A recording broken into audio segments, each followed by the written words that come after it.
Assembly chamber. Sound.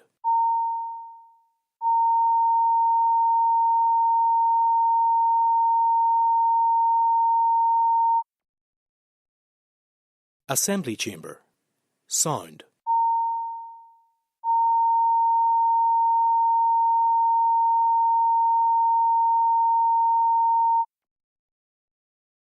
Assembly chamber. Sound.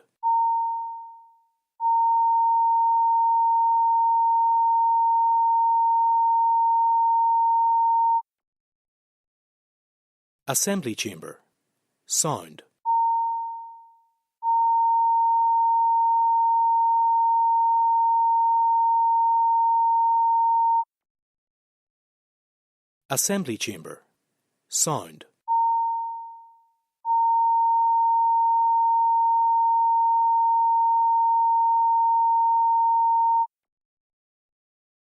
Assembly chamber.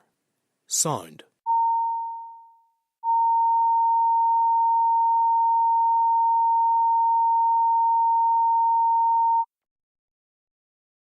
Assembly chamber. Sound.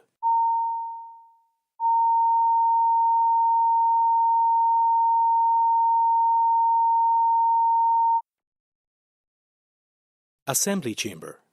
Sound.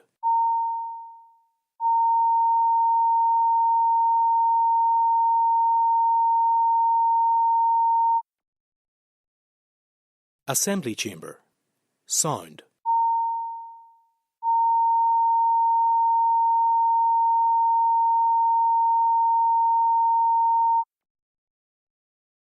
Assembly chamber. Sound.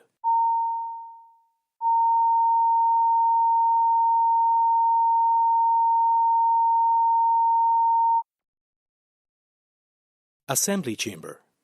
Sound.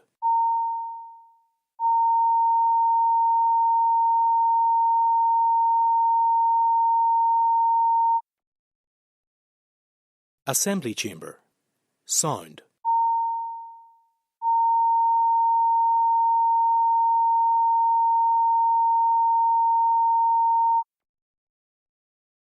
Assembly chamber. Sound.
The first item on the order paper is member statements. If members wish to be called to make a statement, they should do so by rising in their places, Those members who are called will have 3 minutes to make their statement. I remind members that interventions are not permitted. We won't take any points of order on this or any other matter until this item of business has been finished. I call Declan McAleer.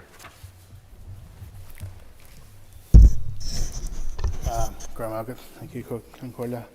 In my capacity as the Sinn Féin spokesperson on agriculture, I welcome this opportunity to make some brief points today. The ERA Committee received a briefing from the Department on the budget. I note the Department's approach was to protect core frontline services as much as possible. I want to highlight some of the challenges faced by agriculture and highlight that these are considerable. Brexit has been a particular challenge. The EU Common Agricultural Policy, and whilst nobody suggests it was absolutely perfect, it did provide funding certainty with a 7-year multi-annual budget. But courtesy of Brexit, we do not have that financial certainty at this point.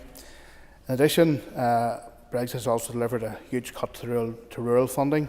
The ring-fenced budget for rural funding ended December 2023, and this funding brought stability and certainty to rural communities. It provided the 7-year multi-annual budgets for service and business development in local communities. There has been a reduction in the spend on the Tackling Rural Poverty and Social Isolation programme in this financial year, and our party want to see this TRIPSI programme retained and adequately financed. While most of the budget is ring-fenced for farm support payments, and I welcome the confirmation from DERA officials of a farm budget of $332.5 million for the 2024-25 years. However, despite this welcome for this particular year, there is no clarity of a farm budget beyond the years 2024-2025. Our farmers, our local farming and food producers have no certainty beyond this date. And we as a party want to see farm support continue, and a multi-year ring-fence budget must be returned post 2024-25. Otherwise, this will create a cliff edge for our farmers and primary producers. An issue of major financial concern is the TB eradication programme. Officials highlighted that the TB programme costs $10.4 million, with the compensation in the region of the compensation 38 million in the year 2022-23, which is up from 19.5 million in 1920. And too many farms are impacted by BTB at the present time. If we can get control of this disease, it should also free up money to support other aspects of farming. And indeed, the threats by the British Secretary of State, Chris Heaton-Harris, to impose new charges for farmers for bovine TB testing and future cuts to compensation payments for TB is punitive. In conclusion, farmers in rural communities are in the eye of the storm. Brexit, which I had alluded to earlier, has had a huge impact. We also have witnessed climate change, and global issues such as war has had a impact on cost. Thank you very much. Thank you, Mr. Speaker. And I wish to give recognition to the special and unique events which took place in London and in Paris yesterday to mark the 120th anniversary of the Entente Cordiale. In the year 1904, the United Kingdom and France signed a series of agreements which became known as the Entente Cordiale, which ushered in a new era of friendship between the UK and France. Yesterday, to mark this 120th anniversary, in our nation's capital, French soldiers took part for the first time in the changing of the Guard ceremony at Buckingham Palace. This included the playing of La Marseillaise and the carrying of the French flag during the changing of the Guard. It was the first time that soldiers from outside the Commonwealth have taken part in this prestigious ceremony. The Duke and Duchess of Edinburgh were in the place of the monarch at the ceremony. Edward and Sophie inspected the troops from both nations as they represented His Majesty King Charles, who continues his cancer treatment. And we convey our congratulations to Charles and Camilla on their 19th wedding anniversary today. Meanwhile, yesterday in Paris, at the same time, 16 soldiers from the Coldstream Guards took part in the changing of the Guard at the Élysée Palace. They were not just the first British soldiers to take part in the ceremony, but the first from any nation outside of France. The ceremony included the singing of God Save the King by a French military choir. The military and diplomatic cooperation of the Entente Cordiale has endured through 2 world wars and subsequent conflicts. It laid a foundation for our cooperation between our nations through NATO. It predated EU membership and, of course, demonstrates that UK cooperation with our European neighbours is valued and endures post-Brexit.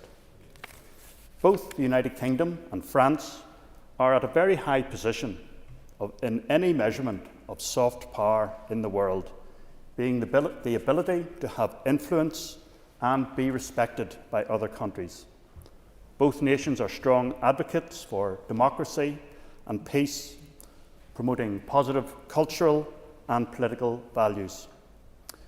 So, in recognition of this enduring Anglo-French agreement, we can say, Vive la France and God Save the King.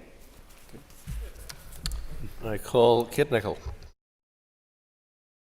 Mr. Speaker, on the first day back in this chamber, we all sat here and every party leader said that childcare was a priority. Alliance has been working hard on this for the past 2 years. We've published a detailed set of proposals to reform childcare and reduce fees for parents.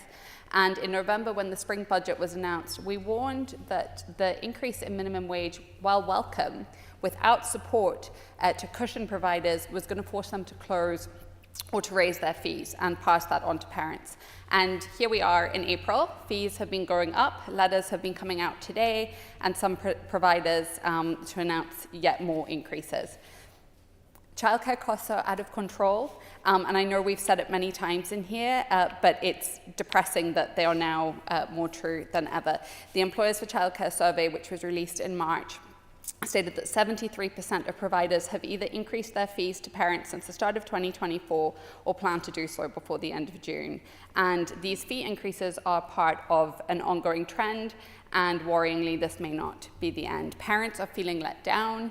I've constantly contacted by people. One mother said to me she's moving back to Northern Ireland, really happy to be coming back, but is terrified about the costs of childcare. And in talking about it and in prioritising it, we have raised expectations, and people are making life choices and decisions based on the hope that there is going to be support, and it's not coming. Words just aren't enough. We need to see action. And the Minister did say that there would be an update on options to deliver support for our children, parents in the sector after Easter. Easter has been and gone. We need to see the Department's Task and Finish group more information on that.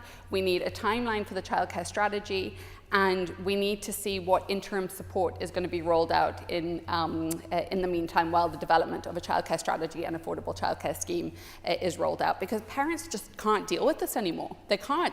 They're struggling. They're at their wits' end. People are having to choose between career and childcare, and it's not in anyone's interest, least of all the child. So we urgently need to see an update from the Minister of Education and commitment from everyone that this is not just words, we're actually going to see delivery on this. Thank you. I call Alan Chambers. The statement I want to make this morning regards an issue that at some time most of us in this chamber as elected representatives have had to deal with. It revolves around road maintenance projects that require road closures. Some will be for a short period and only in place during working hours. Others can involve longer-term 24/7 closures. Either can have a devastating impact on local businesses and also cause inconvenience to local residents. They can have implications for public transport services and also have the potential to cause delays to the movement of emergency vehicles. On the 12th of February, the Minister for Infrastructure announced he was releasing £1 million of funding to tackle the growing scourge of potholes on our roads. This was to be divided equally between the 4 regional section offices. When further broken down into 2 or 3 council areas within a region, the final amount available may not have represented a huge amount of repairs, but was nonetheless welcome. 4 days later, on the 16th of February, the Minister announced a major project of curb replacement and resurfacing of the Groomsport roundabout that is situated at the eastern end of Bangor Ring Road. This single project was costed at £460,000. When an AQW was submitted to inquire in many representations by elected representatives or members of the public have been made for this work to be prioritised, the Department responded that it does not retain records of such requests. My suspicion is, Mr. Speaker, that there perhaps were no such requests to record. This project was scheduled to last for 6 weeks. It would need lane closures, and that road closures would be required when actual resurfacing was being carried out with an undertaking. These would be published nearer the time. The busy Groomsport Road into Bangor was closed for a full week during working hours, and the Bangor Road into Groomsport was also closed for a full week, all before any resurfacing work was commenced. Neither of these closures were published. Translink services through Groomsport had to be diverted, with residents left standing at bus stops waiting for public transport that was not going to appear. Some of the signage deployed was misleading and at one location presented a major road safety hazard. Any common sense representations made to the contractors fell on deaf ears. I appreciate that the Department have a legal responsibility to ensure the safety of the site workers, but they also have a responsibility to convey to the public and local residents their intentions to close roads in a timely and professional manner, and to use bespoke signage that is more informative and relevant to the local situation. Ironically, there's another major road closure in place at that location this morning, again unannounced. Regrettably, Mr. Speaker, it seems lessons are never learned. Thank you. Colin McGrath.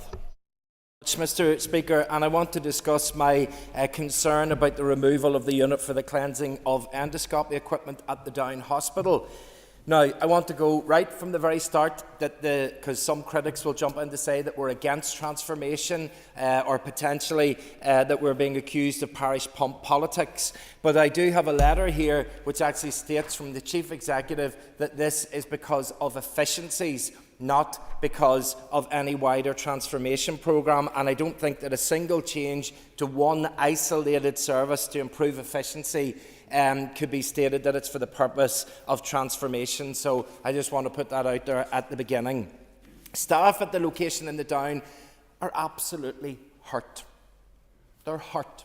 And the reason that they are hurt is because they are some of the top-class deliverers of this service, so much so that they actually have an accreditation for the delivery of that service, which the staff at the Ulster Hospital don't have, and that's where the service is being moved to. And I really think that it is a bit difficult to understand why you would take a really good service that is working well and move it to somewhere else where the standard is at a different level. Now, the previous MO of the Trust, and I'm clear that this is not the current Chief Executive, but previous MO was so transparent it was embarrassing. They took the decision to completely run down a service, and then after a year or two they would do a review of the service provision, and then they'd have to close down the one that had been run down, saying it's because it's run down. And what I worry about here is that they're removing the ability to clean the materials and the utensils. They take that away, and then in a few years' time, if they do a review of the service provision, they'll say that because that service isn't there, they have to close it down. So I want it in Hansard now that we can see that. I'm stating that, and if that is a consideration in the future, we will have this to refer back to. The staff at the Down, the members of the Down Community Health Committee that met last night on this, and all elected representatives in the area, all sing from the same hymn sheet. We all shout the same thing. It is that the Down Hospital can do so much more. It wants to contribute to the waiting lists and help. It wants to contribute to the service delivery. It wants to play its part. The staff want to do that, and all of the elected representatives in the area want to support that. So I want to make that statement today and hope that we can see in the future additional services at the Down. Thank you. Call Philip McGuigan. John Collier. Just before Easter, on the 27th of March, heavy rain and flooding caused a landslide and the partial collapse of the Glen Ches road just between Ballycastle and Armoy in my constituency. Thankfully, given that traffic was flowing along the road at the time, there was no damage or impact other than to the road itself.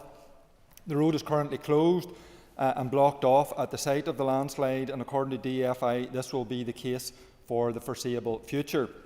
This is obviously causing a lot of disruption for local residents trying to go about their normal business, and it will continue to do so whilst the reconstruction takes place.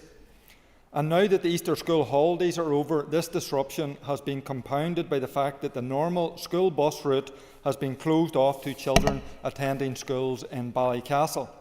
From Sunday through yesterday and this morning, I and my local Sinn Féin colleagues in the area have had a lot of correspondence from parents dismayed at the lack of a contingency plan from the Education Authority and from TransLink to ensure that children living along this road get their entitled school transport to their primary or secondary schools. With the safety of children paramount, and with this road likely to be closed between now and the summer school holidays and beyond, common sense must be applied to ensure safe transport for the affected school children and ensure that that is provided. I have requested an urgent meeting with both the Education Authority and TransLink to discuss this issue. I hope and expect that this happens soon, and I am appealing to both statutory organisations for a speedy and common sense sustainable resolution that permits children and their parents to get to school. Thank you. Call Deborah Erskine. Thank you, Mr. Speaker. I would like to say a massive congratulations and highlight sporting success in my constituency today, mainly with Enniskillen Rugby and Clocker Valley Rugby Club. As a keen rugby fan who's watched many games, I'm very, very pleased to see local teams do so well in their respective leagues. So firstly, Enniskillen Rugby, they were victorious on Easter Monday as the men's first team lifted the Town's Cup against Ballymena. And a huge congratulations to Enniskillen Rugby Club. I know that there was quite a bit of celebrations. And Enniskillen ladies have a big match on the horizon, so I want to wish them well and wish them success for later this month.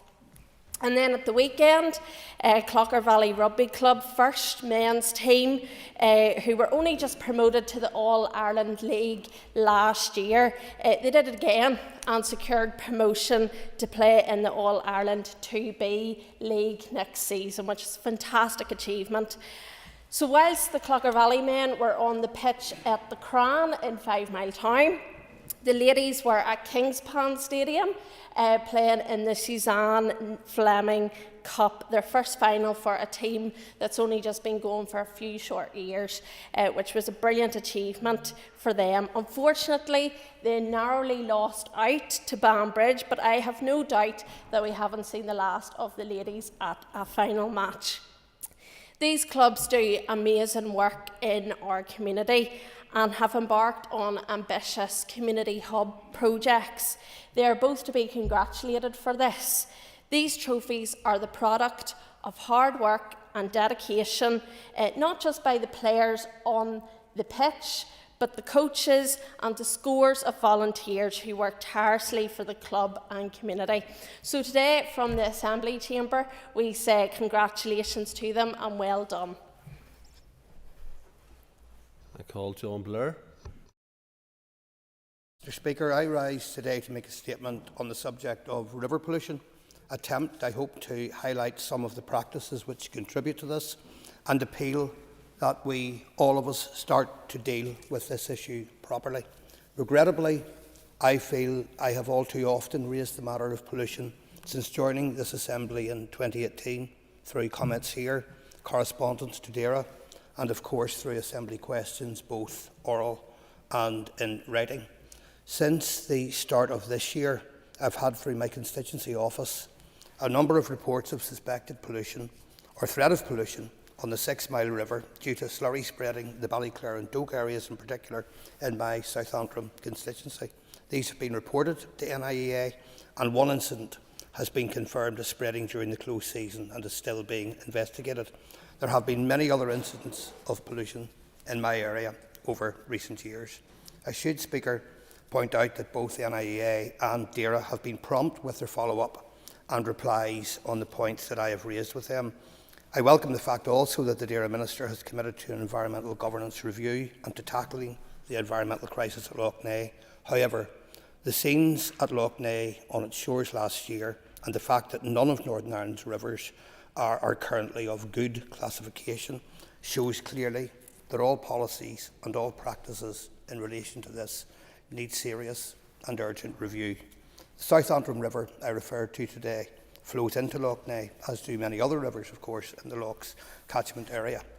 In this Assembly, in what remains of this mandate, we must consider these ecosystems, these living environments, and their survival very carefully in terms of policy, regulation and legislation. Alongside Alliance colleagues, I have previously stated that our waterways, and Lough Neagh in particular, needs a series of actions from those of us who legislate.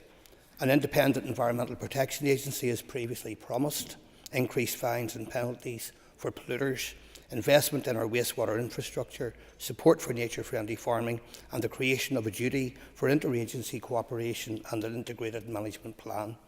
Speaker, what I raise today is essentially a local issue, but the circumstances, the environmental threat could be replicated as an example of any of our waterways across Northern Ireland. Just last month, I reflected publicly on the River Trust State of Our Rivers Report 2024, which told us that none of our rivers were of good overall status and 12% were poor or bad. Shortly after this, the Northern Ireland Audit Office's report on water quality highlighted no improvement in our river quality and diminished improvement in our lake quality since 2015. The lessons are clear. We must do better, and we must start to do better as soon as we can. Thank you, Mr. Speaker. I call Robbie Butler. Thank you, Mr. Speaker. As many of you will know, I've been the mental health spokesperson for the Ulster Unionist Party since 2016. I also sit on a number of APGs. I act as Secretary for the All-Party Group on Mental Health. And the APG is very fortunate to work with the support of local mental health charity Mindwise. The APG has been hearing evidence over the past year from a wide range of experts on the subject of mental health and early intervention.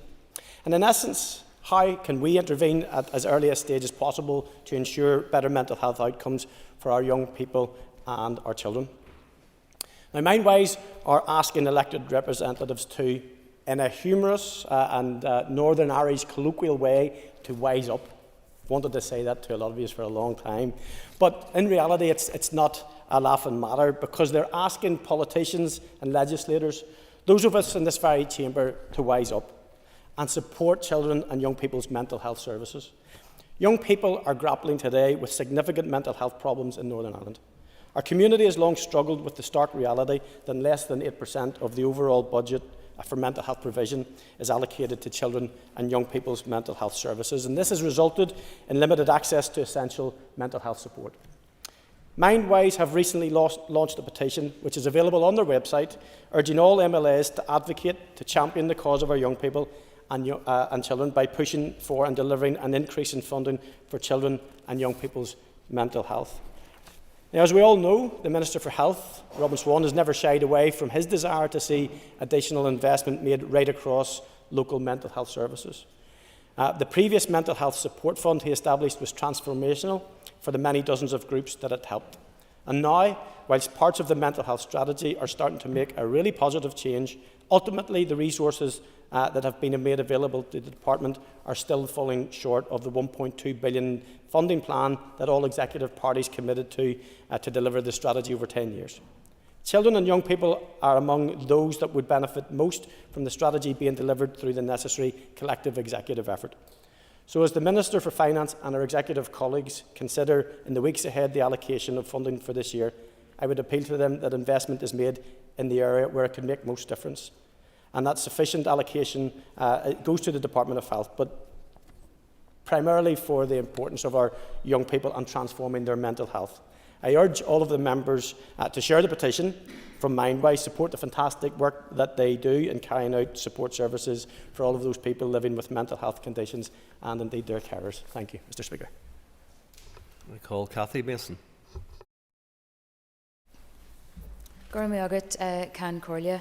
I want to welcome that plans for the development of a Down GAA Centre of Excellence at Ballykilner continues to progress. My party has supported the development of a Centre of Excellence for many years now. This will be a fantastic asset not only to our local sporting clubs and athletes, but to the entire community. The benefits of sport to our young people's health and well-being is well known, and state-of-the-art facilities like those that are planned for Ballykilner will bring these benefits right into the heart of County Down. We know that the GAA reaches far beyond sport alone, also brings rich social and cultural benefits, often being the heartbeat of a community. This is now the exciting opportunity that lies ahead for the village of Ballykilner. We will continue to work with Down GAA, the local council and government departments throughout the process to ensure that this project progresses as smoothly as possible in the time ahead. I call Pat Sheehan. Today marks the end of Ramadan, the 9th month of the Islamic calendar, when Muslims the world over observe a month of fasting, prayer and reflection. And after Ramadan comes Eid al-Fitr, the celebration of the breaking of the fast. And I have been talking to Muslims in Belfast over the last few days, and particularly Palestinians, who feel that they're not in a position to discuss any sort of celebration in the current context, where they're witnessing malnourished children in Gaza, children who are starving to death as a result of the policies of a brutal Israeli government, who have bombarded Gaza and who have slaughtered more than 33,000 people, almost 14,000 of them children, and many others women, the elderly and the infirm. And we saw last week the killing of aid workers. Not for the first time, but maybe for the first time it was foreign aid workers in Gaza. There have been over 200 aid workers killed during this ongoing genocide in Palestine. And we've seen levels of destruction that we have never seen before.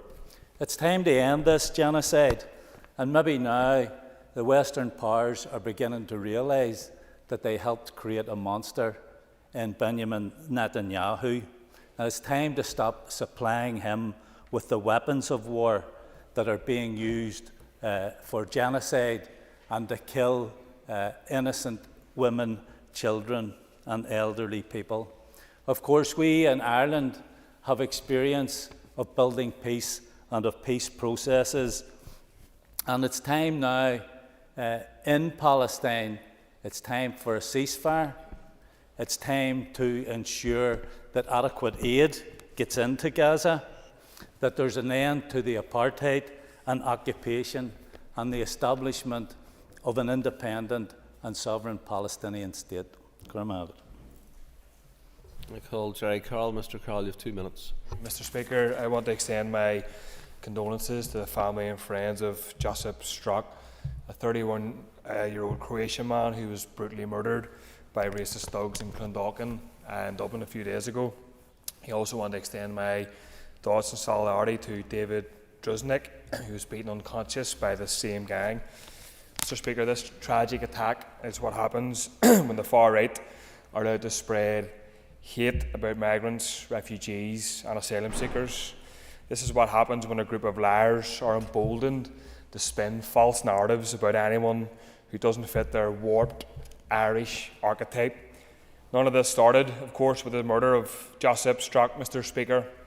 For a number of years now, north and south, we've seen racist agitators burn buildings, intimidate people out of their homes and organise open racist demonstration on our streets. And in Belfast, we've seen migrants burnt out of their areas, racist signs erected by loyalist paramilitaries and Nazi flags erected outside a mosque in my constituency. And over the weekend, Mr. Speaker, we saw the despicable racist graffiti spread in the home of Takura McConey, and I want to take this opportunity once again to extend my solidarity to him and his family. These events are not representative of the majority here. They are not carried out in our name, and shame on those who do carry them out. They are the work of a tiny minority of racists who want to scapegoat minorities for the social ills working class communities face, including poverty, the housing crisis and a lack of healthcare provision. Not only does this let the government off the hook, but it also is enabled by governments across these islands who want to distract from their own failures. However, Mr. Speaker, racism is not innate to working class communities. It is a top-down ideology that is peddled by governments who want to divide us. The Tories like Fianna Fáil and Fine Gael want us to focus on each other rather than their blatant attacks on our communities, and we need to fight back against racism and condemn it everywhere it appears. That brings to a conclusion members' statements. The time we now move on to the next item of business, and the next two items of business are motions on the supply resolution for the Northern Ireland Spring Supplementary Estimates 2023 to 2024 and vote on account 2024 to 2025. There will be a single debate on both motions. I'll ask the clerk to read the first motion, then call on the Minister to move it. The Minister will then commence the debate on the motions as listed on the order paper. When all who wish to speak have done so, or when the time allocated for the debate has expired, I shall put the question on the first motion. The second motion will then be read onto the record, and I will call the Minister to move it. The question will then be put on that motion. If that is clear, I shall proceed. Clerk, please read the first motion.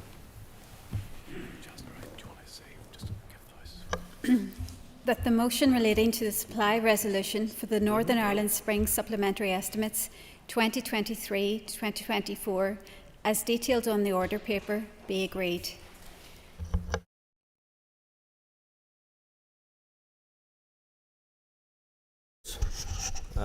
I will ask the House to take their ease for a couple of minutes. If she's not here, then business will not be conducted today on this matter.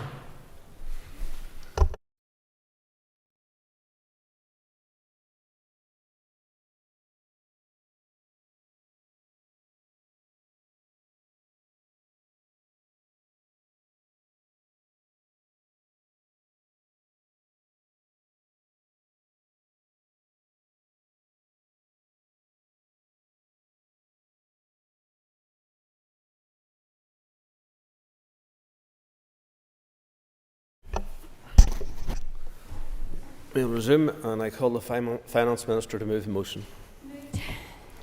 Thank you. The Business Committee has allowed up to 4.5 hours for this debate. The Minister will have 40 minutes to allocate at her discretion between proposing and winding. A representative of the Opposition will have 10 minutes to speak, and the Chair of the Finance Committee will have 10 minutes. All other speakers will have 7 minutes. I call the Minister to open the debate on the motion. This debate covers the supply resolutions for the Northern Ireland Spring Supplementary Estimates 23-24, which covers the financial year that has just ended, and also the vote on account for 24-25. The Spring Supplementary Estimates and vote on account are associated with the Budget Bill, which was passed by this Assembly on the 20th of February 2024 and proceeded to receive Royal Assent on the 14th of March 2024. This is now known as the Budget Act Northern Ireland 2024. I would like to remind the Assembly that in normal circumstances, the Executive would have agreed a series of monitoring rounds over the course of the 23-24 financial year, resulting in a final plan position being agreed in early January 2024, to which these spring supplementary estimates would be written.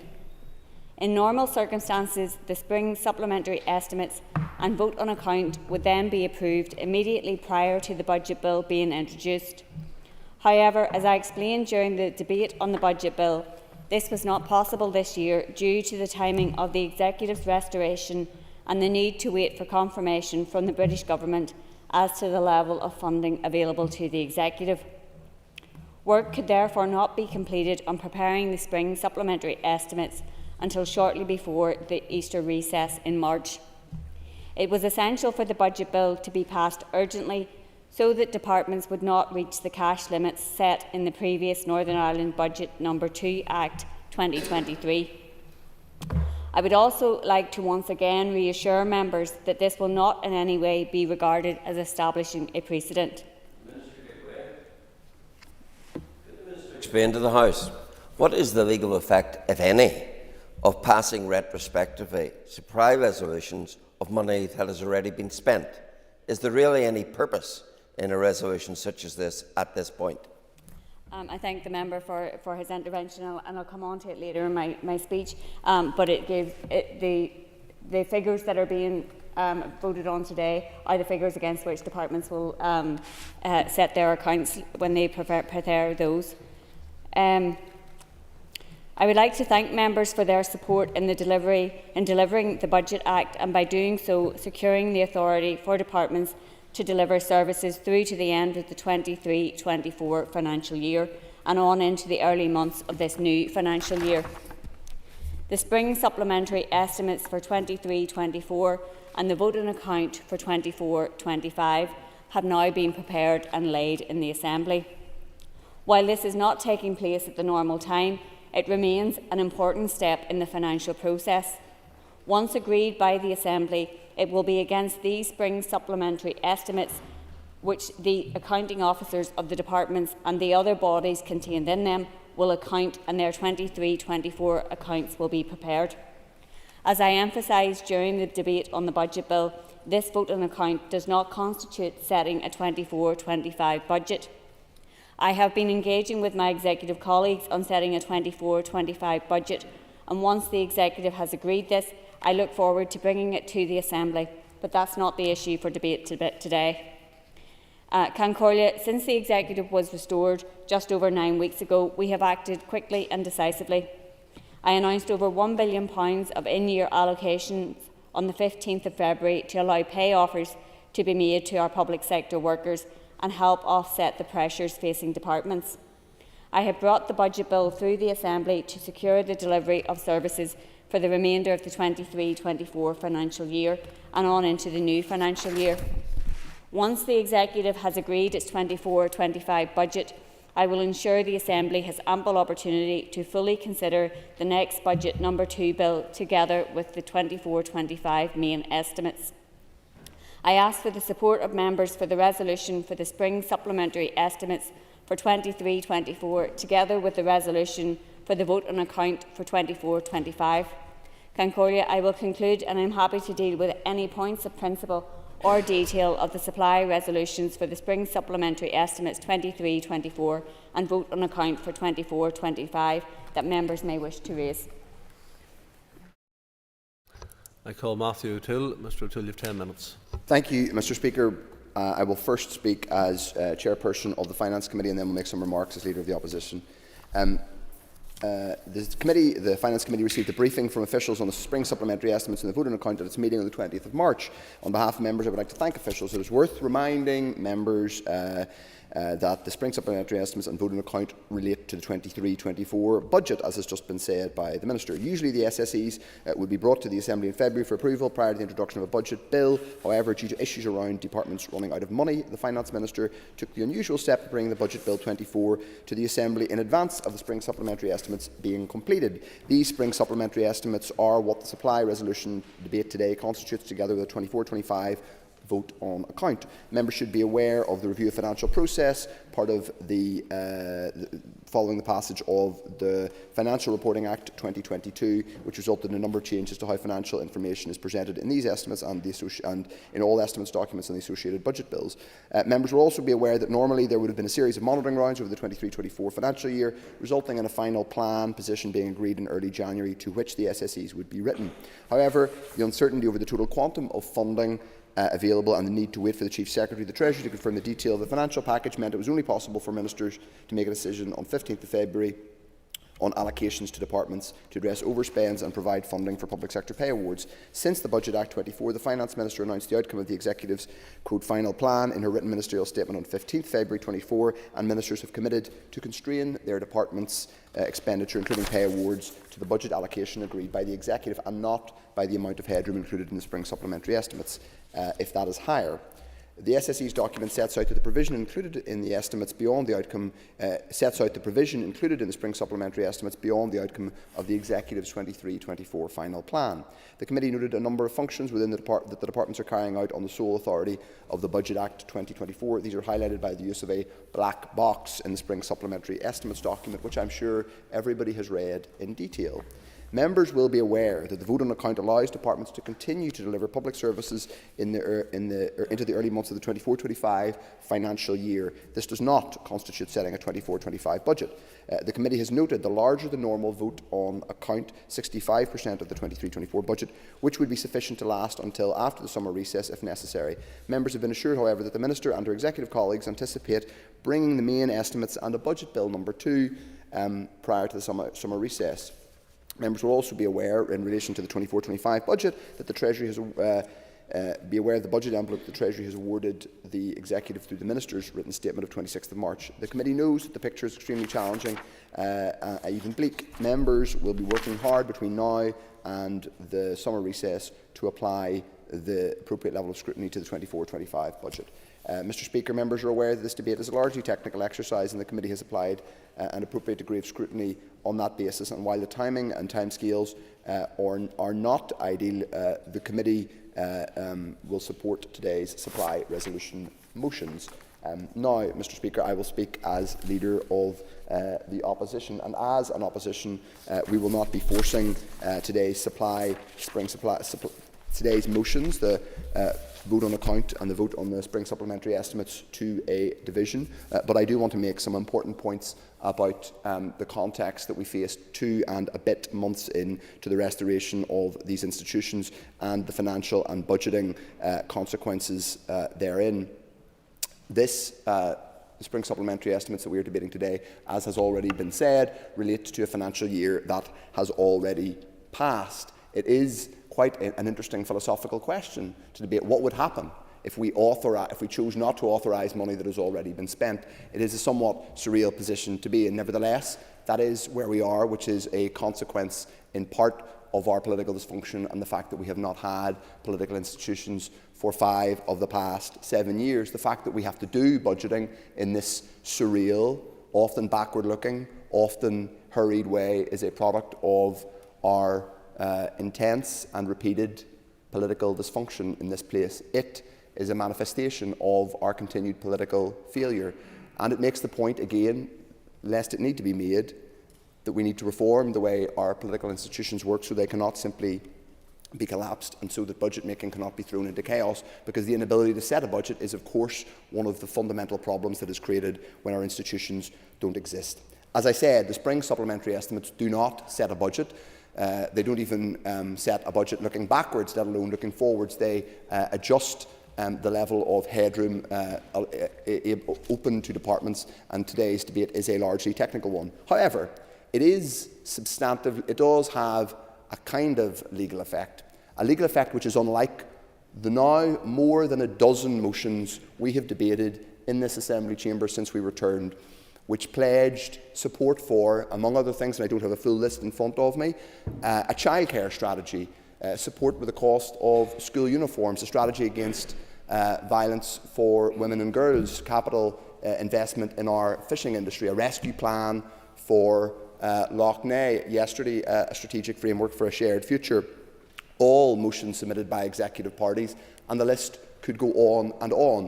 What we're debating today is somewhat surreal, but it still has some kind of legal effect, which is unlike any of those motions that we've debated over the past 2 and a bit months. Members of the public who have been crying out for political institutions to work and to deliver for them, who have seen video after video of executive ministers, indeed including the First Minister, make videos about motions that are being passed here, would be forgiven for thinking that those, whether it relates to childcare, whether it relates to violence against women and girls, whether it relates to waiting lists, whether it relates to Loch Ness, that those motions that were being debated had some kind of legal effect, that they were going to create some new legal obligation on public bodies, or going to commit a penny of spending towards those issues. They don't. They don't, because we haven't actually properly got down to delivery in this place yet. I welcome the fact that the Minister has made several statements around financial allocations, but we don't yet have a full-year budget. That is in breach, to be clear, of the Northern Ireland Act. The Northern Ireland Act requires that we get a budget before the end, a draft budget statement for consultation before the end of the financial year. We haven't had that. Now, that would be fine if what we were going to get was a comprehensive, costed plan for public service recovery, which is what this Assembly agreed to on the 6th of February. But as far as I can tell, we aren't going to get that. What we aren't going to get is a multi-year budget. It's not even clear when we're going to get a single-year budget, and it's not clear how that will prioritise any of the priorities that executive parties have brought before the Assembly over the last 2 months. Nor do we know when we're going to get a programme for government. The executive parties have been meeting for the last nearly 2 years now. Even amid the political dysfunction, they have been meeting to discuss a potential programme for government, including presumably all of the priorities which have been outlined by their members in this chamber. But yesterday, when the First Minister was asked when we're going to see a programme for government, she said to my colleague Colin McGrath, let's not be in a hurry. Let's not be in a hurry. Let's not rush ourselves after 5 of the last 7 years not having any politics here. Let's not rush everyone into something like a plan for people. We can, of course, put down motion after motion which implies to the people of Northern Ireland that childcare, the crisis at Lough Neagh, the waiting list crisis, help for holiday hunger, help for school uniforms are all being dealt with. We can of course imply that, but let's not be in a hurry in terms of actually delivering a programme for government or a costed plan to deal with these things. The reason I say this, Mr. Speaker, is that the key strategic tool we have as an Assembly to deliver change for people, well, there are 2 of them. There's a programme for government which sets out priorities, and then there are budget documents, budget statements, ideally on a multi-year basis, and we haven't had either of those, a multi-year budget or a programme for government, in now close to a decade. Those are the key strategic policy-making tools that we have to change people's lives, to change the lives of the constituents who send us here. And we don't yet know when we're going to get either of those things from a new executive. I welcome the fact that we have seen significant positive imagery and that we have seen a joined-up collective approach. And I mean that. I genuinely, sincerely mean it. It is really important in a divided society, in a plural society, in a society, in a set of political institutions that require parties to work together, that we've seen that particularly from the First and Deputy First Minister. But the next step is the most important one, and that's actually delivering for people. That's actually spending money that will improve people's lives. So I would like to hear from the Finance Minister about when we're going to get a detailed, when we are going to see a full budget statement, even if it's for a single year, and when and how that is going to be joined up to the priorities in a programme for government. That is, I'm afraid, the least the people who elect us can expect, because they have been promised by motion after motion here that we are engaged in dealing with their priorities. So I conclude my remarks today, Mr. Speaker, by saying I'm pleased that we are here. I'm pleased that we are retrospectively approving theoretical headroom for departments, in some cases for money that has already been spent in a financial year that's already been passed. But I think it's much more important that we get down to the work of setting a budget and passing laws to improve people's lives. Thank you very much. Thank you. Fascinating piece of speed reading for the first 3 minutes, Mr. O'Toole. I call Pat Sheehan. The underfunding of our public services here by the British Government is well known at this stage, but it is at junctures like this when the impact of cuts on services is brought more sharply into focus. Although the Assembly has been back only 2 months, at the Education Committee we have sifted through briefing after briefing which have at their core a similar message. There are not enough resources within the system to deliver the level of service that we would want and expect for our children and young people, and for those we charge with educating and nurturing them. I was highly critical of the actions taken in the absence of an Education Minister, where funding for vital programmes was slashed, cutting the holiday hunger grant, ending the Happy Healthy Minds programme, stopping the provision of free digital learning devices for our most disadvantaged, and so on. In a system which is not resourced properly, it baffles me that officials would not seek to protect and prioritise the most disadvantaged. When I challenged the people from the department on those cuts, they tried to tell me how difficult it was for them to do it. Well, imagine how difficult it was for the children and their families who had those vital supports taken away. Moving forward, it is hugely positive we have an executive in place and locally elected ministers taking decisions. Although we acknowledge that the British Government is failing in respect of its responsibilities to people here in terms of funding our public services, we also must recognise that we have an executive with locally elected ministers in place. In my role as my party's education spokesperson, I have taken the opportunity to challenge the Education Minister on his own responsibility to identify and set out his own priorities for his department. It's not good enough to simply say you need more money. The Minister needs to tell us what he's going to do with the $3 billion that he does have. I want to see the Minister set out a plan to tackle educational underachievement, deliver affordable, accessible childcare, and transform special educational needs provision. The key is early intervention. All of the evidence tells us that investment at the earlier stage of a child's journey is far more impactful. This is why prioritisation is so important. Many of the issues we want to see action on are cross-cutting, and one of the criticisms of the Assembly and Executive over the years has been that departments often act in silos and don't talk to each other. I think it's important to make the point that where shared objectives exist, then departments should and must work together, share funding and other resources to achieve them. It makes financial sense, it's a good approach to policy, and at the end of the day, that's what people want to see, their political representatives working together in the interests of all. I also want to take the opportunity to commend the Finance Minister for quickly making available the necessary funding so that a long-awaited pay offer could be made to our teachers. The Finance Minister made it clear that public sector pay was a priority, and she backed it up immediately with action. The offer has been well received by teaching unions, and I'm hopeful the awards will make a difference for workers. We now need to see the Education Minister working to deliver fair pay for our other workers involved in providing services across our education system. Without these people, our education system would not function.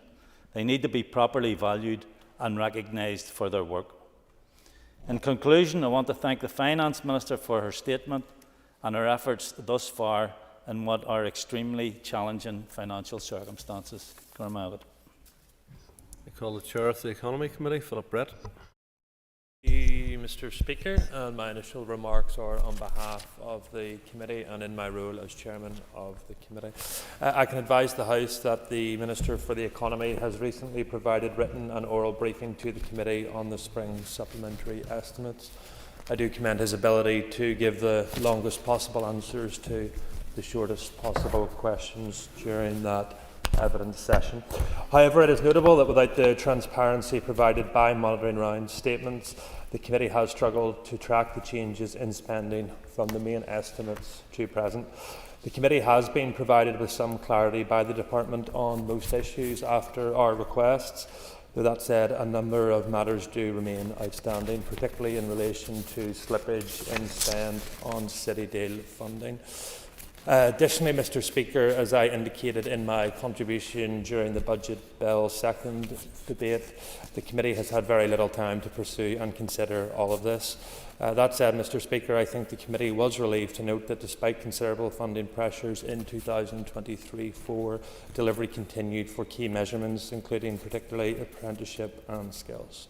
The committee did note with concern, however, that in the coming year, the executive funds will be needed in order to replace ESF money, particularly for apprenticeships, something which the committee as a whole are united on focusing upon.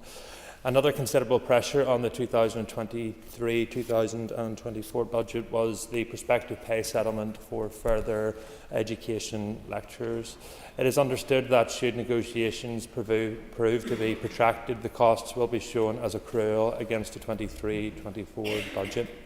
As this process is understood to be ongoing, consequently, and not to prejudice these negotiations in my role as Chair, my remarks will necessarily be limited at this stage, but I will simply say that the committee as a whole wants to see a speedy resolution to this pay settlement issue in recognition of the vital role that our further education sector plays in the delivery of the 10X strategy, which is of course the key economic vision that still remains within the Department for the Economy. Finally, Mr. Speaker, in this role the committee recently sought clarity, but the Minister for the Economy was unable to help in respect of enhanced investment zones for Northern Ireland. So I would ask if the Finance Minister in her mind can give any information on the anticipated package of tax breaks or reliefs that might be available to certain sectors of the industry within Northern Ireland. That brings my remarks as Chair of the Committee to a close, and just want to raise a few. Following on from the remarks made by the member for West Belfast, Pat Sheehan, in relation to non-teaching staff, I think that we do need to see speedy resolution on that. I know yesterday from the Minister for Education, he has now stated that an updated business case has now been submitted to the Minister of Finance. I'm sure I speak on behalf of the whole House that we all hugely recognise the vital role that our EA bus drivers, our classroom assistants, our catering staff and those domestic cleaners within our schools play, and the need for them to be funded properly. So perhaps the Minister in her wind could give information as when she hopes that her department may be able to approve that business case. It has been hugely disappointing that figures from the Education Authority unable to say how many staff they actually employed has resulted in this delay, but we now need to move on and get that pay settlement issue sorted. In my role as DUP Economy spokesperson, Mr Speaker, I also do want to raise the issue of FE lecturers' pay. I don't think the attitude or position adopted by the Minister that it's not for the economy, that it's nothing to do with me. This is a matter for negotiation between the sector and the employees directly, is something that is acceptable. We can't on the one hand have Mr Sheehan claim the credit for the Finance Minister giving funding to teachers, and then on the other hand the Economy Minister saying it's nothing to do with him when it comes to settling pay for FE lecturers. They play a vital role in our economy right across Northern Ireland, and I think the Minister for the Economy needs to show leadership on this issue and get the sector sorted as soon as possible. With that, Mr Speaker, I bring my remarks to an end, and our party will be supporting the vote that's coming forward later this afternoon. Thank you. Colin Tennis. Thank you, Mr Speaker, and I rise to support the resolutions before us today, though in doing so I am conscious that the debate on the spring supplementary estimates is largely academic, given that the detailed spending plans contained within have already been legislated for in the Budget Act. It has been said that these are exceptional circumstances, and they are, but too often in this Assembly are our budget processes exceptional, upended by stop-start government and subsequently progressed through necessity, hastily and in the absence of the levels of scrutiny and debate that the people we represent rightly deserve and expect. That is why Alliance has consistently and persistently advocated reform of these institutions. There is no point other parties come into this chamber to bemoan the process that we are now in, or the damage to our public services and public finances caused by repeated suspension, if they are not willing to commit to the kind of reform that is necessary to ensure that it never happens again. In recent debates, both on the budget bill and on public sector pay, successive MLAs from the two largest parties rose in their place to pretend that there was no consequence to not having government in 5 of the last 7 years, that we merely stood still. That is a convenient lie told to justify the huge damage that has been done. Damage that was evident in the main estimates predicated upon the Secretary of State's punishment budget, which implemented a swathe of cuts right across the public sector which could not be undone in the final few weeks of the previous financial year. The most significant movements from the main estimates to these supplementary estimates before us today are of course as a result of the financial package confirmed by the Chief Secretary to the Treasury on the 15th of February, and so I want to address some of the issues pertaining to that pot of money. There is no doubt that the over £1 billion made available in 23-24 has provided much needed relief to public services, as well as significant and welcome progress in addressing a range of outstanding public sector pay claims. In previous debates, I have raised the issue of non-teaching pay, as Mr Brett has, and I want to recognise the progress that has been made by the Department of Education and the Department of Finance since restoration. It is welcome, and I trust that the matter can be resolved swiftly. It has been well rehearsed by now, however, and I will not dwell on the point that the package in its entirety did not provide long-term stability. There is an urgent need for a renewed fiscal framework and a property baseline fiscal floor set at the appropriate level. The challenges pertaining to underfunding are perhaps evident nowhere more so than in our justice system. Since justice was devolved, the Department for Health has seen an increase in their budget of 68%, while the Department for Education by over 35%. Meanwhile, justice has seen an increase of just 3%. That is further confounded by the fact that as more and more people fall through the gaps in service elsewhere in the system, be it mental health, addiction, early years, education, employment or housing, more and more falls to the Department of Justice as the provider of first and last resort. I don't believe that anyone in this Assembly can argue that despite dwindling police numbers and pressure on prison capacity, that the current funding arrangements are adequate to meet the needs of victims or our wider community. And no doubt over the course of today's debate, similar stories of pressure right across the public sector will be told.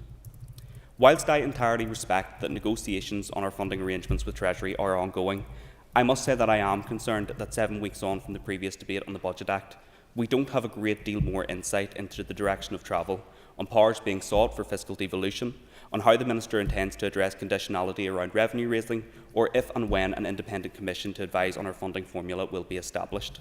The urgency cannot be overstated given the impending spending review within the next year. Another challenge arising from the UK Government's financial package has been, of course, the removal of ring fencing for Fresh Start funding for integrated schools. It is important to emphasise that whilst ring fencing has been removed, the money has not and is not lost to the Executive. It is disappointing that, despite requests, there does not appear to have been any serious effort from the Finance Minister or the Education Minister to reprofile that money back to its original purpose, to support integrated education and to seek to educate more of our children together. That is vital for our society, but also for the financial sustainability of our education system. I will, yes.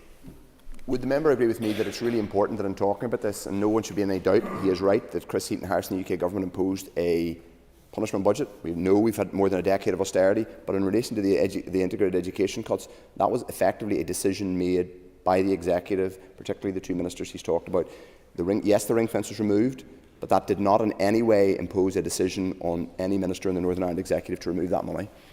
Well, look, I think it's important that we're accurate about this. In fairness to the ministers, the decision to remove ring fencing wasn't theirs, and the member said that, and it's important we're accurate about that.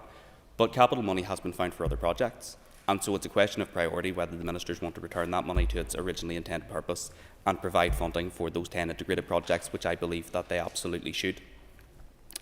Whilst I will be the first to argue that Northern Ireland has been chronically underfunded in recent years and that a failed policy of Tory austerity has decimated our public services and damaged our economy, we cannot shirk our responsibilities to deliver a programme of public sector transformation in this place.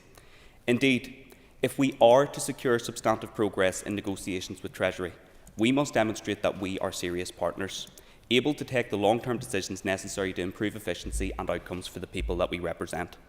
It was galling, therefore, to be here in the debate yesterday on the future of funding for NI Water, where the Minister could not even commit to an expert-led review of the funding and governance arrangements of that organisation, despite very clear recommendations from the Northern Ireland Audit Office. To take an ostrich approach, despite overspills polluting our rivers and Lough Neagh, and constraints on development hampering housing supply and damaging our economy, is an abdication of responsibility and symptomatic of the kind of inertia which has pervaded successive executives and walked us to the financial and environmental challenges that we now face as an executive. To conclude, I support the resolutions today, but I want to put down a marker at this stage that going forward to the main estimates and budget bill for this year, we need to see a step change in approach. We must return at the earliest opportunity to multi-year budgets, properly invest in transformation of our services, and learn from international best practice for green budgeting to ensure our budget process better protects our environment and upholds our climate commitments. Thank you. I call the Chair of the Agriculture, Environment and Rural Affairs Committee, Tom Elliott. Thank you very much, Mr Speaker, and I speak as Chair of the ERA Committee, and welcome the opportunity to speak on behalf of the committee here today. And in February, the committee received a briefing from DERA officials on the budgetary pressures of 2023-24 and those into 24-25 and beyond. We also held next a meeting in March with Minister Muir to hear about his priorities and discuss budgetary pressures. The committee welcomed this meeting and we look forward to scrutinising the work of the department as we move forward. The committee were pleased that the Minister shares his views that nothing will be gained from pitting agriculture and environment against each other. He advised us that during his term he intends to support our agricultural, food and fisheries sector alongside the important rural communities while benefiting the climate and the environment. The committee has been continuing to hear from officials and stakeholders across the DERA business areas. So the committee is building a picture of where our scrutiny focus will need to be in terms of the budget. Before I highlight some of the 2023-24 challenges and those into 24-25, I'd like to note on behalf of the committee the budget process we find ourselves in, which is in unusual circumstances. As has been outlined by some other speakers, in usual circumstances, the spring supplementary estimates and the associated Budget Act would be connected to the outcome of the in-year monitoring rounds.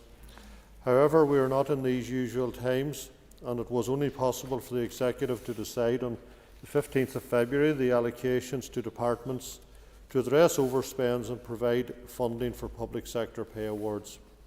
This vote on account is approximately 65% of the previous year's budget to ensure that it will be sufficient to last until the summer recess if necessary. We know that the timescale for agreeing a budget will be extended to allow ministers to determine spending priorities. The committee looks forward to influencing that process in the future. As a public consultation on the 24-25 budget will not take place, this makes it even more important that the Department engages as soon as possible with the committee.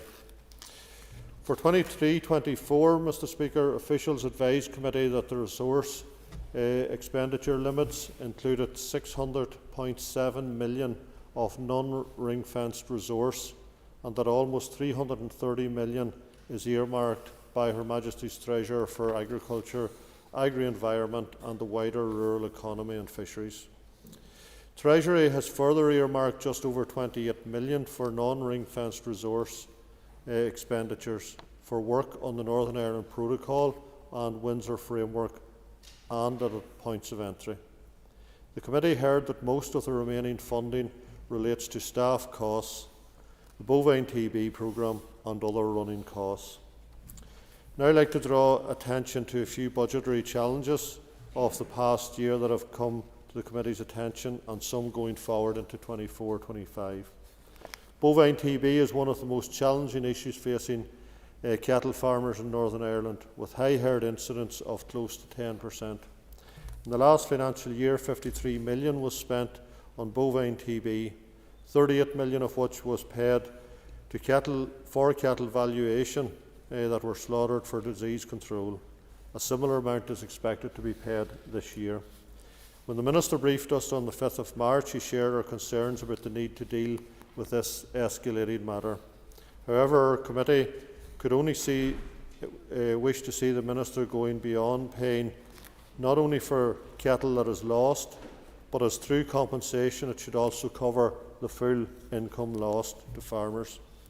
It takes time to rebuild a herd, never mind the emotional distress and the financial input over generations to develop improved stock genetics. The committee will also be monitoring the outcome of the Secretary of State's consultation inherited by Minister Muir on proposals of reducing bovine TB compensation. On the implementation of the Windsor Framework, the committee were advised that in-year DAERA was awarded resource expenditure allocations totalling £28.2 million for 2023-24 on the 3 funding streams. The committee is aware that staff costs of £18.6 million are the greatest expense to operate the inspection regime, along with support staff both on and off site. DAERA received only £4.7 million of its bid for £5.6 million for the 2023-24 from Treasury. This brings significant uncertainty into the process that they weren't allocated what they bid for. It will not support the wish of the UK Government to ensure the smooth implementation of the Windsor Framework if DAERA is not properly supported to implement it. The committee are aware that rural development funding and support is more pressurised due to the EU exit, and the committee is pleased to hear that it is to be a focus for the Minister. The committee expressed concern on the reduced spend in 2023-24 for the tackling rural poverty and social isolation. DAERA advised that several initiatives, including the Rural Business Development Grant Scheme, were not delivered in 2023-24 due to the need to undertake evaluations of the scheme. The committee looks forward to seeing the Climate Action Plan. The Minister highlighted to us that investing in addressing climate change is an opportunity to go with the Green Growth Agenda. So the committee assumed to see funding prioritised for that Green Growth Agenda. We know the Minister shares her interest in supporting the agricultural sector to play its part in climate actions. For example, delivering finance to ensure research, to improve technology, and also to invest in a just transition. We would be keen to establish where the €3.2 billion will be available from the departments to implement Climate Change Act up to 2027, which is just 3 years. The committee is concerned that the farm support programme has not kept pace with inflation. We ask the Minister to ensure that the budgets that come to Northern Ireland support our valuable sectors across the agriculture, environment and rural affairs sector. Thank you, Mr. Speaker.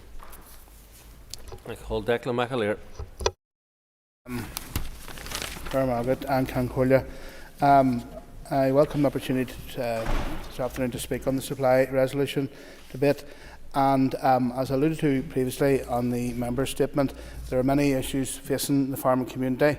And the chair of the committee touched on something there during his contribution, such as the reduction in the spend on the TRIPSI. And as we know from the Tackling Rural Poverty and Socialisation programme, this is an example of where a relatively small amount of money goes a large way in rural communities to deliver projects on the ground and also deliver programmes on the ground as well, projects and programmes.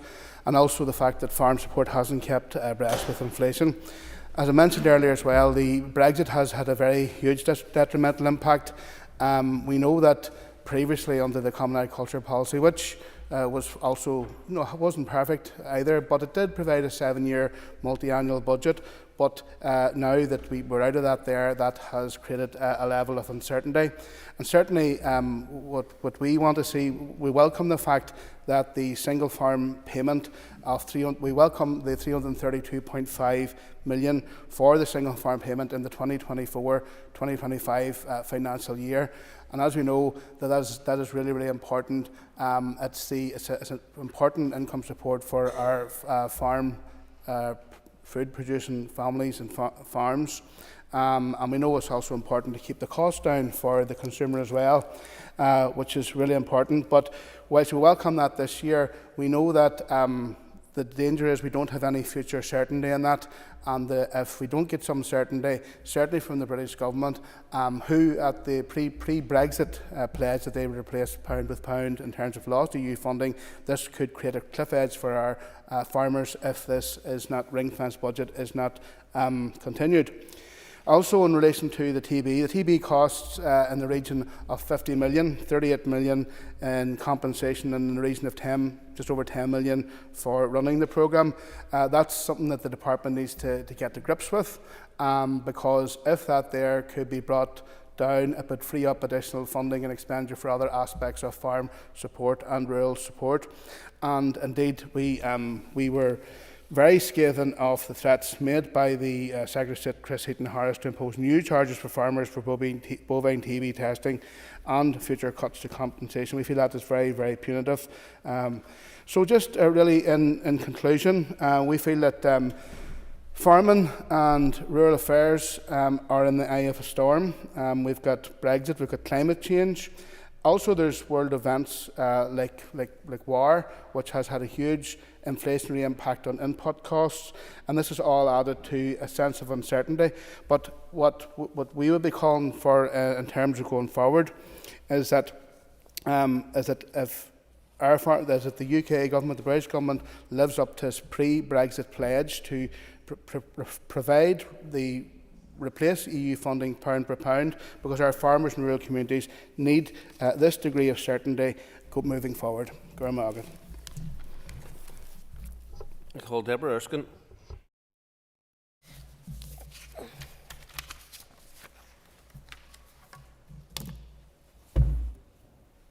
Thank you, Mr. Speaker. As already stated, the Assembly finds itself in a unique position of having to agree the spring supplementary estimates for the previous financial year and the vote on the account for current financial year with a significantly truncated time frame.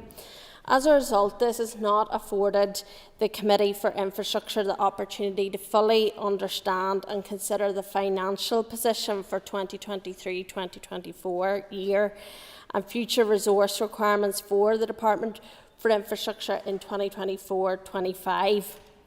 It is essential that the Assembly committees have sufficient time to explore, scrutinise and fully understand their respective departments' financial positions to enable committees to fully exercise their advisory and scrutiny functions. To this end, I welcome the Minister of Finance's previous assurances that this approach will not set a precedent for future financial scrutiny or budget cycles. Over recent weeks, the committee has taken evidence covering all aspects of the department's remit relating to roads, water and transport. We are all aware that our road network has lacked the required funding to maintain it to the standards that, as road users, we rightly expect. Whilst the committee welcomed the additional funding allocations to the department to provide additional resource for remedial works to be undertaken, the totality of spending in 2023-24 is still way below the resource requirements needed to provide a fully funded road maintenance programme. I concur with the Minister of Infrastructure's assertion that our infrastructure plays an important role in the daily lives of people, community, the environment and the economy. I am confident over the coming weeks the committee will wish to review in detail the department's financial performance for the 2023-24 financial year once the final outturn figures have been published. Mr Speaker, turning to the current financial year, the committee has received oral and written evidence from the Minister and departmental officials to get a sense of the resource requirements needed to deliver the services relating to transport, water and planning that we often take for granted. From the evidence received, it is clear that the Department faces a number of very significant challenges, particularly in relation to maintaining and updating our water and wastewater network, and in delivering timely MOT services for motorists and vehicle dealerships at the point of need. Evidence to the committee has highlighted the stark reality that much of our water infrastructure desperately requires substantial work to provide capacity in the system for both communities and businesses. However, this work will require significant capital investment to ensure that our infrastructure is fit for purpose, to deliver for existing users, to provide for the construction of new homes and businesses, and to attract new investment to develop and grow our economy. Turning to transport matters, I welcome the investment that has been made to increase testing capacity arising from the new centre at Highbank and the development of a new transport hub in Belfast. If the forecasts are accurate, we will see a significant increase in passenger numbers to assist the transition from private vehicles to public transport. This is particularly critical if we are to deliver the commitments arising from the Climate Change Act. However, it is also critically important that sufficient consideration is given to projects that are not solely Belfast-centric. Naturally, I recognise, as the capital city, Belfast needs the necessary infrastructure, but the need for investment in other regions should not be understated. If we want to realise the ambitions of increasing the uptake of public transport, future investment is an absolute priority. I know the committee is keen to work collaboratively with the Minister for Infrastructure and with the Department to identify ways to deliver the services that our communities need.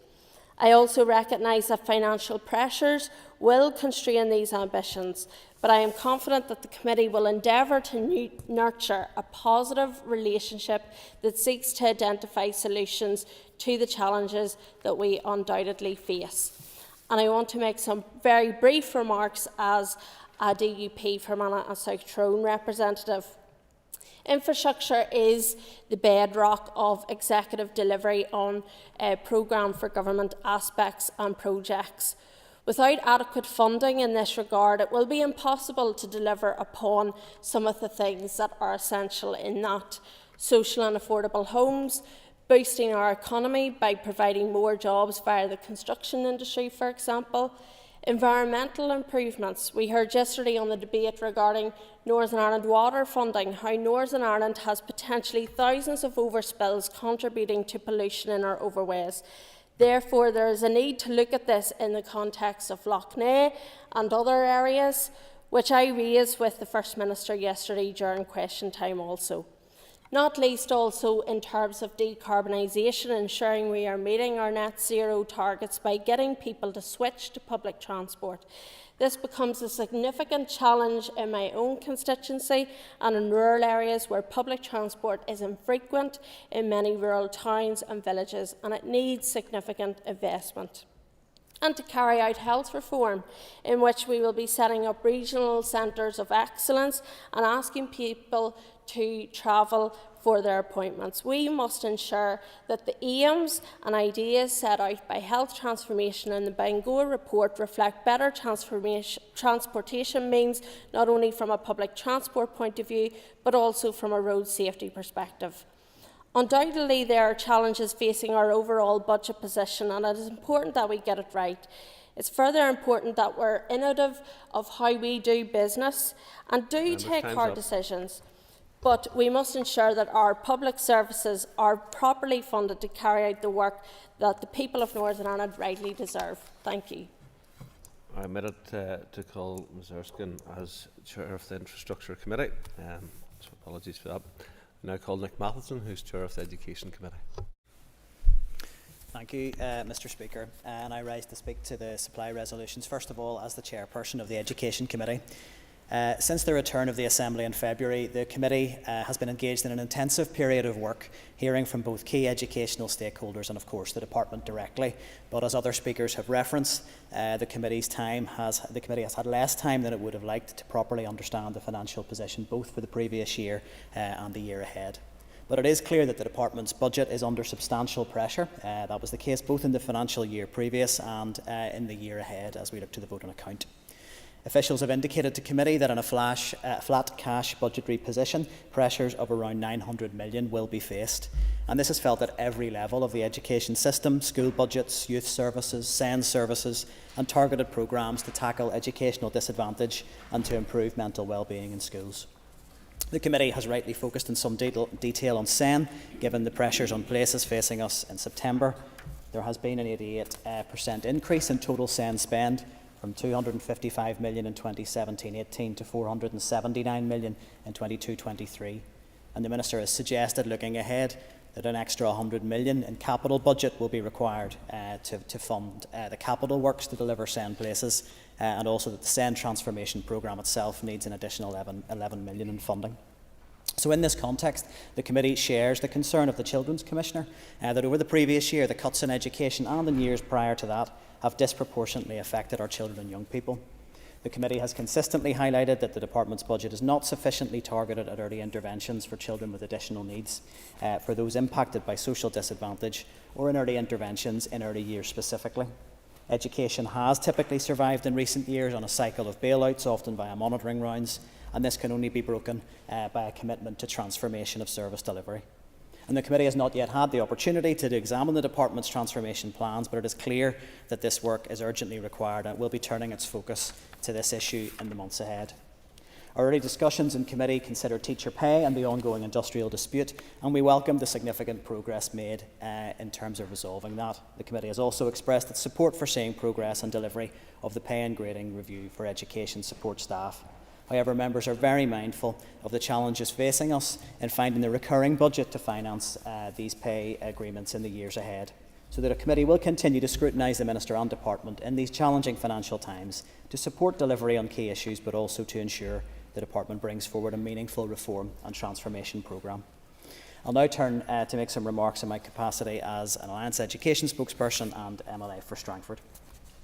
It is clear, as has been referenced by many other members, that we are again in a less than desirable position in terms of our budget scrutiny in this place.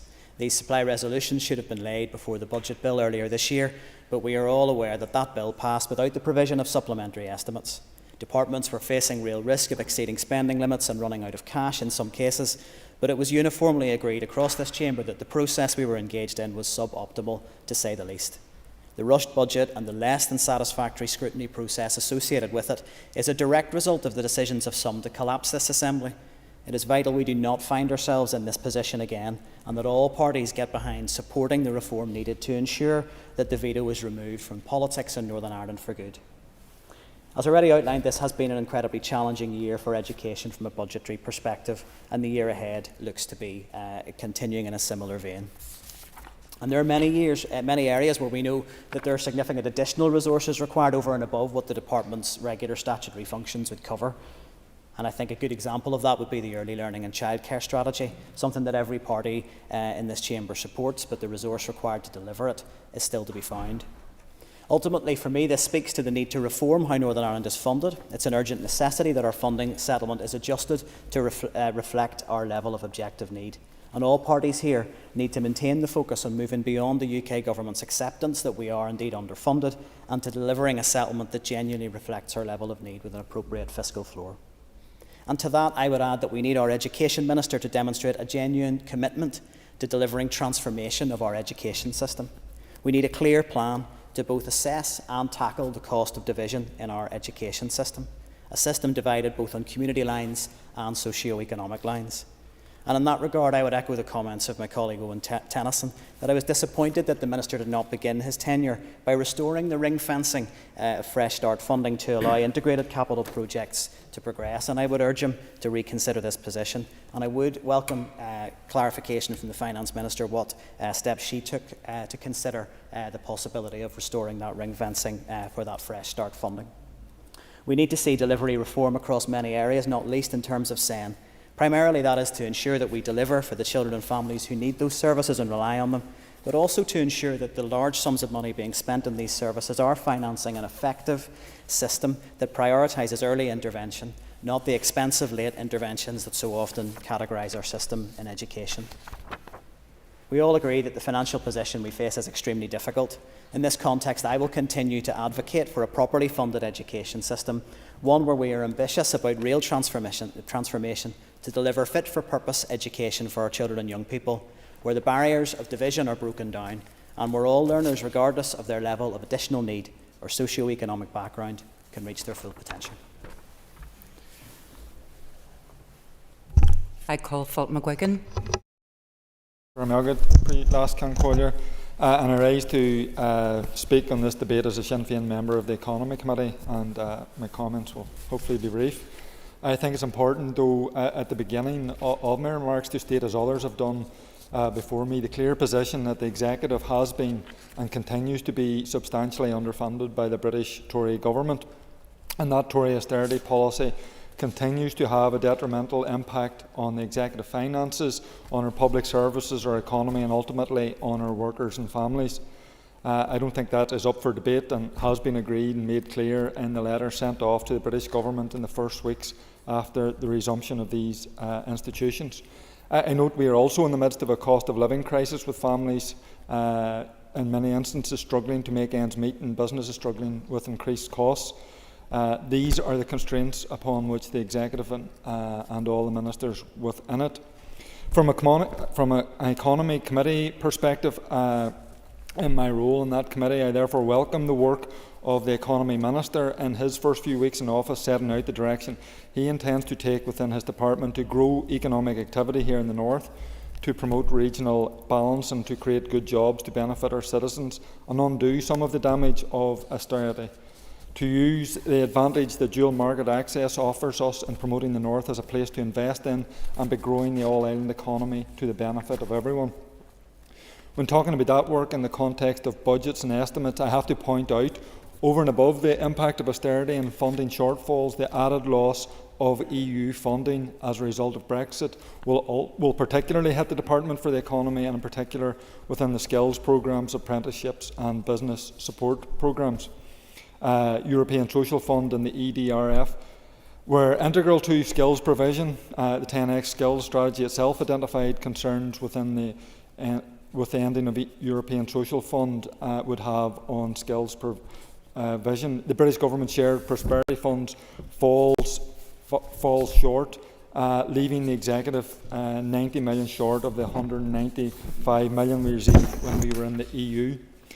British Government schemes like Shared Prosperity and the Community Renewal Fund give the executive very little scope, if any, to shape skills funding in the needs of local businesses and workers here. So, last Concollier, in conclusion, we in the North are often left to deal with the consequences of insufficient funding, bad decisions or inaction at Westminster.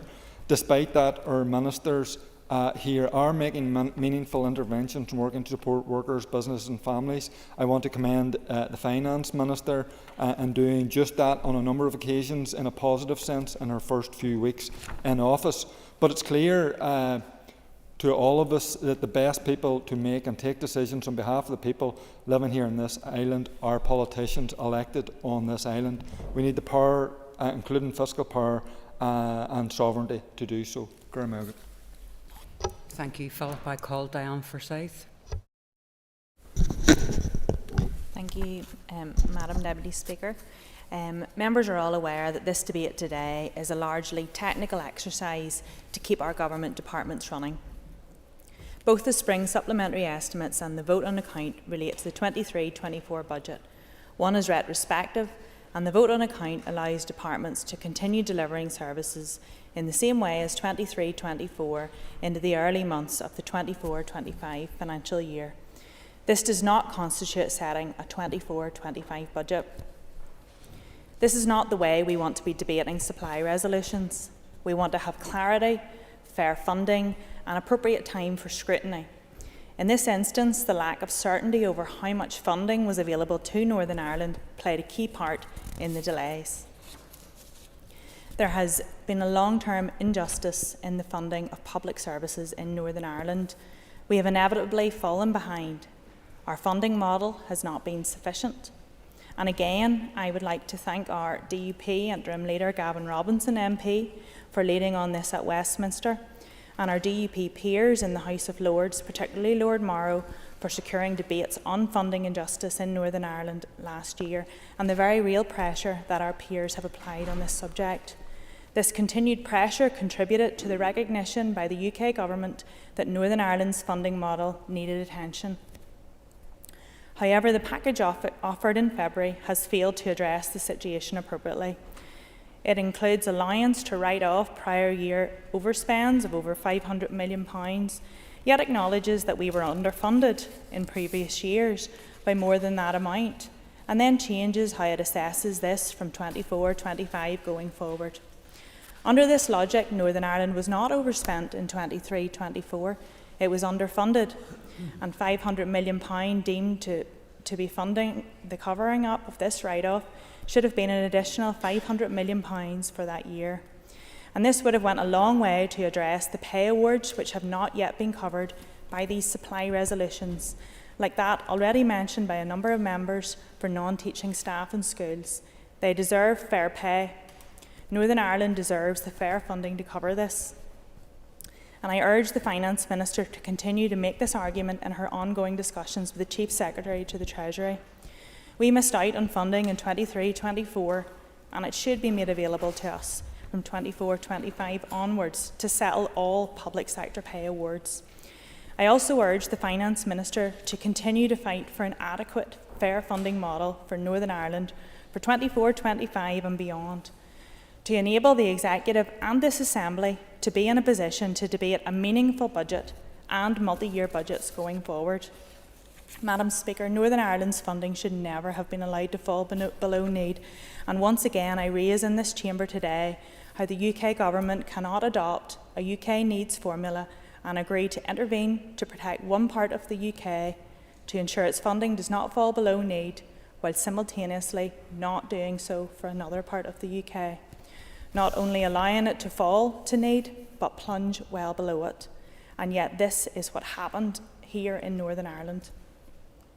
In order to be treated fairly, the UK Government needs to increase, fully baselined, Northern Ireland's funding per head by proportionately the same amount above need as in the case of Wales from 2018-19, which the uplift was applied and from that point the uplift should be applied to Northern Ireland with the provision of a fiscal floor at the level of need rather than the fiscal ceiling. This is the only fair way forward. We support these motions today out of the necessity of the circumstances. The 23-24 resolution is retrospective on money already spent. However, I call upon the Finance Minister to commit to continue to fight for a better financial outcome for the 24-25 budget bill in the months ahead for Northern Ireland public finances to be placed upon a sustainable footing and for the Executive to secure the resources that it needs to deliver effective public services. We need this to be able to deliver for Northern Ireland, to deliver on our key objectives like supporting and boosting our National Health Service, on growing our economy, creating jobs, tackling the cost of living crisis, securing a better education system, improving childcare, to ensure no mother or father in Northern Ireland has to choose between caring for their children or going to work. We need fair funding and clarity on Northern Ireland finances moving forward as a matter of urgent priority, and we need a 24-25 budget as soon as possible. Thank you, Diana Cole-McNesbitt. Principal Deputy Speaker, thank you very much indeed. Like many previous speakers, I'm somewhat frustrated at, shall we say, the suboptimal manner in which we're dealing with this business. I well imagine the Minister is also frustrated by it. In terms of multi-year budgets, I think it's not only a sensible idea, not only a desirable idea, I think it's inevitable that it will come and not before time. Part of my frustration is that the way we do business, and I want to use the next couple of minutes to make a plea for thinking about doing it differently. But before that, perhaps, just to turn to money already spent.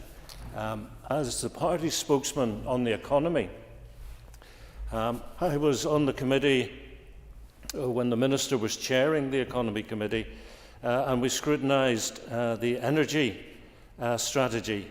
In December 2021, the Department published the Path to Net Zero Energy, a keynote document, I think we would all agree, in terms of climate change and the need to get to net zero. And on page 26, there is a table estimating capital investment and savings. And I'm sure departmental officials will say that these are indicative figures, but they're interesting because in terms of additional capital investment, the table says the investment will be 1.2 billion per annum starting in 2021, with net savings of £301 million. There's no evidence whatsoever that these funds were allocated, and of course not all of that investment would have been public money, but a significant amount would, and there is no indication that I can find that additional funds were made available to meet that 1.2 billion annual investment. In terms of the estimates, it just seems to me what we're saying is let's look at what we've done before and give departments 65% of that annual figure, and I'm not sure that is at all the way to go. Recently at committee we were talking to the department and I asked about 5 of their arm's length bodies, their NDPBs: Tourism Northern Ireland, Tourism Ireland, Invest Northern Ireland, Intertrade Ireland and Screen NI. And the question was, what is the return on investment? In other words, for every pound of public money we put into these bodies, how much do they generate in return? And surprisingly, I find the department officials were not able to answer that question, and I believe they're still working on it. But I was surprised they weren't able to say in any detail what the return on investment was, although they were all quite certain Screen NI will come out on top. And of course, that makes me think return on investment isn't just about the finances of it. What about the impact Screen NI have in terms of promoting a positive global image of Northern Ireland? So it is more complex than a straight financial transaction. But surely we need to know, if we're concerned about value for money, surely we need to know the financial return on investment from these 5 bodies. The other frustration for me is that in May of 2016, so nearly 8 years ago, we agreed that our programme for government would be an OBA, an outcome-based accountability programme for government. And at the heart of that is cross-cutting measures. So, for example, we would agree that when it comes to educational underachievement, we no longer point the finger simply at the Minister of Education and say that's your problem, because we understand that healthier children do better at schools. So the Minister of Health has a role to play with the Minister for Education. We understand that children in better quality housing are likely to do better at schools. So suddenly the Minister for Communities has a role to play. And then there's the question of transport. So the Minister for Infrastructure is at the table. And so is the Minister for DERA, for Rural Affairs. So it's actually an all-executive issue to tackle educational underachievement, and that needs budget. And yet if we look at these estimates, it's divided up department by department. And we know that ministers, when money is tight, will look at everything they do that costs money and divide it into two columns: statutory responsibilities and non-statutory. And if you're in the latter, God help you, because you're more than likely to be cut. And that's going to affect cross-cutting, that's going to affect outcome-based accountability government, and that is going to affect how we deliver for our people. And one that's coming up, and I say this as an outgoing member of the policing board, is that the police are now looking at the number of events that they attend which are health incidents, not crime incidents. They're also, I think, looking at the number of hours that police officers spend in corridors outside emergency departments waiting to hand over patients, particularly mental health patients, sign them off to the hospital. And that's a cross-cutting thing. And I suppose the old saying is police officers' response vehicles carry defibrillators, ambulance crews don't carry handcuffs. So the police tend to be the responders of first and last resort. Now, it may be that that's the best thing for society in terms of keeping people safe. We have to have that debate, and if the answer to that is yes, the police are the best placed service, then the second question is it reflected in the budgets?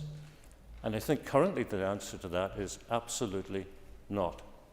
So if the police are going to do health duties, we have to have a debate about how the money is divided. These cross-community things are really, really important. And unless they're embedded in the budget as well as in the programme for government, I suspect we are not going to deliver as we want to do for our people. So I know it's for another day, but I think we really do need to have a fundamental review on how we do budgets and align them on a multi-year basis to programmes for government.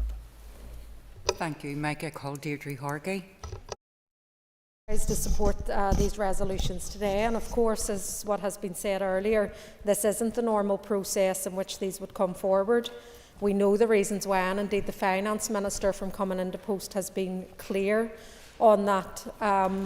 But the spring supplementary estimates do give effect to the allocations which were announced when the Assembly did return, a key element of that being our public sector pay, of which many of us stood on the lines with public sector workers in the lead up to the Assembly. We know this was a critical element in terms of the budget coming forward. And I am glad within the estimates here, the Finance Minister actually gave an additional £100 million to public sector pay, and I'm hopeful that they can reach a resolution within each of the departments as soon as possible. So it is important today here that we do reinforce our support for fair pay for our public sector workers in supporting these resolutions that are in front of us. Indeed, we know, and it's been said by many around this chamber, part of the position that we're here today is because the British Government have themselves admitted to underfunding the North here for many years. And indeed, we know that this underfunding over the last few years, indeed over the last decade or more, has caused deep and lasting damage to our public services. And let's remember that a big part of this was a policy by the British Government, and that was a policy of austerity to actually rob our public services, which impacted on the most vulnerable within our communities. It was a policy of choice by the British Government, and indeed it's that policy of choice which is crippling our public services. Last year, the Tories continued to impose cuts on our public services Many of these included cuts to our frontline services that we've been hearing from many speakers here today, in health and education, within our communities, and of course within our Justice Department as well. But these cuts are felt hardest by our most vulnerable within our communities. And indeed we see this, and we've listened to this from the voluntary and community sector, who are often the low-hanging fruit that are cut first. And indeed that should be an alarm system for all of us. It is unacceptable, therefore, that the British Secretary of State chose to inflict so much hardship on the most vulnerable within our communities. I'm glad that the first act within a restored Assembly was a united call from all parties in this chamber for a new fiscal framework which would ensure that we were provided funding on the basis of need. Indeed, Sinn Féin is willing and ready, through our four-party executive, in working with the opposition and with others in this chamber, to push on the British Government to address this underfunding in the North and its implications. And this should remain our clear focus here today, but importantly going forward in the coming weeks and months. We urgently need to address the underfunding. Of course, we need to look at the redesign and prioritisation of policies, of resources and of services, but we also need to look at the fiscal levers, so to look at the framework in its entirety as well. And for me, I believe that a fundamental pillar to all of this has to be about targeting social need and about effectively addressing poverty and inequality. Our families, our communities and workers deserve nothing less. Thank you, Deirdre. I call the Chair of the TO Committee, Paul Bradshaw. Principal Deputy Speaker, I rise on behalf of the Committee for the Executive Office. I will be fairly brief, as the Executive Office has a relatively small budget compared to other departments, but it is an important budget as the department deals with some of the most sensitive, contentious and wide-ranging matters we have to deal with. As an overview, the department has been allocated around 185 million resource DEL and 12 million capital DEL for the financial year. The department required around £15 million less resource DEL, but this was balanced out by an additional requirement for 14 million capital, a balance of a reduced DEL requirement of £1 million. Payments to victims and survivors of the conflict accounted for £14 million of the money that was not required in 2023-24. Either the £59 million allocated to these payments was a considerable overestimate, or there was a significant lower number of people who did not access the support that they needed. Certainly the evidence in my discussion with the victim sector tends worryingly to suggest the latter. Likewise, £5 million of the £32 million allocated to the victims and survivors of historical institutional abuse has not been spent.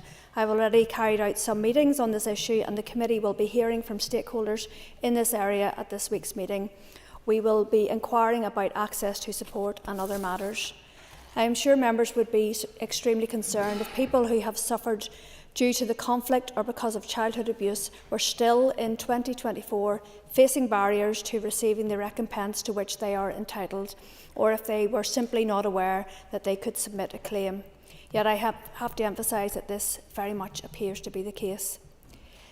This has financial relevance, specifically because the easements in relation to payments for victims and survivors of the conflict and historical institutional abuse were included in the Department's first day brief to the First and Deputy First Minister, but the increased requirement for capital DEL was not. Most of this has been allocated to the Strategic Investment Board, and it is unclear as yet how this amount of expenditure was unforeseen. Moving on to the vote on account at 65% of the £169 million resource and £26 million capital DEL from the last financial year, the Department is to receive £127 million for these areas in the coming year, pending a formal budget being agreed. It is acknowledged that this year is exceptional and that budget processes are unusual, but the committee looks forward to being fully informed about money the department is going to spend.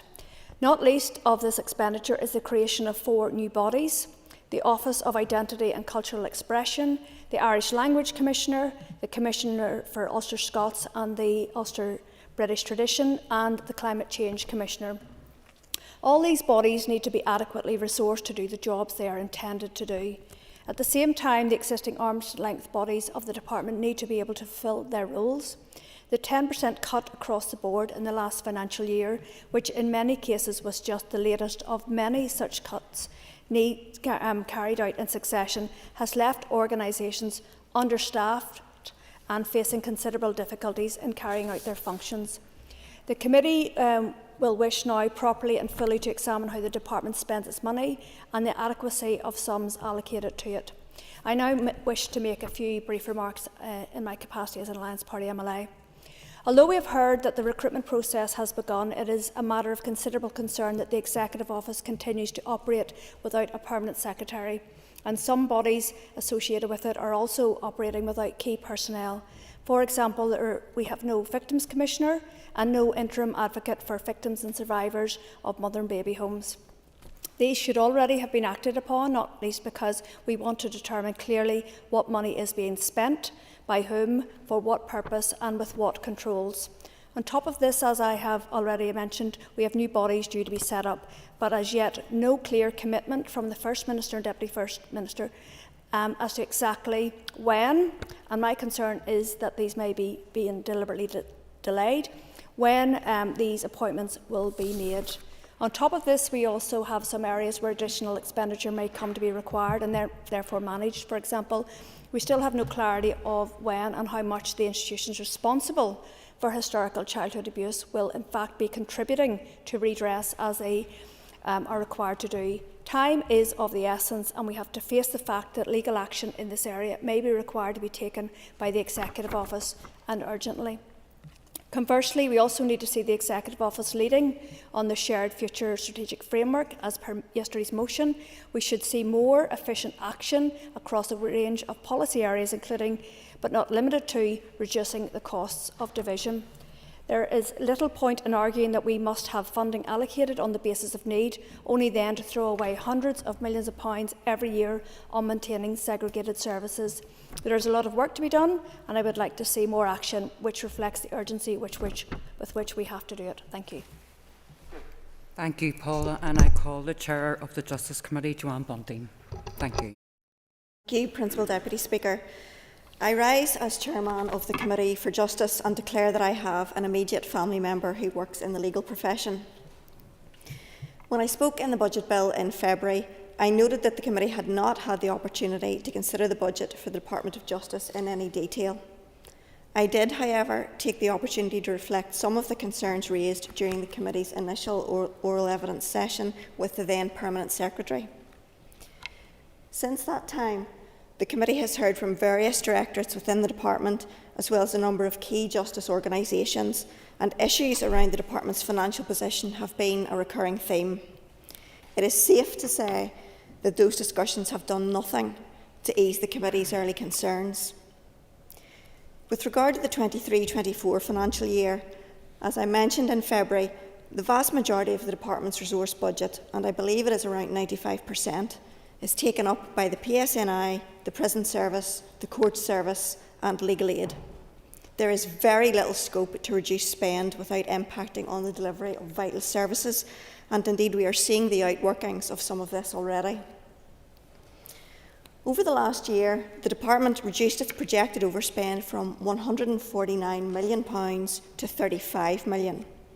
This was achieved by slowing spend across the sector and included, for example, suspending PSNI recruitment and not increasing the number of prison officers. Serious measures such as these come with serious consequences. The stagnant number of prison officers comes at a time when the prison population is almost at its highest ever and is still increasing, and will inevitably impact on the ability to provide effective rehabilitation.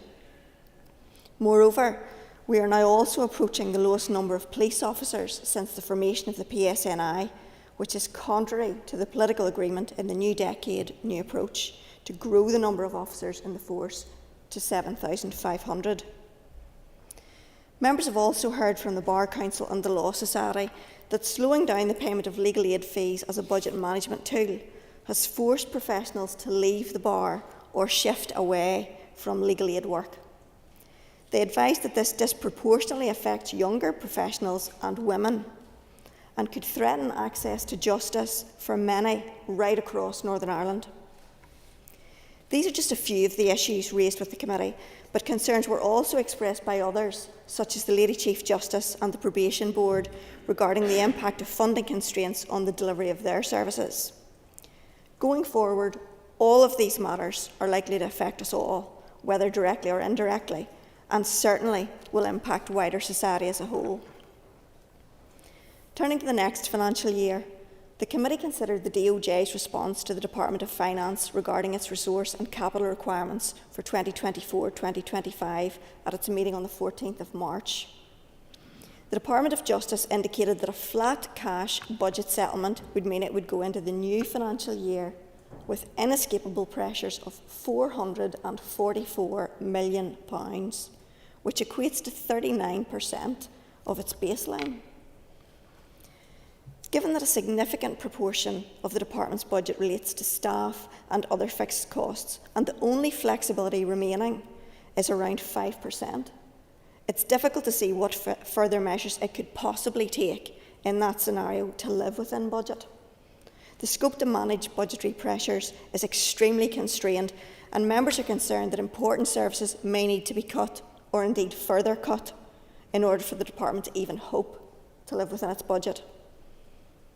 Having reflected on what we heard to date, the committee agreed to write to our Home Department and also the Minister of Finance to outline members' concerns. In particular, the committee drew attention to the fact that people often enter the justice system when their needs are not being more appropriately met by other parts of the public sector, such as the health service, due to existing demand there. Greater collaborative working may help to address some of those issues in a more appropriate and cost-effective manner. Moves towards policy or needs-based budgeting could also be beneficial in this regard. Members believe that multi-year budgets would help provide a degree of stability, not only for departments and their bodies, but also for the community and voluntary sector, which often delivers vital services for the justice arena. Members also raised the work undertaken by the Fiscal Council on the estimate of relative need for public spending in Northern Ireland, including the requirement for it to include additional security and justice costs that do not occur in Scotland, England or Wales. The committee wishes to ensure that the case for additional funding to meet those unique requirements is being made to His Majesty's Treasury.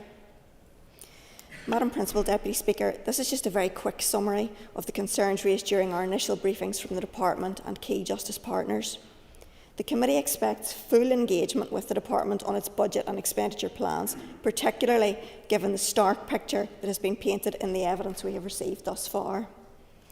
In terms of my views and party political position, I laid those out clearly in the course of the previous budget bill debate. They are on the record for all to see and still hold true, so I will not take this House's time by repeating. Thank you. Thank you, Joanne, and I call Colin McGrath.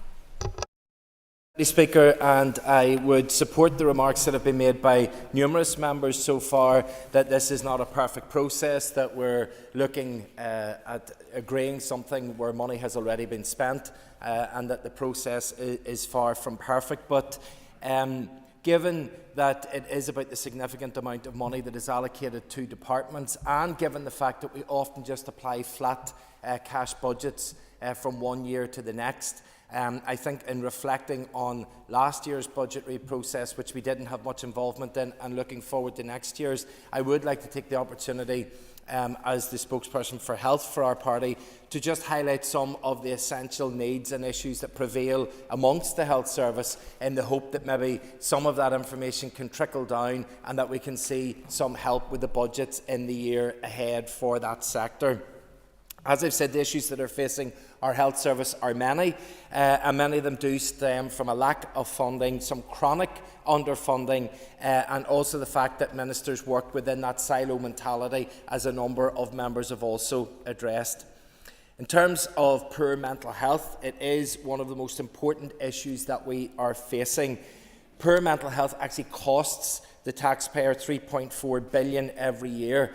And I think that if we were to put a small amount of investment through our health service and through other departments to address those issues, we could be, in the long run, saving money, but most importantly, helping people, especially where they need it.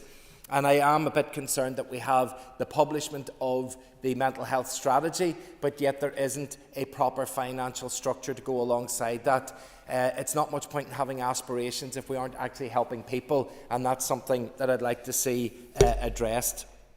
We know too that waiting lists are just far too high, and people are being left to languish on them for far too long.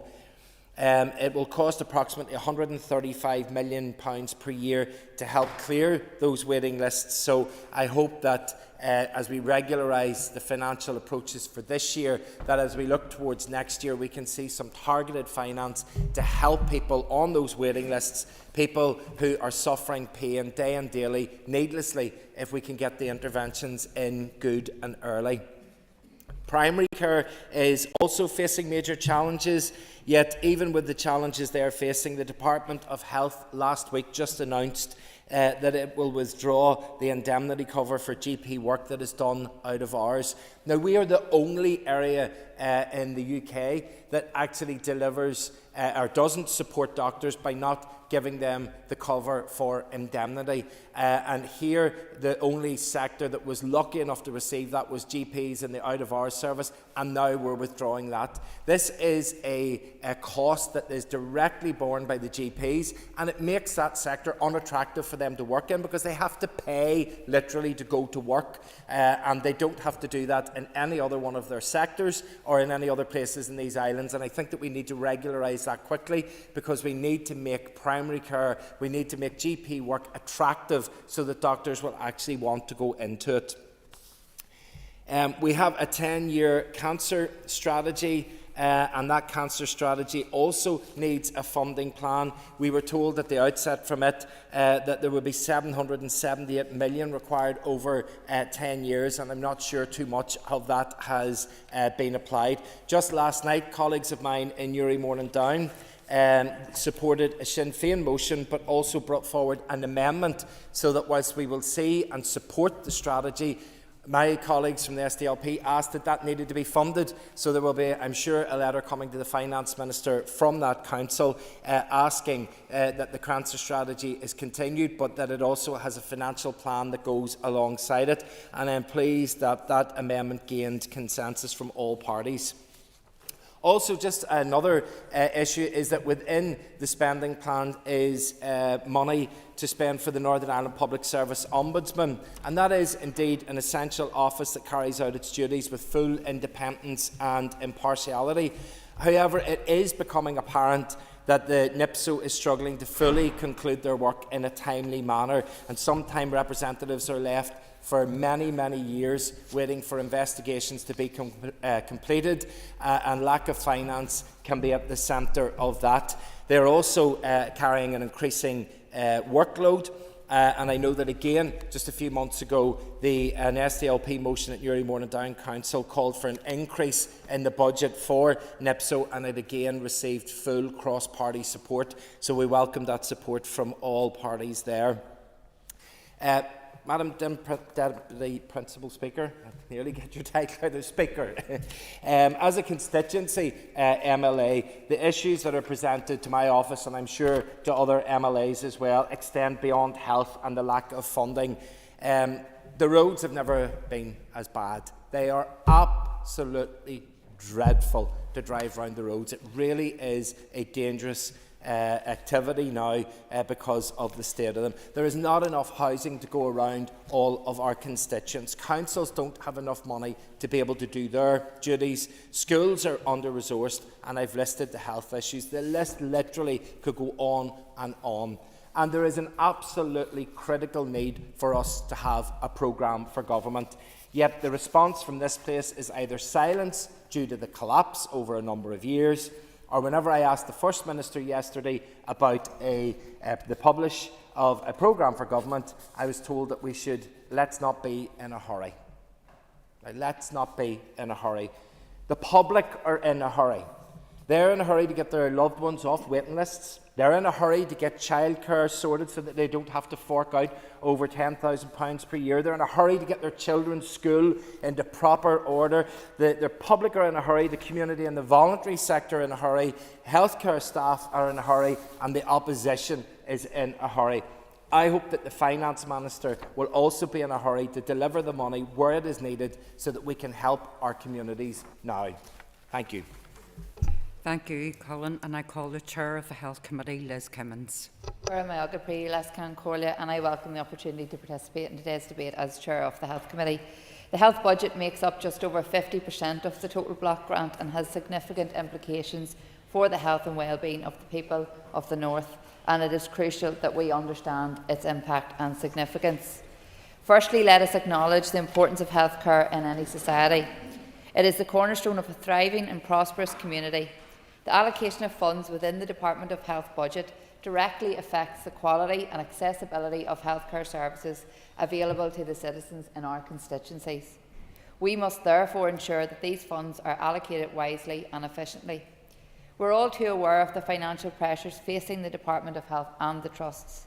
The Department has indicated that it has an estimated overspend of over $500 million in 2023-24.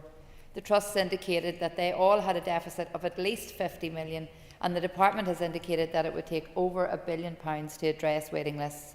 These are considerable pressures. The committee has heard over its first 7 meetings of the pressures and stress of the healthcare system, and unfortunately it is our dedicated and hard-working healthcare staff that are at the end of those financial pressures, and I would like to pay tribute to all of those healthcare staff who are going above and beyond to care for and treat some of the most vulnerable in our society. These are people in our families and in our communities. The committee welcomes the additional funding identified for outstanding pay rises and urges the Minister to continue to meet with representative bodies and that pay rises are implemented as soon as possible. I welcome the ongoing and positive engagement there has been with the Minister to date and departmental officials since the committee has started to meet. And while some of the information the committee has received has, to be honest, been frightening, the committee appreciates the work that is undertaken to try and address the failings that are in the system. The committee understands the difficult decisions that the Minister and Department will have to take over the coming period to try and address many difficult and pressing issues, including waiting lists, recruitment and retention of workforce and pay. We must recognise that healthcare requires collaboration, innovation and a commitment to prioritising the well-being of all citizens. While the budget provides a framework for action, it is up to all of us, politicians, policy makers, healthcare professionals, community leaders and citizens, to work together to ensure its effective implementation and to build healthier communities for generations to come. As a committee, we will look to work collaboratively with the Minister, health professionals and key stakeholders. The committee will seek to advocate for equitable access to healthcare services, support initiatives that promote health and well-being, and hold the Department accountable for the prudent use of resources allocated within the Department for Health's budget. My hope is that despite the pressures in the system, we can work together to begin a journey to create a brighter and healthier future for all. I now make some remarks as Sinn Féin Health spokesperson. Our health and social care workers have waited far too long for a fair pay rise, and we need to ensure this can be implemented at the earliest possible stage. Our health service is on its knees, not least as a result of over a decade of Tory austerity, including cuts of £1 billion last year imposed by the Tories, and it is the most vulnerable in our societies who are feeling these most acutely. I want to commend my colleague, the Finance Minister, for her diligence in working in these very challenging financial circumstances and for ensuring that the issue of a fair pay rise for health and social care workers has been prioritised at the earliest possible stage. But I think it's important to emphasise that it is the responsibility of the relevant ministers to make bids and determine how budget allocations are spent, and not the Finance Minister. Health is undoubtedly a priority for us all, and the allocation of over 50% of the overall budget signifies this. But we also have to be realistic, and every member in this chamber knows the total block grant falls well short of what is needed to stabilise our health service. Until then, it's almost impossible to fully realise the significant investment and transformation that every corner of our health and social care system needs. Some of the most basic services that the public rightly expect to have access to are in crisis, with astronomical waiting lists that continue to grow, GP services collapsing, community pharmacy and dentistry on their knees, and funding cuts to vital services such as the Children's Hospice. These are all strong indicators of the compelling need for our public services to be properly funded. It is untenable that we are expected to continue to deliver public services with the scraps from the Tories' table. When this Assembly was restored 2 months ago, all parties were united in our call for the British Government to provide funding on the basis of need. And Sinn Féin will continue to work to achieve this, and I would urge all other parties to join with us and continue impressing the British Government so that we can deliver collectively the quality of healthcare that all of our constituents need and deserve. Thank you, Liz. I call Brian Kingston. Madam Principal Deputy Speaker, I was wishing to speak as a member of Communities Committee, but perhaps it would be inappropriate for me to speak before the chairperson if he hasn't spoken yet. It's up to yourself. Will I carry on? Yeah. Okay. Well, I'm speaking as a member of Communities Committee, and I recognise that this is a largely procedural debate regarding the finances in the last financial quarter, but it does provide the opportunity to make some important points and highlight needs. Certainly during my time on the committee, we have been receiving briefings and catching up on matters and hearing regularly about the consequences of an inadequate departmental budget and financial pressures resulting from that.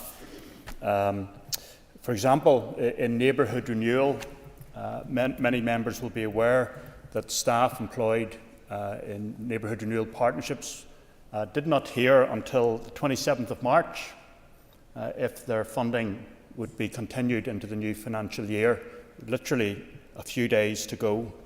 And they've been given a 3-month contract now, awaiting a full departmental budget to be set.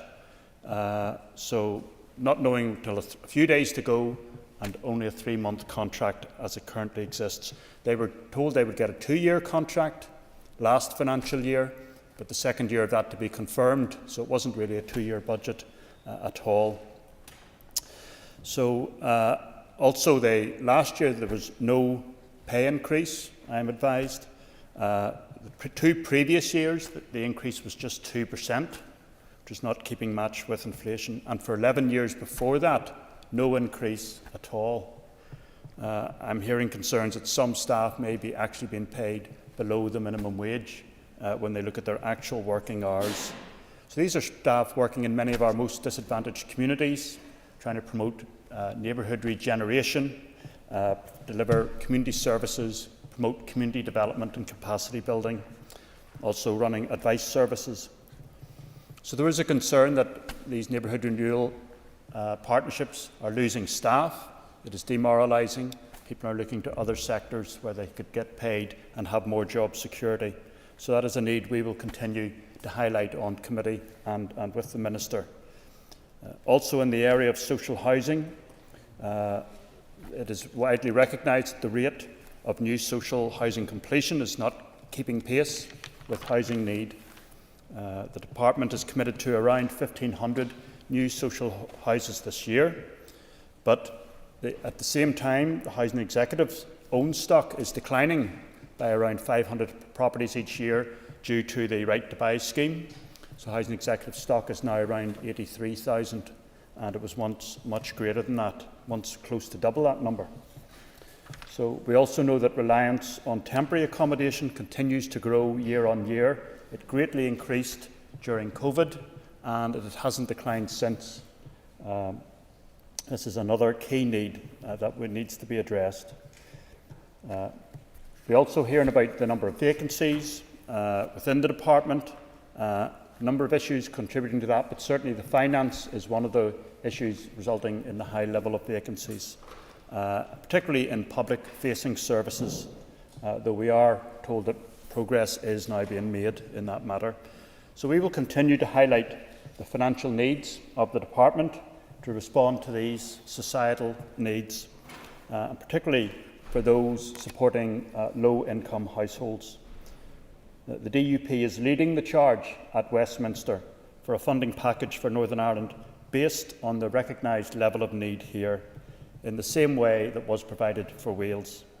Our interim party leader, Gavin Robinson, has been spearheading this campaign, and we will be unrelenting in demanding a needs-based budget for Northern Ireland. Thank you. Thank you, Brian. And I call David Honeyford. Thank you, Principal Deputy Speaker. I rise as an Alliance Party spokesperson for the economy, and I want to raise a couple of things that are important now, but also essential in future years. Just a couple of stats. Innovation levels among Northern Ireland business are the lowest across these islands, and in the UK we're actually 12th out of 12 regions. Looking at other stats, unfortunately indicate that we're not seeing the growth in higher and further education enrolment that our economy needs. And while it's welcome that we are seeing a little growth in apprenticeships, figures over the 2020 to 22 period are likely to be skewed by COVID. Our economy hasn't been a net contributor to the UK Treasury since the 1930s, and has actually been in deficit annually since 1960s. And so it's heavily reliant on the public sector.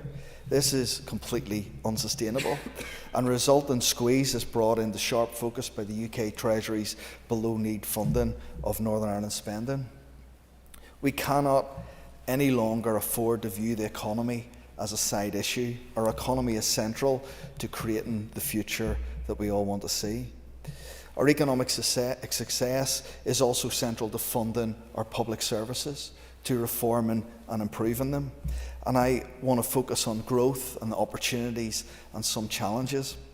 And I've said before, and I'll keep repeating it, but we shouldn't lose sight that it's actually our business community who create employment, who create apprenticeships and bring money into our economy that grow our GDP. It's essential that we work in here to create the conditions and work in partnership to provide the skilled and trained workforce to give our business community the best platform in every sector that they can grow. Having the unique position of having access to both the GB and EU trade markets is something that Alliance absolutely supports. And I've said it before, but it's one thing for us to understand that opportunity, and it's another thing for the world market to know about it. It's one thing, and it's another thing to invest in what is required to actually exploit the opportunity. This will cost money, and it won't happen without vision and investment. That needs to be set alongside supporting and encouraging our own Indigenous businesses to realise the potential it can bring for them. And that includes encouraging greater collaboration and partnerships and economic trade on this and across this island, as well as into the rest of the EU. That will need significant investment to realise growth. Yet when we look at financial figures, the Department's resource del is about 130 million lower in 22-23 compared to the 3-year draft budget prepared to the Department of Finance in 22. So there's significant challenges on our economy last year and into the next. The loss of 30 million of EU funding towards programmes, the energy transition that urgently needs investment if needed to reach net zero targets, the reform of Invest NI and funding a new direction that needs prioritisation, and adequately funding of higher and further education of skills and all-age apprenticeships. I welcome the pay reward for teaching in our schools, but our FE colleges and our lecturers need to see an agreeable pay award that rewards and values them fully. The Minister of Economy and the Minister of Finance need to deliver for our lecturers as soon as possible. It cannot be left to the side. If we are to build a skilled workforce, then we need the best qualified experts to teach and to train the next generation in our colleges. And our further education colleges can no longer be viewed and valued as second class or the backup option. That starts with how we pay and treat our staff and our lecturers. Developing FE into technical universities is something I will continue to raise, but as a minimum, the reform of FE needs to be adequately funded. We can't not ask for more and continually ask for more, but actually pay and invest less. it's really important that moving forward the Department of Economy has the adequate budget allocation that enables all of these reforms and can pay staff appropriately. We cannot afford to miss the opportunity that we have for a short time. There's a window of opportunity that we have for our economy to transform and to grow. And it's important to stress that the growth of our economy is not a single department issue. This includes not least DAERA, but also infrastructure and communities have a role in that growth. My colleague Owen Tennyson has already made the point around reform, and as the Alliance Party we look forward with hope and we look forward for better.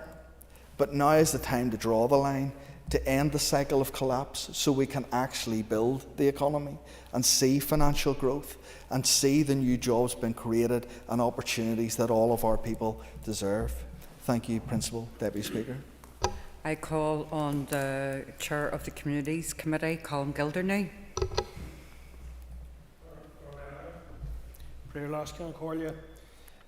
I raise to speak on this motion as Chair of the Community for Communities, and also intend to make some brief remarks in relation to my role as Sinn Féin spokesperson. Since the last debate on accelerated passage for a budget bill and the vote on account in February, the Committee for Communities has requested and received a number of briefings from officials, including the Permanent Secretary and all of the Deputy Secretaries in the Department.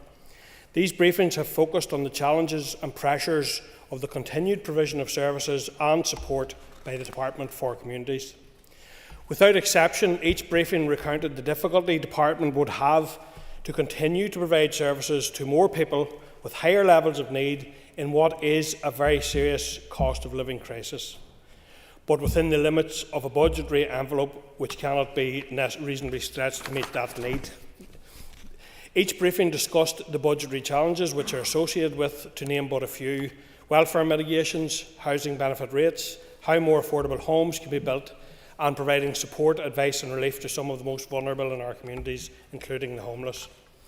The Committee has heard consistently about the extent of the gap between what the Department can do or has ambition to do and the lack of available funds and staff to make that happen. Furthermore, we have also been advised of the extent of the significant resource pressures that the Department is forecasting for this coming financial year, bidding for more than 130 million from the Executive. These bids don't all relate to funding for the action plans and strategies which our committee is seeking updates on. These bids are non-ring-fenced resource bids, the money needed to keep paying social security benefit, job start programmes, supporting people and universal credit. The committee has been advised that as the largest of all of the 9 departments in the civil service, the Department for Communities had a budget of 10 billion for 2023 to 24. The committee wants to be able to undertake its statutory role properly and to really get into the detail of following this expenditure and ensuring that the right questions are being asked and that every pound is being spent in the most sensible way and, crucially, where it is most needed. The reality is that the Department for Communities was one of the departments which would have run out of cash had there not been accelerated passage of the budget bill. The biggest of the government departments had reached the stage that there were insufficient funds available in February for the department to be able to continue to function. The committee wants to ensure that this doesn't happen again. It is clear that the department is facing a profound challenge in terms of its ability to plan strategically. The fluidity and uncertainty of the financial landscape, exacerbated by the significant shortfall in monies available to the Executive, will hinder its capacity to forge long-term plans that are not only feasible but also ambitious.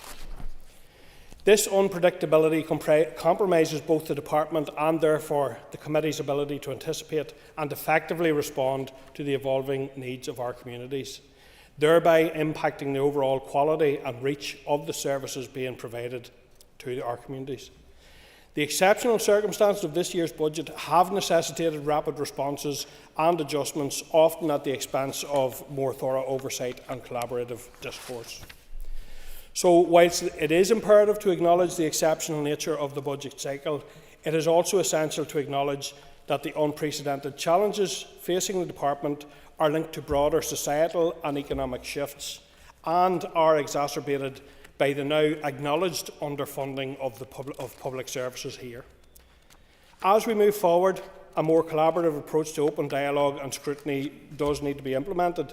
The Committee for Communities wants to do what we can to better support the foundations of a more resilient and a prosperous future for all of our community. In closing, as Committee Chair, there is no doubt about the challenges ahead for the Department and the Committee for Communities in terms of this vote on account. Whilst I reiterate today the interest and commitment the Committee for Communities has to work collectively in its scrutiny and legislative role, the challenging and competing priorities facing the Department in the upcoming fiscal year will remain a substantial challenge for us all. So I would now like to make some brief remarks just in terms of my own role as Sinn Féin spokesperson for communities. What is clear, Cearda, is that the budget imposed by the British Secretary of State last April falls far short of what is required to meet the needs of both the Department for Communities and the people it supports. And so I want to take this opportunity to call once again for a commitment from the British Government to address the historic underfunding of this institution. While it is crucial that today's supply resolution is passed to ensure the allocations announced in February can proceed, and hopefully they will bring a sense of certainty and stability to the Department going forward, as well as our hard-pressed public sector workers, we need to also acknowledge that funding gaps remain, and this has to be addressed if we are going to make meaningful progress on issues such as tackling the growing levels of poverty, supporting workers and families, delivering more social and affordable homes, and protecting private renters if we are going to make meaningful change to people's lives in the time ahead. We must therefore, Cearda, continue to speak with one voice and continue to robustly challenge the funding formula used to allocate the budget here in the North. Thank you, Colin.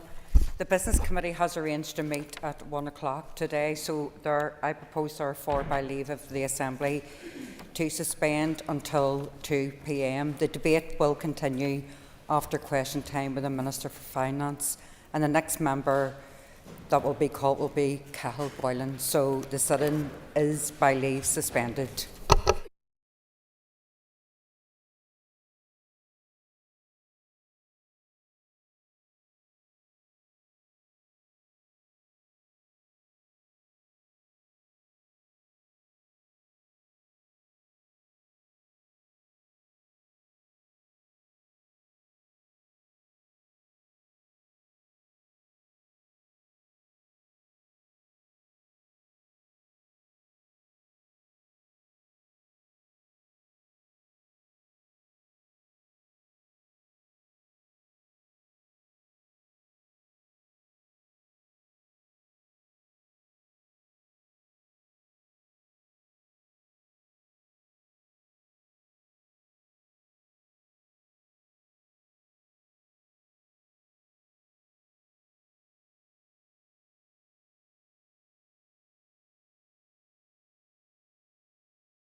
Members, it's time for questions to the Minister for Finance, and I call Harry Harvey. Very much, Mr. Speaker. That'll be question number 1, Minister. Thank you. Thank you. When the Back in Business scheme was last in place during 2022-23, 101 businesses benefited from the 50% rate reduction support, the majority of which were small independent retailers. This helped businesses get started, supported jobs and got long-term vacant units back into use. Given the positive impact the Back in Business scheme had in the past, I am glad to advise that legislation to restore this scheme will be made later this month to allow debate at the Assembly. The committee have now cleared relevant policy stage associated with the measure. I believe reinstating this popular scheme is more important now than ever before to allow new businesses to emerge and to grow our tax base. Mr. Harvey. Thank you, Mr. Speaker, and thank you for your answers, Minister. My question was, in light of the current climate, had you plans to reintroduce the scheme? So I'll just say that is good news to hear that later in the month, and it will be helping the small businesses. Thank you. Minister. I thank the member for his support. It's an important scheme, and it gives 50% reduction to businesses in terms of their rates for up to 2 years if they move into premises that were previously used for retail purposes. So it has the ability to get some of those premises on our high streets back into use by businesses and to give them that space to get started up. Nicola Brogan. Could the Minister outline who's eligible for the Back to Business scheme, please? Minister. Yeah, so as I was saying to Mr. Harvey, the businesses are eligible if they move into a premises which was previously used for retail purposes and which has been unoccupied for 12 months or more. The previous Finance Minister amended the scheme in April 2021, extending the duration of support from 12 to 24 months, helping to give businesses additional certainty. This will be retained when the scheme is reintroduced. Owen Tennyson. Mr. Speaker. Minister.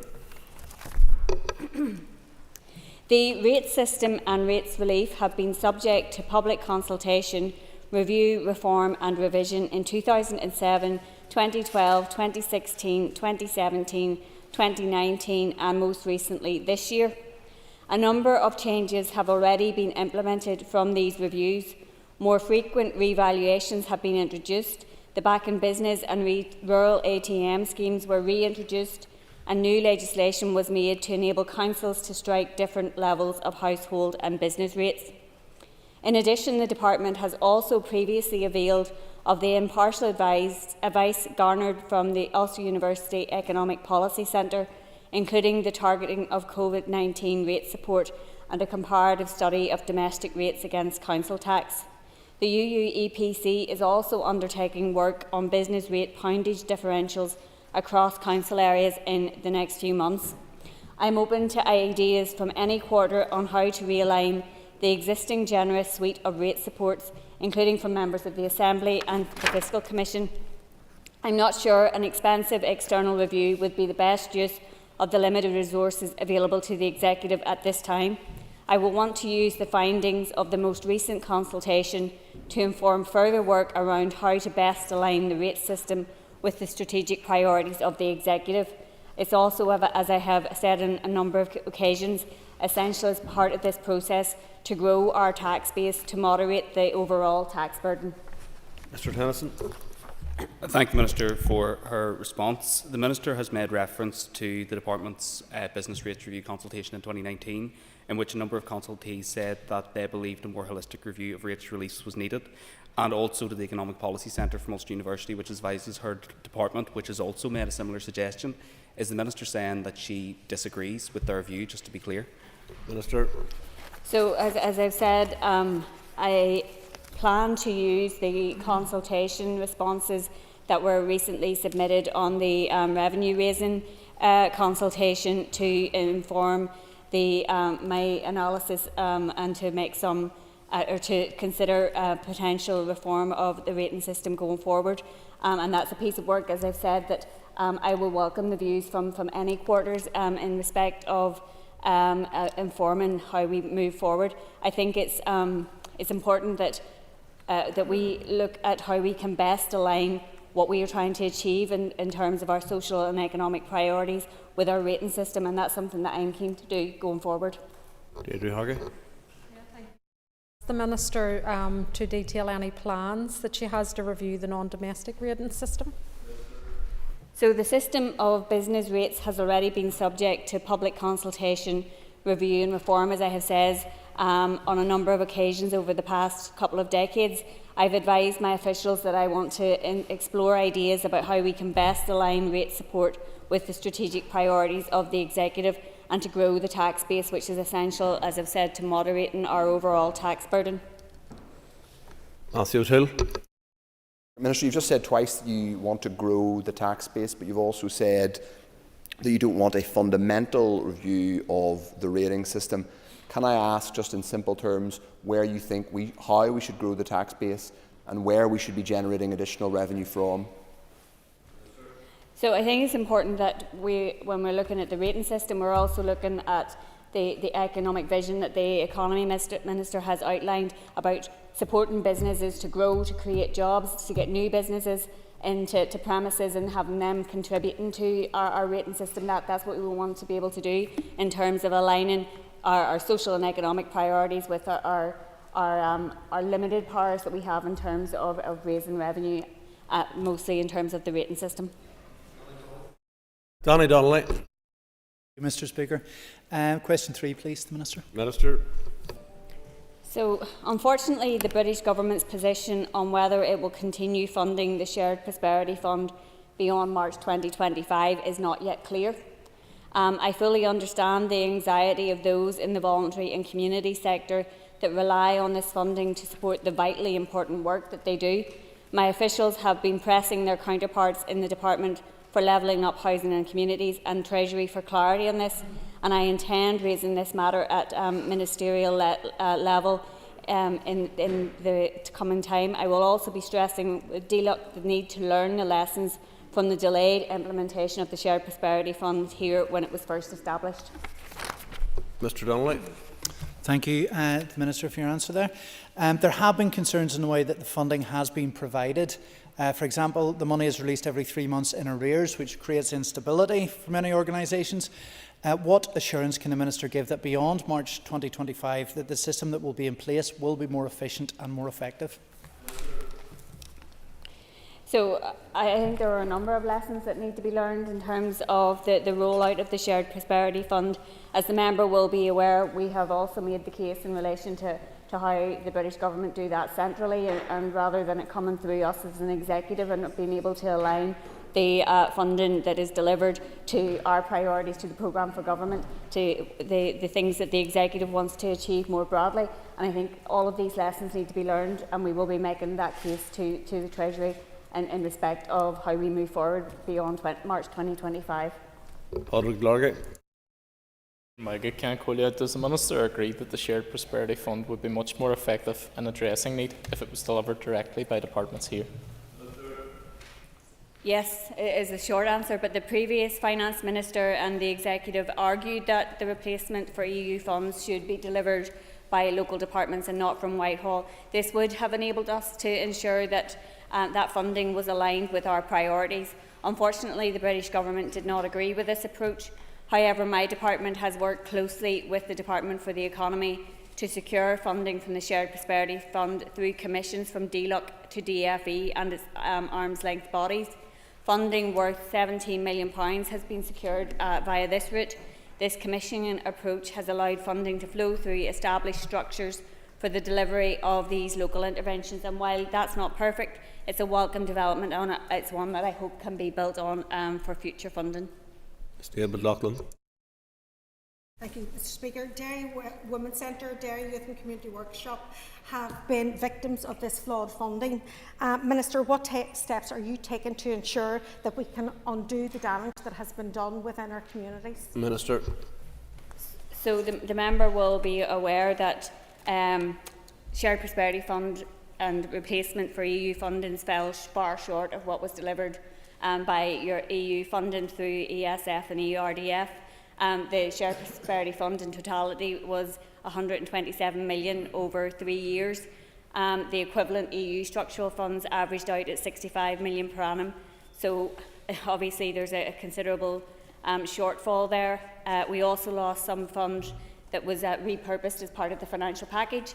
So I think it's important that moving forward we make the case that the EU structural funds need to be fully restored in terms of that amount and beyond, because obviously there's a 7-year commitment there in terms of EU funding, and we are only 3 years in terms of the Shared Prosperity Fund. So we need to continue to collectively make that case to the British Treasury that that funding needs to be properly restored. Mike Nesbitt. Minister, aware what percentage of the fund comes to Northern Ireland, and specifically if it matches the 3% of the population who reside here? Mr.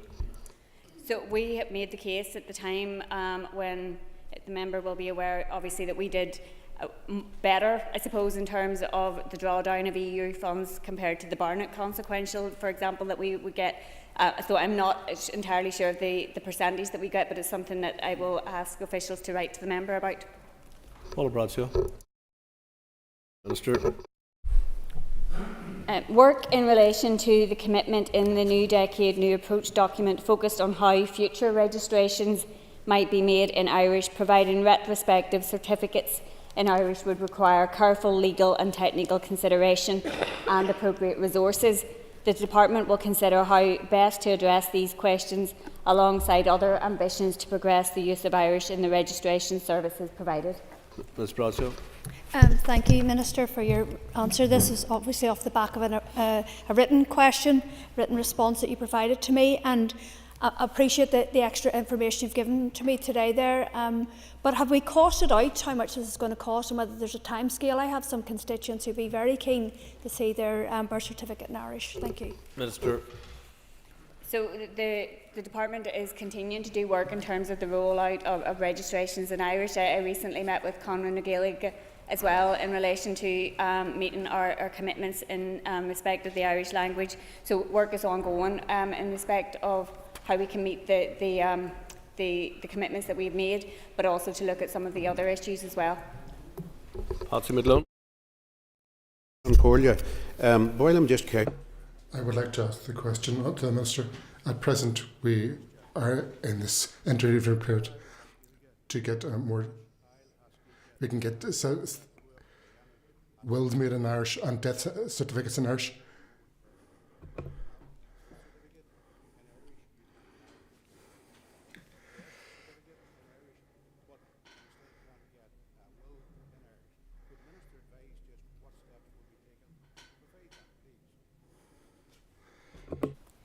Yeah, so the Department of Finance does not hold the legislative authority in relation to wills. I'm engaging with my executive colleagues to ensure this New Decade New Approach commitment is appropriately led and taken forward, and I've written to the Justice Minister to ask if the Department of Justice, working with its agencies such as the courts and tribunal services, will take responsibility for progressing this issue, which relates to the repeal of the Administration of Justice Act and the issue of wills and probate, which falls under their remit. Patsy Hill. I thank the member for that answer. How many registrations or re-registrations that have taken place in Irish under the new legislation? Minister. Since the option for birth, marriages and deaths to be registered with the choice of the certificate headings in Irish or bilingual or English was introduced on the 11th of March 2022, there has been 4,934 bilingual birth registrations and 92 Irish registrations, 1,164 bilingual death registrations and 25 Irish registrations, 1,382 bilingual marriage or civil partnership registrations and 17 Irish registrations. These figures also include the re-registrations, and I expect as the changes to the system continues to bed in, this will increase over time. Jerry Carroll. Sir. So, as the member will be aware from briefings at the Finance Committee, there are strict rules regarding the award of public contracts. There are currently no grounds under the public contracts regulations which would exclude Fujitsu from tendering for public contracts? The Minister for answer. Minister, you'll be aware through the Horizon scandal, this company has destroyed people's lives across these islands and driven some to suicide. We have to ask serious questions about Fujitsu and companies like them, and the scandal has been known about for many for years. I would suggest your department and officials need to take action. They have some 775 million contracts in total, so Fujitsu have destroyed people's lives, but it's been handsomely paid by departments in this building. Completely unacceptable.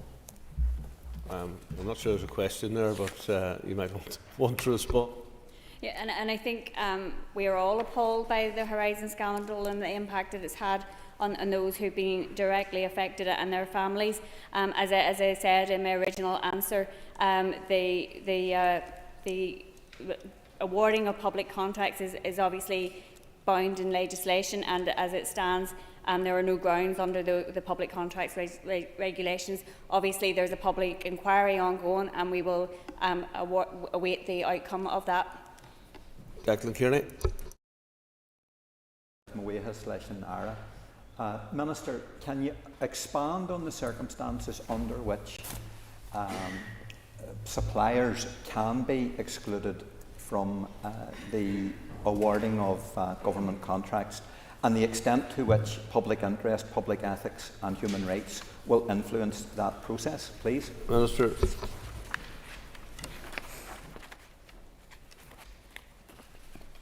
So a supplier may only be excluded from tendering for government contracts if they have committed an offence under the legislation listed in the public contracts regulations. This legislation relates to offences committed mainly in regard to theft, bribery, fraud, organised crime, professional misconduct, labour market offences, tax offences or breaches of competition law. At this stage, Fujitsu obviously has not been found guilty of any of those crimes in relation to fraud or other crimes related to Horizon, and therefore there are no grounds as it stands for their exclusion from tendering for public contracts.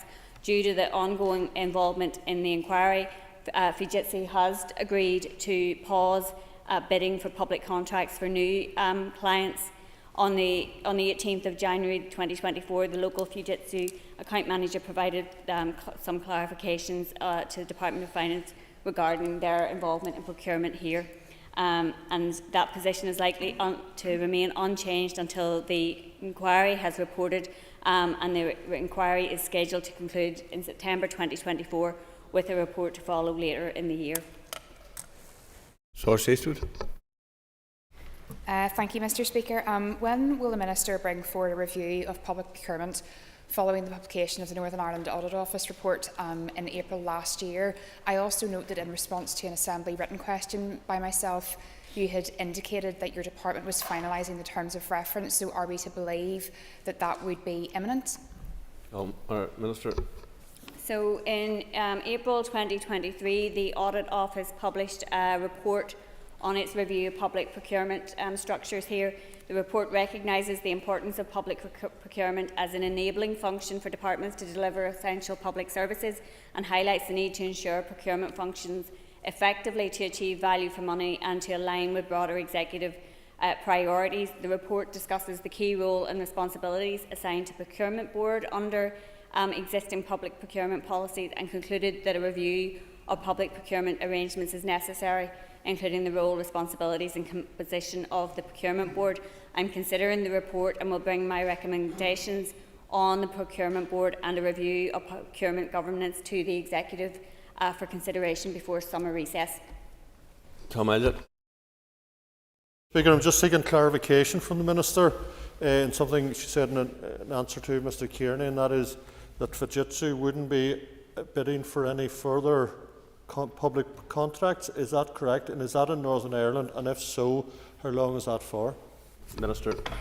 So new contracts with new customers is my understanding in relation to the current situation in relation to Fujitsu, so where they already have contracts with an organisation or are involved in a bidding process, that will continue. And as I said, there are no grounds at this stage to exclude them from that process.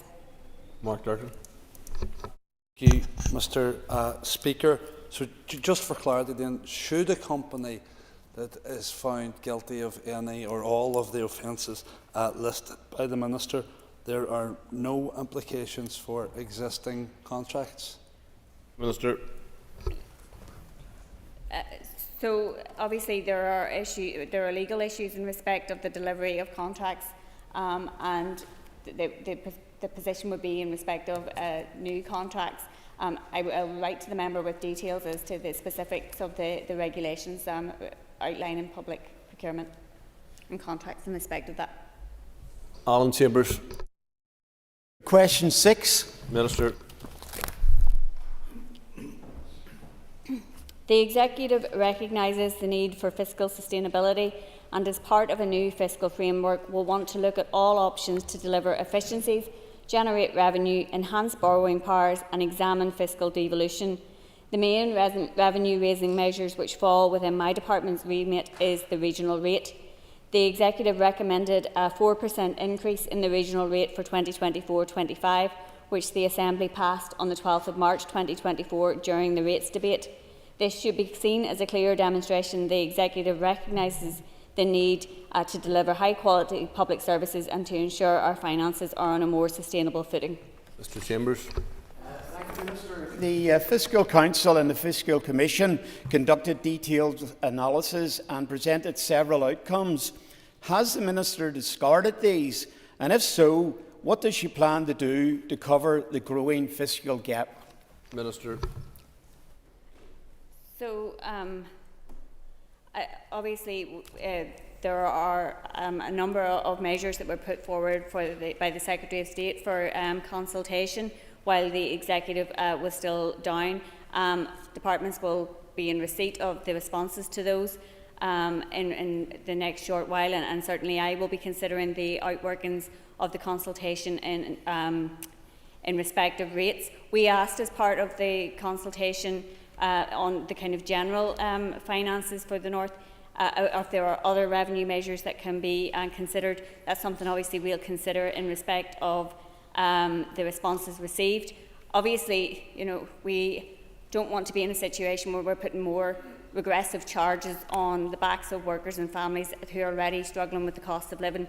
We do have a significant challenge in terms of our budgetary situation. We will continue to make the case to the British Treasury and to the British Government to be properly funded, to have a properly baselined funding framework on the basis of need. That has been recognised that we have been underfunded over the last number of years. We need to, going forward, be properly funded to be able to deliver the type of high quality public services people deserve. David Honeyford. Hi, thank you. Mr. Speaker, when will the Minister bring forward her paper on physical devolution to the Executive?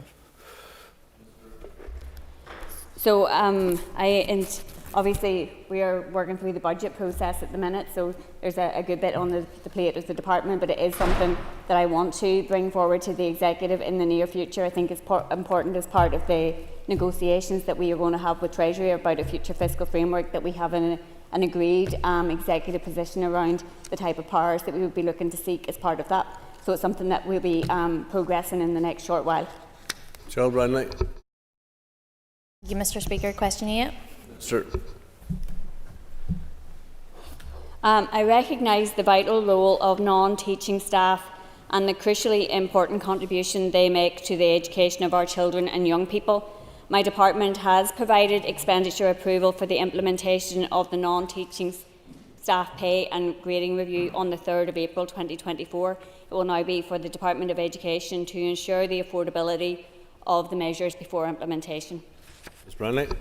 Thank you, Mr. Speaker. Could the Minister confirm if the business case that has been approved will be provided for the meeting on the 18th of April for the unions? Sir. I would assume that will be a matter for the Education Minister. My department has approved the business case, approved the expenditure for the implementation of the pay and grading review. It will obviously be for the Education Minister now to take that forward to ensure that the measures that is being proposed are affordable to be implemented. Colin McGrath. Has the Minister had any meetings with the Minister for Health to try and secure additional funding for nursing staff following the RCN's decision to turn down the Executive's pay offer? Minister. So I've been involved in bilateral meetings with all of my executive colleagues as part of the budgetary process and discussed the various challenges that face each of the departments and each of the ministers. And it wouldn't be appropriate for me to go into the individual bids at this point, obviously, because there's a process still to go through. But I can assure the member that obviously all departments are facing significant challenges and significant pressures, and we will have some difficult decisions to make in the weeks ahead in respect of the budget. Danny Baker. Collier, can I ask the Minister why there was a delay in providing approval for the business case for non-teaching staff pay award? Minister. My officials at every stage of the process worked at pace to complete the review of the information and reach a judgment on whether it was sufficient to enable expenditure approval. Unfortunately, this review identified at several stages that the information provided to my department contained significant errors and was incomplete. I'm sure that you would agree that decisions involving very significant levels of expenditure cannot be made on the basis of incorrect or inadequate information. So approval was provided as soon as the information was confirmed as being accurate and robust. Colin Killian. Renee, question number 9. Minister. I am committed to ensuring my department follows best practice in relation to its Section 75 duties, not only in considering the equality impacts of its own spending decisions, but also in respect of the wider budget process. The gender impact of budget proposals should be captured as part of the equality impact assessment information requested from departments as part of the budget process and provided to the Executive to inform its decisions. However, I have asked my officials to consider what more can be done in relation to gender budgeting. Mr. Killian. So I suppose the question I would have following your response would be what consideration, if any, can be given to ensure the gender budgeting process can be improved? Minister.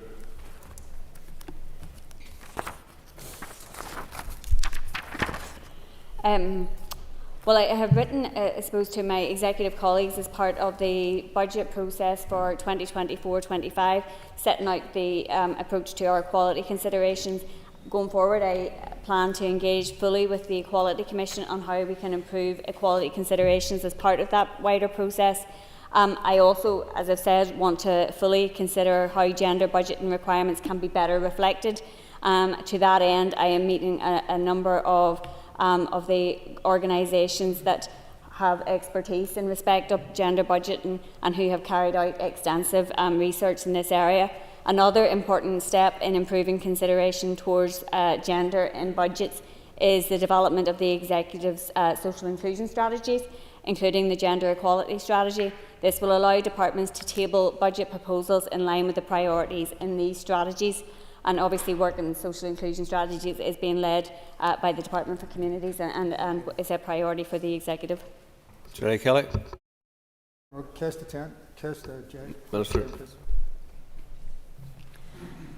The spring budget announced by the Chancellor on the 6th of March provided £99.4 million of additional resource Barnett consequentials for the Executive in 2024-25. This is based on the current Barnett formula, which will need to be updated to reflect the new 124% as part of the restoration package. I have sought and received assurances from the Chief Secretary to the Treasury on this. I'm also keen to see negotiations begin on the wider fiscal framework. This must include ensuring that the Executive receives an appropriate level of funding based on need. Mr. Kelly. Does the Minister believe these Barnett consequences must include the 24% needs-based factor? Sure. The financial package that accompanied restoration of the Executive was clear that from 2024-25, any uplifts to the Executive's DEL budget through the Barnett formula would attract a 24% needs-based factor. Therefore, it has to be applied to the consequential received in the spring budget. As I said, I sought and have been given assurances by the Chief Secretary to the Treasury that Treasury will work at pace with us over coming weeks to agree that underlying methodology for the application of the formula, and my officials have already begun engagement with Treasury officials on this.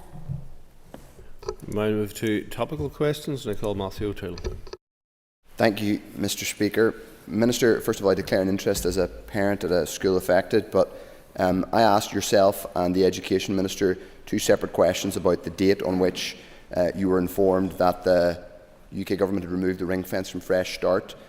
He said he was informed by you that the ring fence had been removed on the 13th of February. You said that you informed him and other executive colleagues on the 5th of March 2024.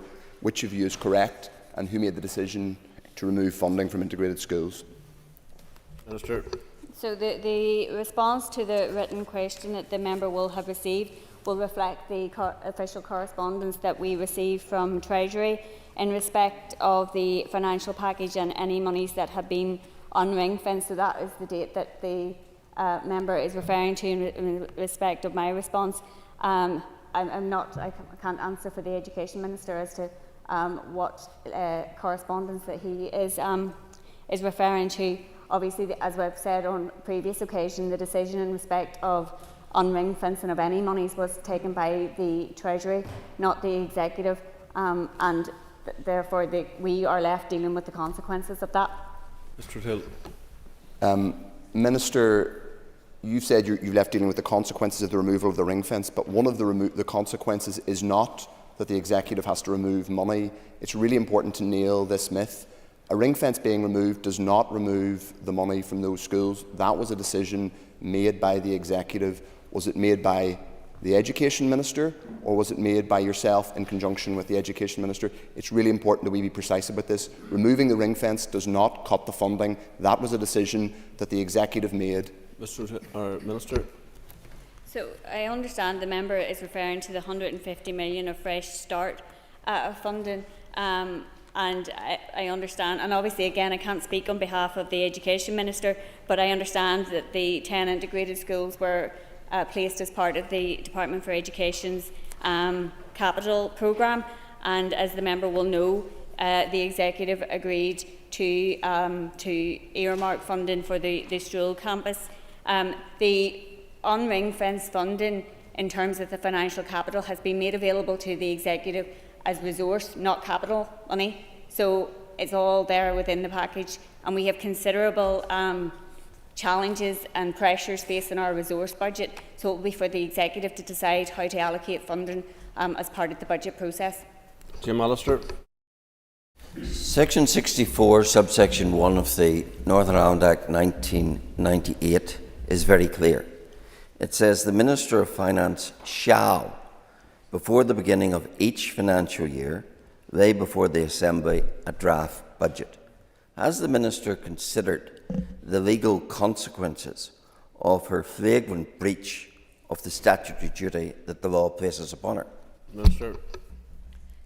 The member will be aware of the challenges facing the Assembly and Executive in terms of the time frame in respect of the budget for the last financial year and also for this financial year. The member will also be aware that the same section of the 1998 Act requires that I lay a statement to the Assembly after I've been informed by the Secretary of State of the funding for the incoming financial year, and I have done that prior to Easter. Mr. Allister. Has not answered the question. What are the legal consequences of her flagrant breach of the statutory duty under Section 64(1) to lay a budget? And what example is it to our citizens if we say to them, the Minister can defy the law, but you must obey the law that this Assembly makes? Minister. So I have clearly laid out the time frame as to when I intend to lay a budget before the Assembly. I have set it out in terms of the number of debates that we have had in respect of the budget since the Assembly and Executive was restored. Obviously, these are not ideal circumstances. I've been very upfront about that. But we have to deal with the circumstances that we are in, and we will be working at pace to bring a budget in coming weeks. Michelle Mahelveen. Can I ask the Minister if she intends to bring forward legislation pursuant to the recommendations of the 2011 Northern Ireland Law Commission report to allow limited contracting out of the business tenancies, Northern Ireland Order 1996? Minister. If the member is agreeable with the member, I will write to her in response to that particular question. I come from left field, but I would also appreciate it probably if she could write to me on this one as well. If she has any intention to bring forward legislation to bring into law the recommendations of the Northern Ireland Law Commission following its review in 2013. And this is in relation to apartments, to address the problems experienced by those owning and living in apartments and other properties with elements of shared ownership. And Mr. Speaker, if you don't mind, I'll declare an interest as someone who owns an apartment. Minister. There has been, I assume she's talking about management in respect of those properties, so there has been some scoping work initially undertaken to introduce legislation to give freeholders on private and mixed tenure estates equivalent rights to leaseholders. No further work has been progressed in the interim due to budgetary constraints faced by my department. The regulation of property management companies is a policy area which is of interest to a number of departments, and in coming weeks I will be engaging with officials to assess how the issue can be addressed in the context, obviously, of the competing priorities and available resources. Trevor Clark.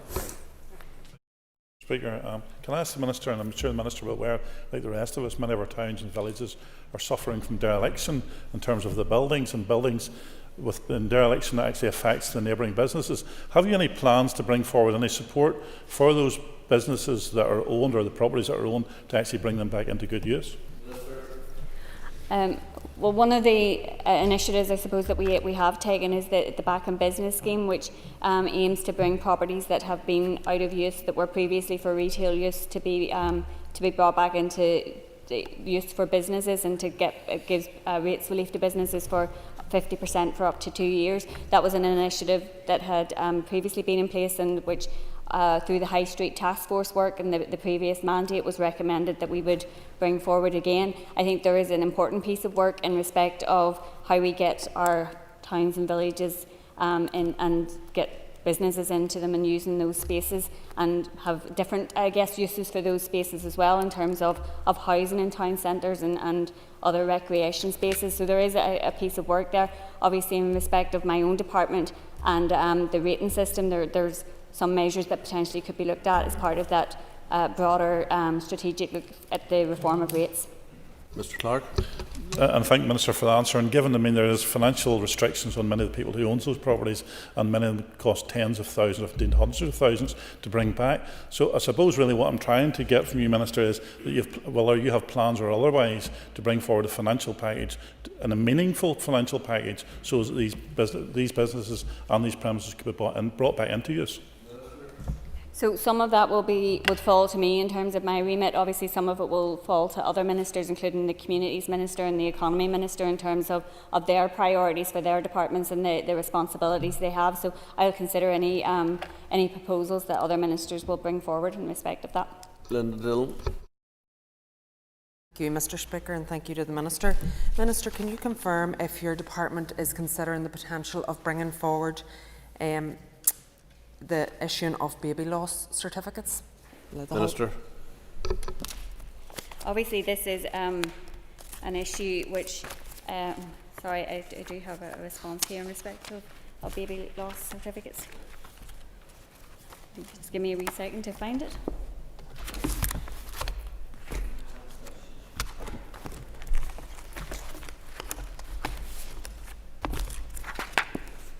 Sorry, I've lost my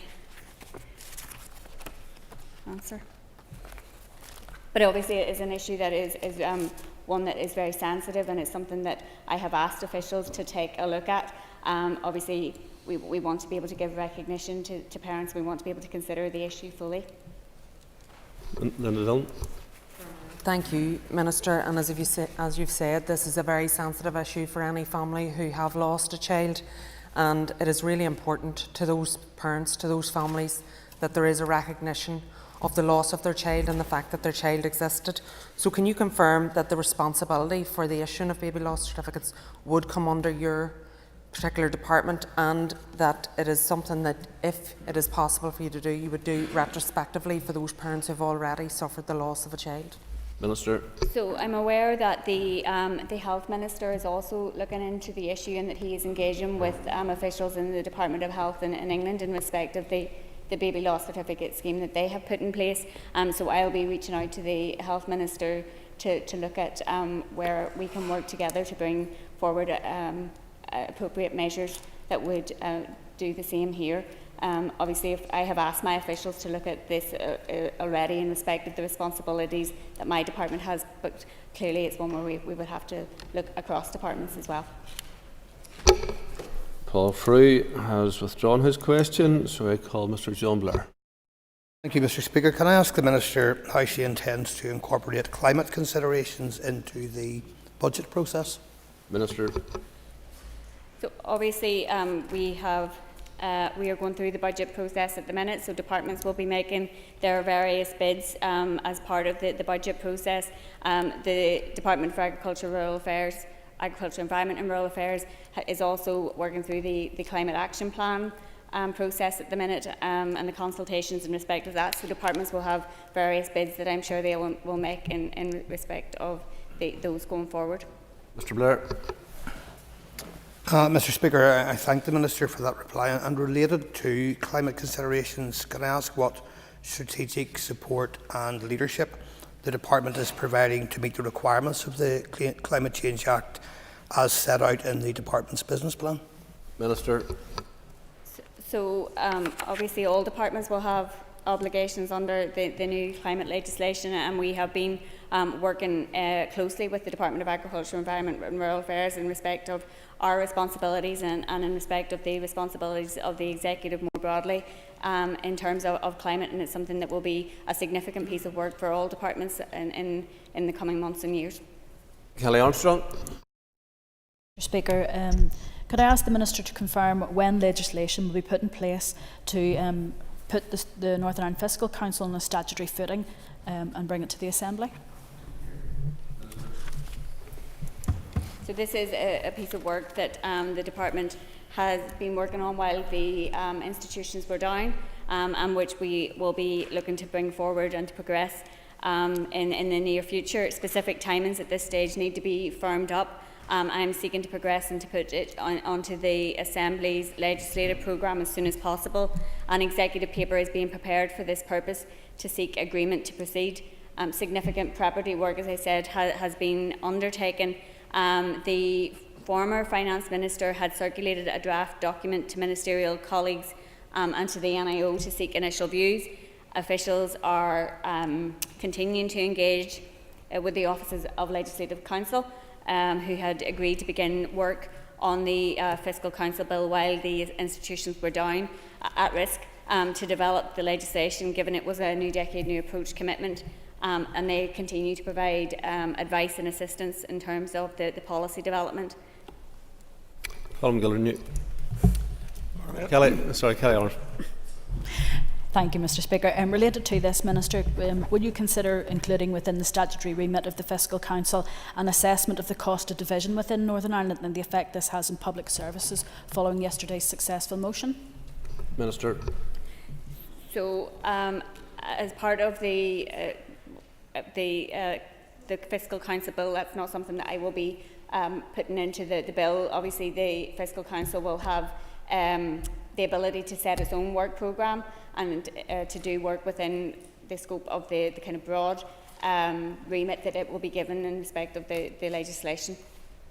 Colm Gildernew. Minister, you attended the North-South Ministerial Council yesterday, and that is indeed to be welcomed. Can you give us your assessment, please, of the benefits of the North-South Ministerial Council? Minister. Well, obviously it was good that the institutions of the Good Friday Agreement are back in place, and that we do have the North-South Ministerial Council back up and working. It gives an important forum to have that all-island cooperation and collaboration across a number of areas. Obviously, I have specific responsibility for the SEUPB, and there's some really important work obviously being rolled out, and SEUPB has done a really good job while the institutions have been down and continuing to implement its work programme. Mr. Can I call you? Minister, could you provide, you've touched on there, the SEU, could you give us an update on Peace Plus, please? Minister. So, as the member will know, Peace Plus is worth approximately £1 billion. It will build on the work of the previous peace programmes and also interreg programmes, promoting economic and social inclusion and peace and prosperity across the north and the border counties. It originally opened, or officially opened, for funding calls on the 15th of June 2023. 19 funding calls have opened for applications, with 13 subsequently closed. Work on opening calls, assessing projects and taking funding decisions will obviously continue apace throughout the rest of the year. Since December, the steering committees have taken decisions to award approximately £207 million of Peace Plus funding to successful project applications across several investment areas, and this will include, and the member will have seen the announcement today, of the £143.5 million for the Belfast-Dublin Enterprise train upgrade, £40 million for youth programmes, £11.3 million to local community action plans, and £11.3 million to shared education programmes. That concludes the questions to the Minister for Finance. We now move to back to the motion on the spring supplementary estimates, and I call John Blair. Thank you, Mr. Speaker. I'm speaking today as Alliance spokesperson for Agriculture, Environment, Rural Affairs, and how the supply estimates and draft spending proposals impact pollution remedies, climate obligations, and a number of other DAERA responsibilities. There is no doubt, Principal Deputy Speaker, that the absence of government for the last 2 years has impacted how our departments are being funded, including the scrutiny of figures which needs to be improved. This has resulted in a particular need for transformation in the work of the Department of Agriculture, Environment and Rural Affairs. The department oversees one of our largest carbon emitters, but it also has ample opportunities to deliver on our climate change targets. Principal Deputy Speaker, a truly just transition requires funding of those opportunities, and I hope the Minister can reflect on this when she speaks later. To achieve this delivery, the Department must be in a position to formalise the many overdue policies and strategies which have remained stagnated alongside this Assembly's collapse. Strategies such as the biodiversity strategy, the marine strategy, the peatland strategy, and also the clean air strategy. It is also quite frankly disgraceful that in 2024, according to the most recent RSPB State of Our Nature report, 12% of our species are being threatened with extinction, and the area of certified woodland has continued to decrease despite increasing in England. In addition, around half of our protected areas are in unfavourable conditions. This situation demands investment. Northern Ireland has so many natural assets, but if we continue this trend, we will cause lasting damage. There are many opportunities for restoration and recovery, and the Department must seize on these immediately, but can only do this if properly funded. This is not to mention how the Department has been working on reduced budgets for animal welfare, including welfare and veterinary services, when these areas must instead be increased and improved upon. This is also true of the rural affairs aspect of the Department, which brings its own demand in relation to connectivity, rural isolation, access to services, and addressing the urban-rural divide.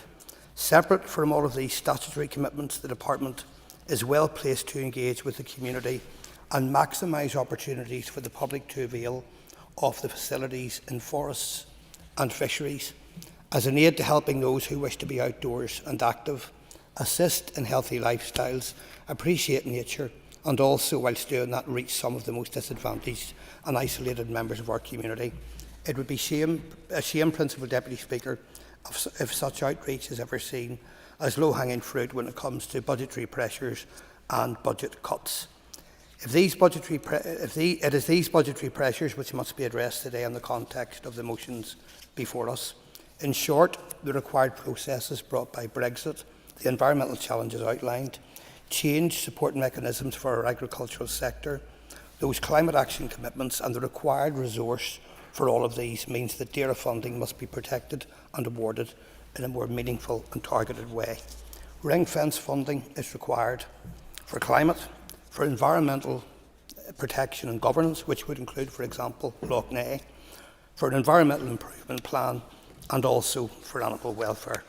It hardly needs said, Principal Deputy Speaker, that Loch Ness itself, in terms of rectifying the problems, will come at a considerable price. I want to put on record my thanks, however, to the Dairy Minister for his work within his new role to date, particularly his commitment to tackling the Loch Ness blue algae issue and the broader issues surrounding the water quality issues in Northern Ireland. Something I've highlighted in detail already today in my member's statement in the Chamber this morning.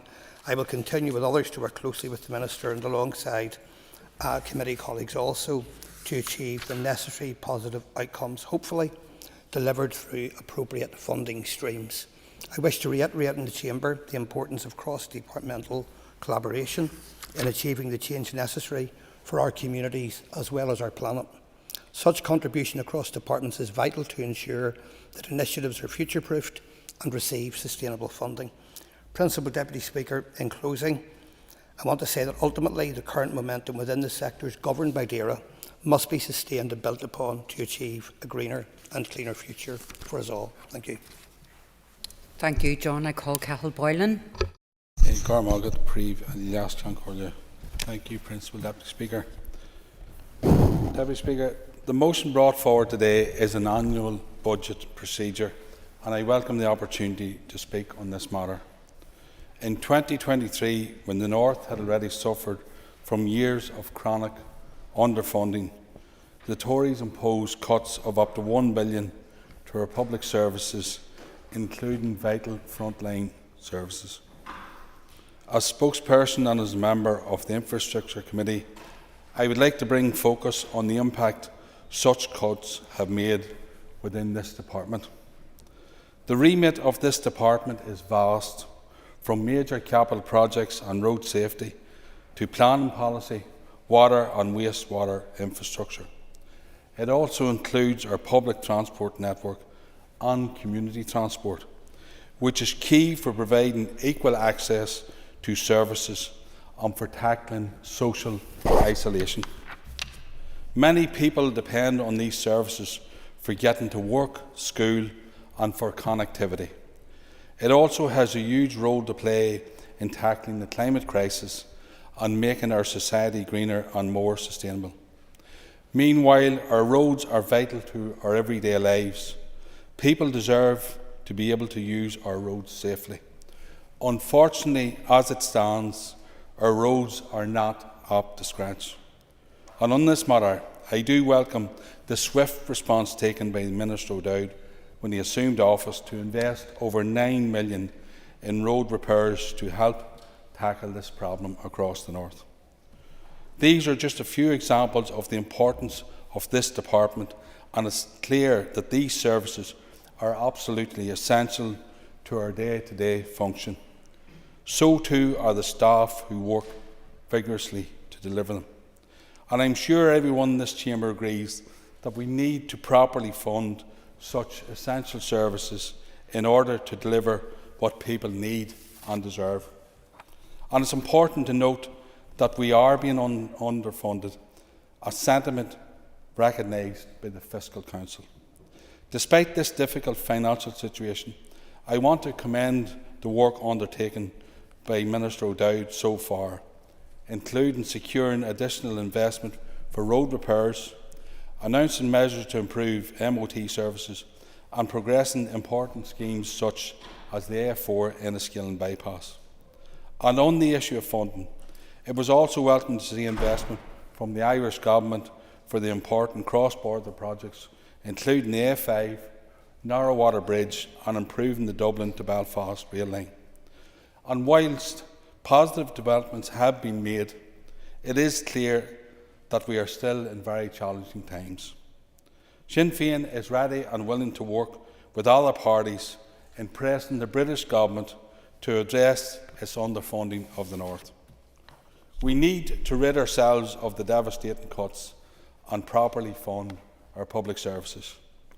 In conclusion, Principal Deputy Speaker, it's important that we make our opposition absolutely clear to the British Government and that their harmful budgets that inflict harm on the most vulnerable must come to an end. Thank you, Cahill. I call Stuart Dixon. Thank you very much, Principal Deputy Speaker. I rise to speak not only as Justice spokesperson for the Alliance Party, but an East Antrim MLA and member of the Justice Committee. This last year has presented unprecedented challenges for the Department of Justice, making it one of the most difficult of its period in this recent history. So while I welcome the announcement of security funding and funding for the Tackling Paramilitarism programme, it does rather pale into insignificance when compared with the underfunding our justice system faces on all fronts. The stark reality is that our justice system is teetering on the brink, which, despite the efforts of ministers past and present, present together with unprecedented cost-saving efficiencies delivered by officials, further impacted by the demands of the Department of Finance, the Secretary of State, coupled with the shameful failure of those who for the last 2 years brought down the Assembly. There is simply no financial room left. Since the devolution of justice, there's been a glaring disparity in the allocation of funding. While the Department of Health budget has surged by 68% and education by over 35%, justice has been left behind with a meagre 3% increase. This amid escalating demands across the board, from policing and legal aid to prisons, youth justice, the impact of new and most important laws, coupled with inflationary pressures that have the potential to cause effects that will be felt at every corner of society and impacted by our justice and police systems. Principal Deputy Speaker, the Department's budget is stretched thin, consumed almost entirely by staff costs and statutory commitments, relegating discretionary spending to less than 1%. Over the past decade, the Department has been squeezed tighter, forced to do more with less. Until now, there is simply nothing left to trim. The growth of our prison population, which has seen a 30% increase since January 21, has further strained our facilities to breaking point. This spike, driven by judicial delays and a backlog exacerbated by the pandemic, necessitates not only the doubling up of prisoners in cells, but also the reopening of outdated facilities, which in turn require more staff. This pressure cooker environment jeopardises the stability of our prison system and the success of rehabilitation and resettlement programmes, cornerstones of public safety and areas that I'm keen to delve into in the future in the Justice Committee. This ripple effect extends to legal aid, a cornerstone of access to justice, yet again chronically underfunded. The systemic underfunding and resultant delays corrode the very foundation of our justice delivery, affecting legal professionals and ultimately the timely and proper delivery for all. Furthermore, it's crucial to recognise the demand-led nature of our justice system. Unlike other services, we can't predict who comes in or why. Often those who enter the justice system have slipped through the nets of other support services, especially in cases of mental health or substance abuse, family support services and education. I've seen recently at first hand in a number of prison visits the shocking failure of these services and the impact that it has on the lives of people who should otherwise never be in prison. Therefore, our Department of Justice acts as an ultimate safety net. This situation therefore demands from the Department of Finance a budget that not only is sufficient but also is forward-thinking and ready to tackle the issues directly. So, Principal Deputy Speaker, in closing, the erosion of the justice budget to funnel resources elsewhere poses grave risks. The services delivered by the Department of Justice are not mere line items, but the bedrock of public protection, from community safety to policing to our courts and tribunal services, and all that many and varied roles and responsibilities of the Department of Justice. So while today's debate is about looking back on the finance of the Department without a significant realignment of the justice budget going forward to reflect its critical needs, we will face and stand to face profound consequences going forward. Thank you very much, Principal Deputy Speaker. Thank you, Stuart. I call Kelly Armstrong. Thank you very much, Principal Deputy Speaker. Today, and can I just say to the Minister, another long one for you, Minister. Thank you very much for sticking with a lot of us speaking today, but we are here to vote on the spring supplementary estimates, and I appreciate that this is a technical matter that completes the financial year that's just gone past. We shall also then look forward when we consider the vote on account that enables the Executive to spend money to keep this place afloat until such times as a budget for 24-25 is created. But, Principal Deputy Speaker, I think it's a perfect opportunity to discuss the impacts of the 23-24 budget, as so many have before me today. As community spokesperson for the Alliance Party, I get to see just how difficult the lack of a progressive budget is on the people who live here in Northern Ireland. The Department for Communities has recently reissued its Northern Ireland Poverty and Income Equality Report for 22-23. It confirms we have more children and more working age adults living in absolute poverty.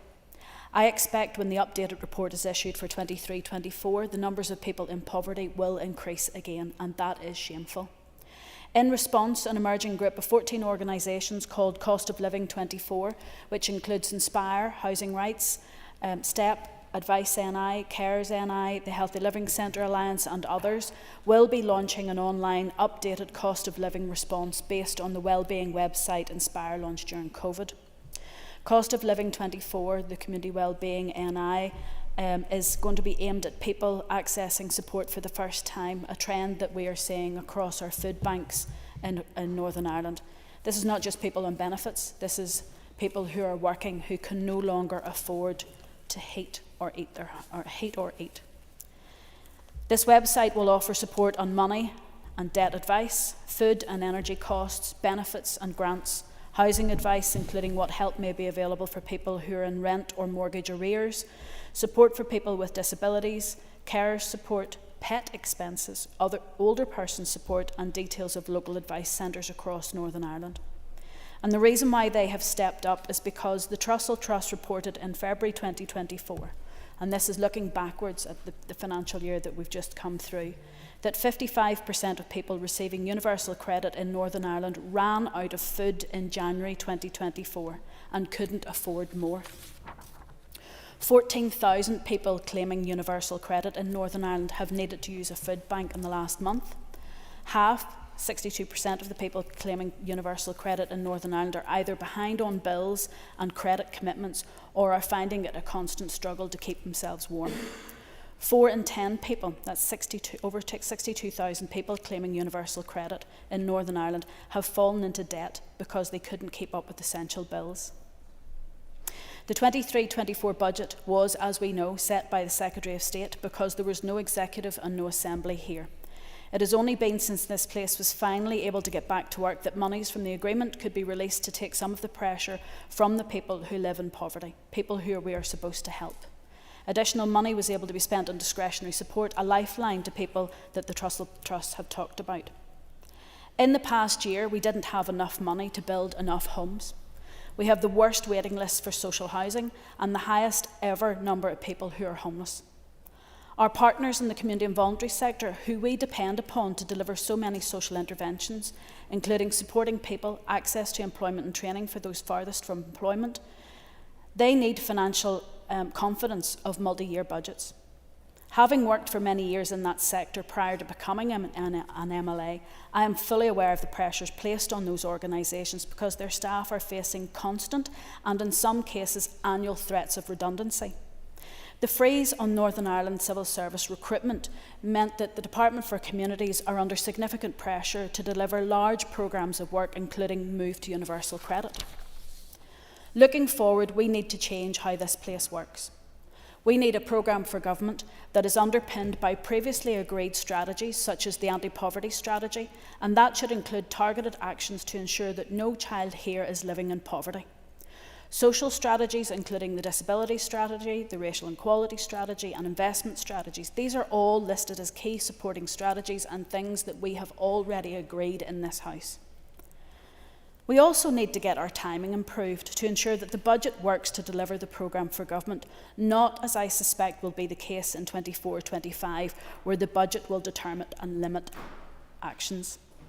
Principal Deputy Speaker, I therefore challenge the Minister for Finance to confirm how she will ensure that such a large voting account is not needed again in this mandate.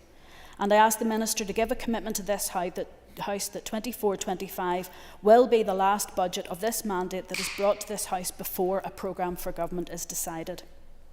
As I said, we need to look forward and change how this place works. We need to commit to upholding a working government to ensure that we never again leave people in Northern Ireland to suffer under a budget brought forward by a Secretary of State. Through reform, where every single person in this Assembly has an equal vote and vetoes are no longer the shadow hanging over this place or the people that we're supposed to support. Minister, I hope you can give me the commitment today. Thank you. I call Donny Donnelly. Deputy Speaker, I speak today as an Alliance spokesperson for health, and I would like to highlight some of the priorities facing the Department of Health. As my colleagues have indicated, we will be supporting the motion, and I thank the Finance Minister for bringing this forward. As we have heard many times already today, there is no question that every Minister and Department are facing severe financial pressures, and health is no different. At the Health Committee meeting on the 14th of March, the Minister indicated that additional significant investment would be required to deal with some of the key issues facing the Department. We can see some of these pressures throughout our health service. We have previously discussed waiting lists in this Assembly, and it must be an urgent priority of the Department to tackle our unacceptable waiting lists. Too many people across Northern Ireland are suffering as they languish on waiting lists, getting sicker, losing mobility, having mental health issues, and sometimes not even getting the surgery that they've waited on.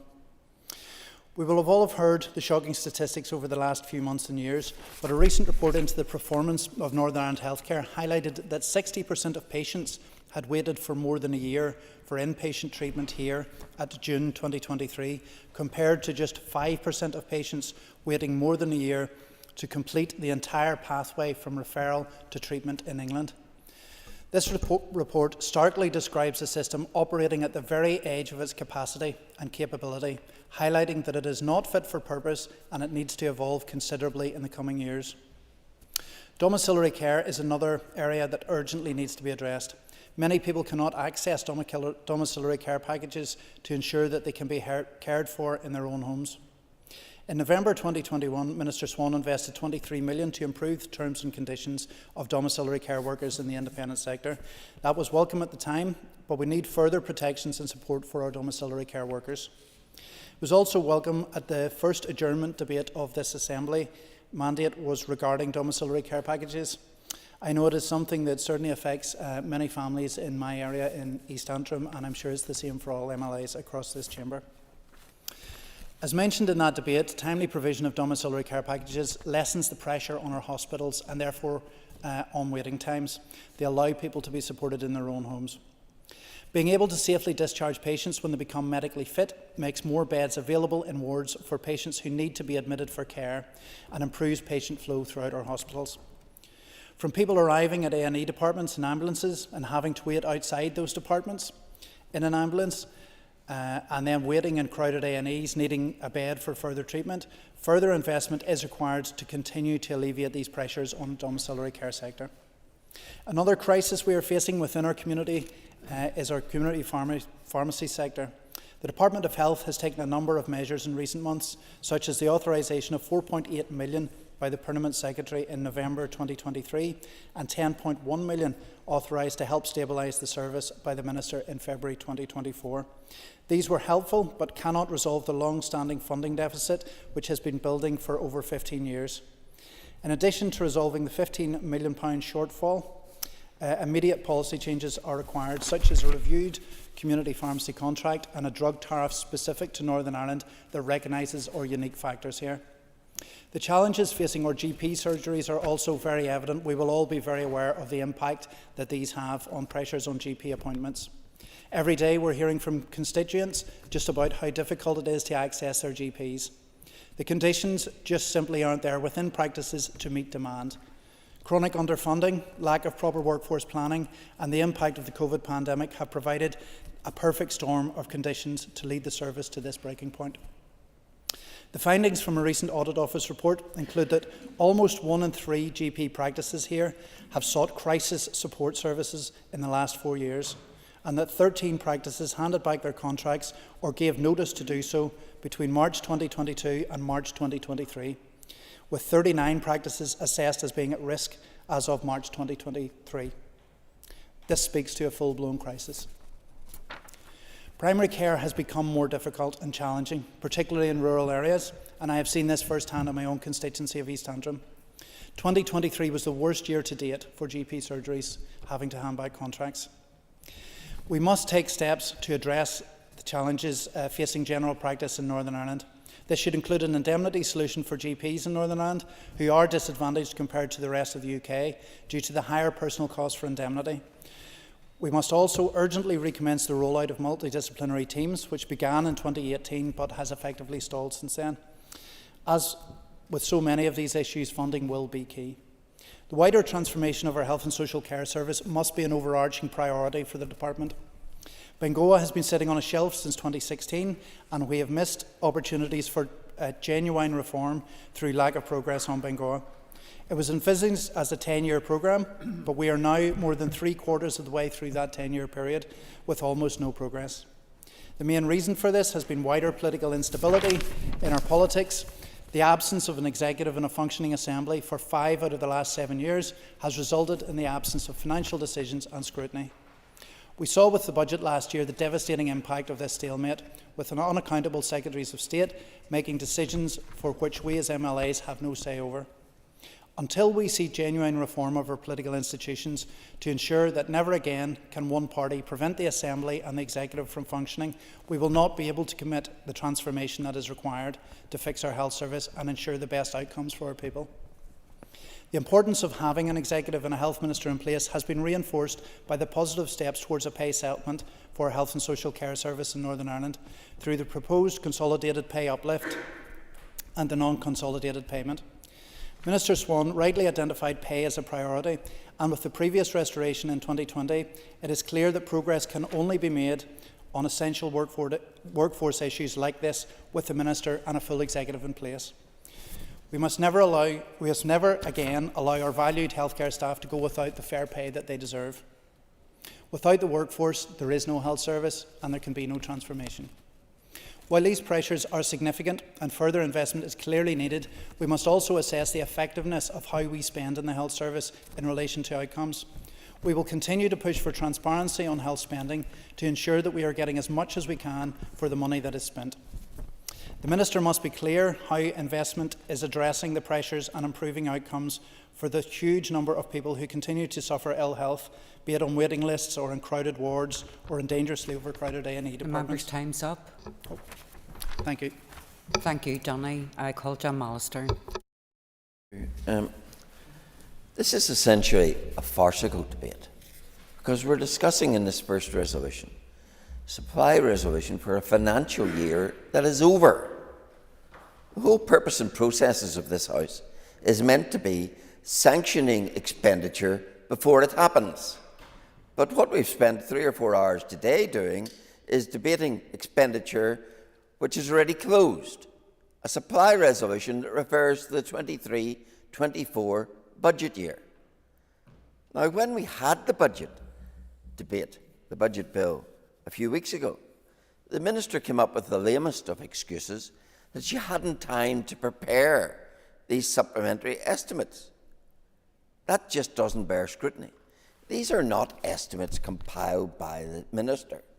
These are estimates compiled by our civil servants who weren't away for 2 years, who were working, who had all the data on their system to produce this at speed.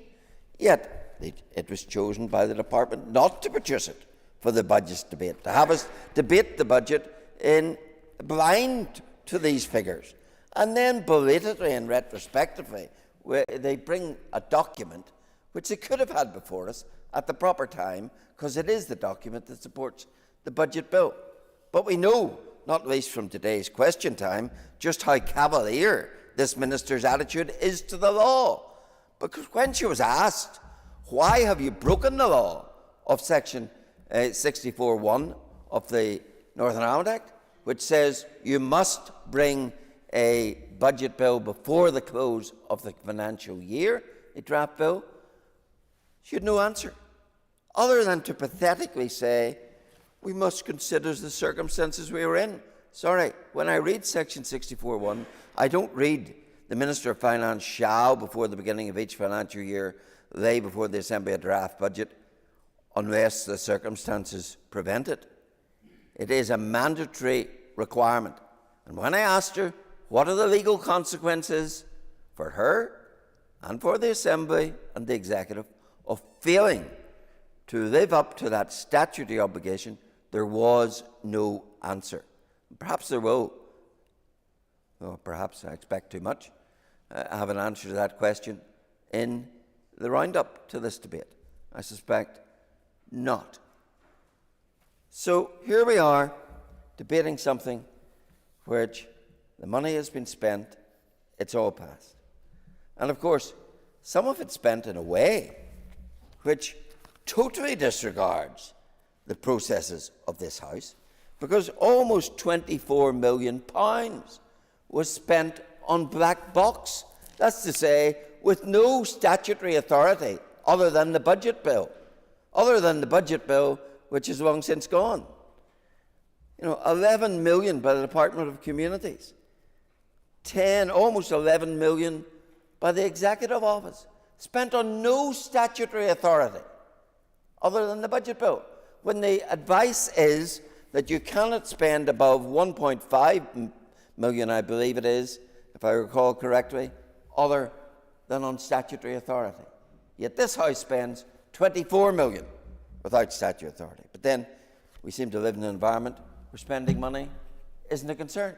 Look today at the Belfast Telegraph article on the squander on excessive salaries in the upper echelons of local government.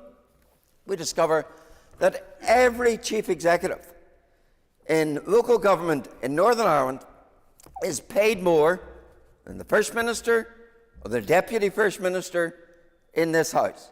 Indeed, one of them, who didn't do one day's work in the year in question because she was on suspension, was paid £188,000.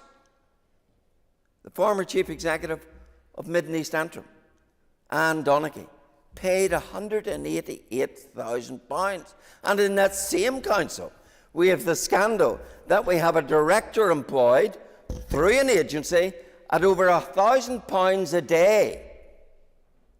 And the council, in their foolishness, has just extended the contract for another 18 months, for 2.5 years. Instead of employing somebody through regular procurement processes, they have employed somebody at over £1,000 a day as a director in Mid and East Antrim Council for 2.5 years. And then we wonder why we're short of money. We look down all these chief executives, we discover some of them are paid almost as much as the Prime Minister. Some of them who haven't covered themselves in glory, like the Chief Executive in Causeway Coast and Glens, Mr. David Jackson, who's been the object of a number of adverse findings and whose council has been the subject of a special audit adverse findings, and I declare an interest as one of the complainants against him, but who was found responsible for a number of issues, not least the infamous £1 land deal of that particular council. And yet he is someone paid £146,000 a year. Where is the accountability? Now, we needn't look to Stormont for accountability, but I do say that when you come to local government, we were told, Stormont, by the former Environment Minister, that the reform of local government was going to save £400 million. Where is it?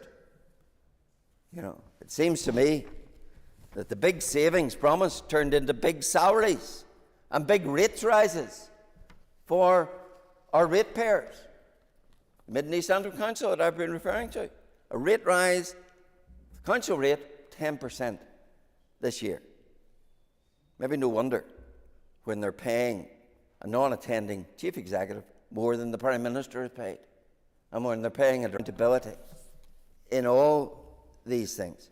And then we come to the vote and account, and of course it's at a huge level of 65%. No doubt that is because the executive has no confidence that they'll be able to produce a budget before the end of July, when the normal vote and account would run out. and therefore they have given themselves the greatest possible headroom. And we will get a budget which will have no alignment with the missing programme for government. Such is the farce and the shambles of this place. Okay, great. Jerry, Carl, you're next. Thanks, Deputy Speaker. Deputy Speaker, the Finance Minister today is effectively asking us to endorse a new round of Tory-mandated austerity. Once again, the Stormont Executive are allowing themselves to be constrained and directed by a government intent on destroying our public services and imposing a fresh round of pay cuts on public sector workers. When a budget bill was rammed through this Assembly some weeks ago, in the absence of spring supplementary estimates, my party warned that this government was pulling the wool over people's eyes. We warned that this lack of scrutiny would suit the Executive's nefarious short-term agenda, but that it would have wide-ranging and harmful implications for people across the North. Because absurd as it is, we're not just retroactively approving the spending of money already spent, and the Finance Minister is not asking us to let departments keep spending, not simply asking us to keep spending or to avail of some theoretical headroom, as some have alluded to.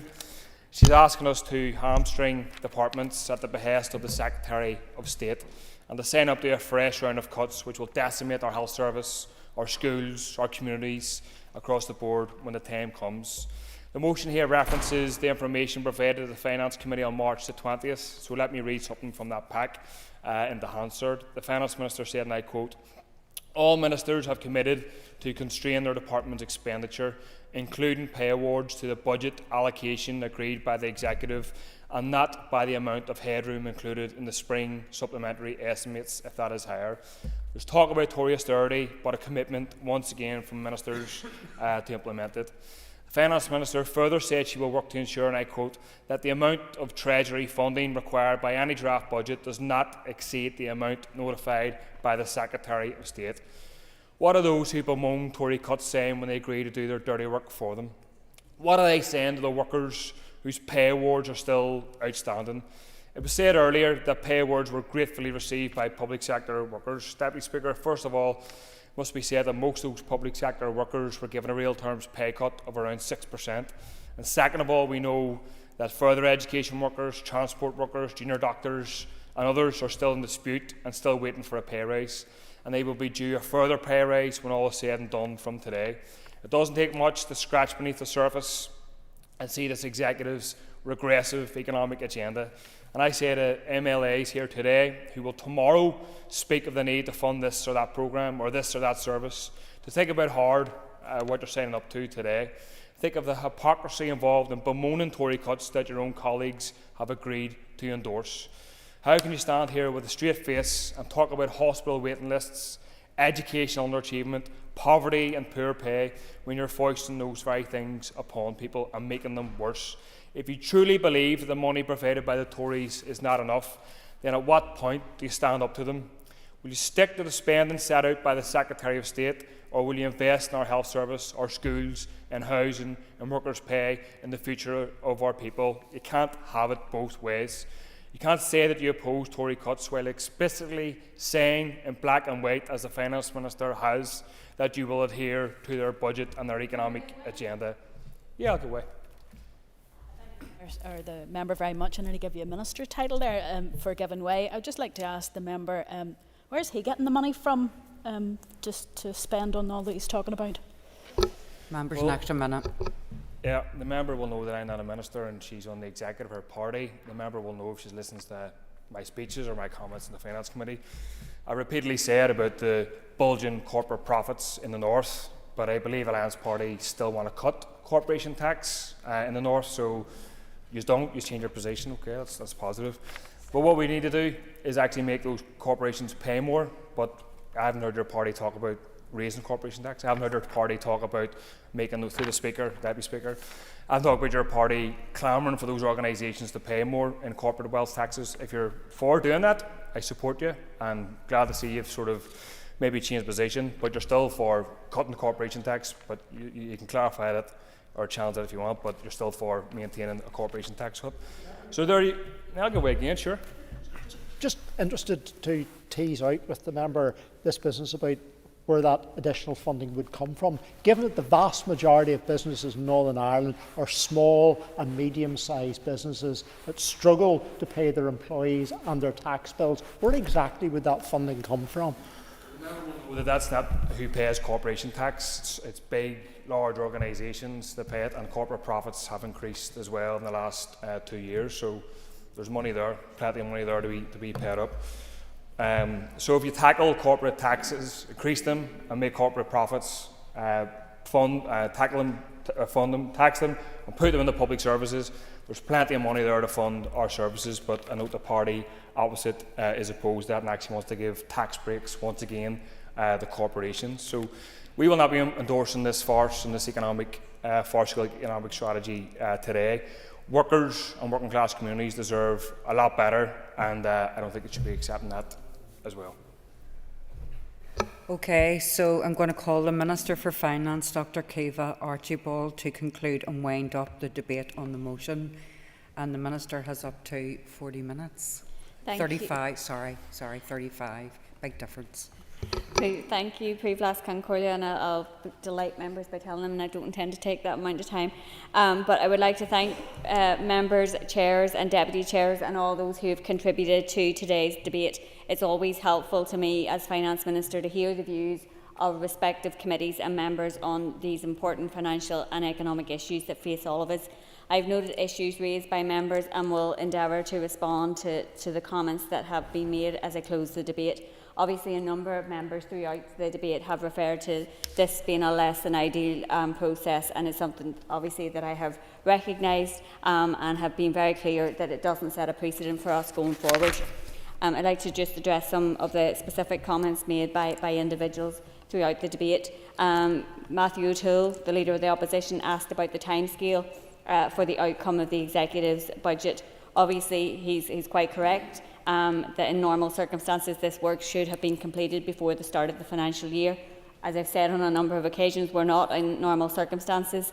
I've engaged with my ministerial colleagues over recent weeks to discuss the budget pressures facing all departments. I'll be bringing recommendations to the Executive shortly, and subject to the Executive's agreement, it will be my intention to bring the budget 2024-25 to the Assembly before the end of the month.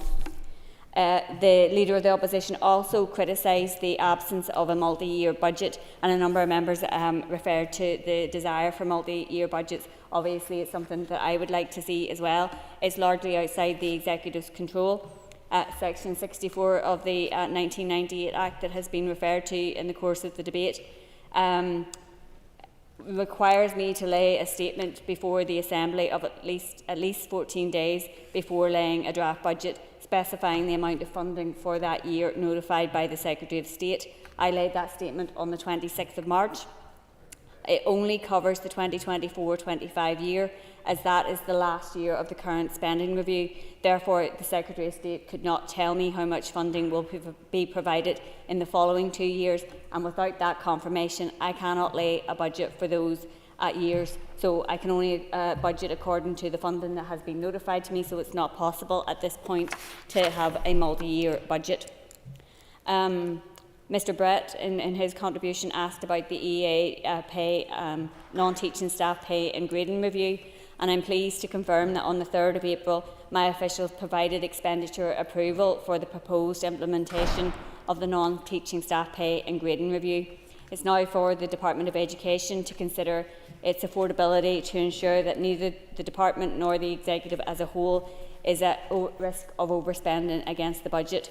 And I understand that initial implementation costs are expected to be approximately £180 million, with recurrent costs in future years ultimately expected to be in the region of £93 million, and this will form part of the considerations of the budget for 2024-25.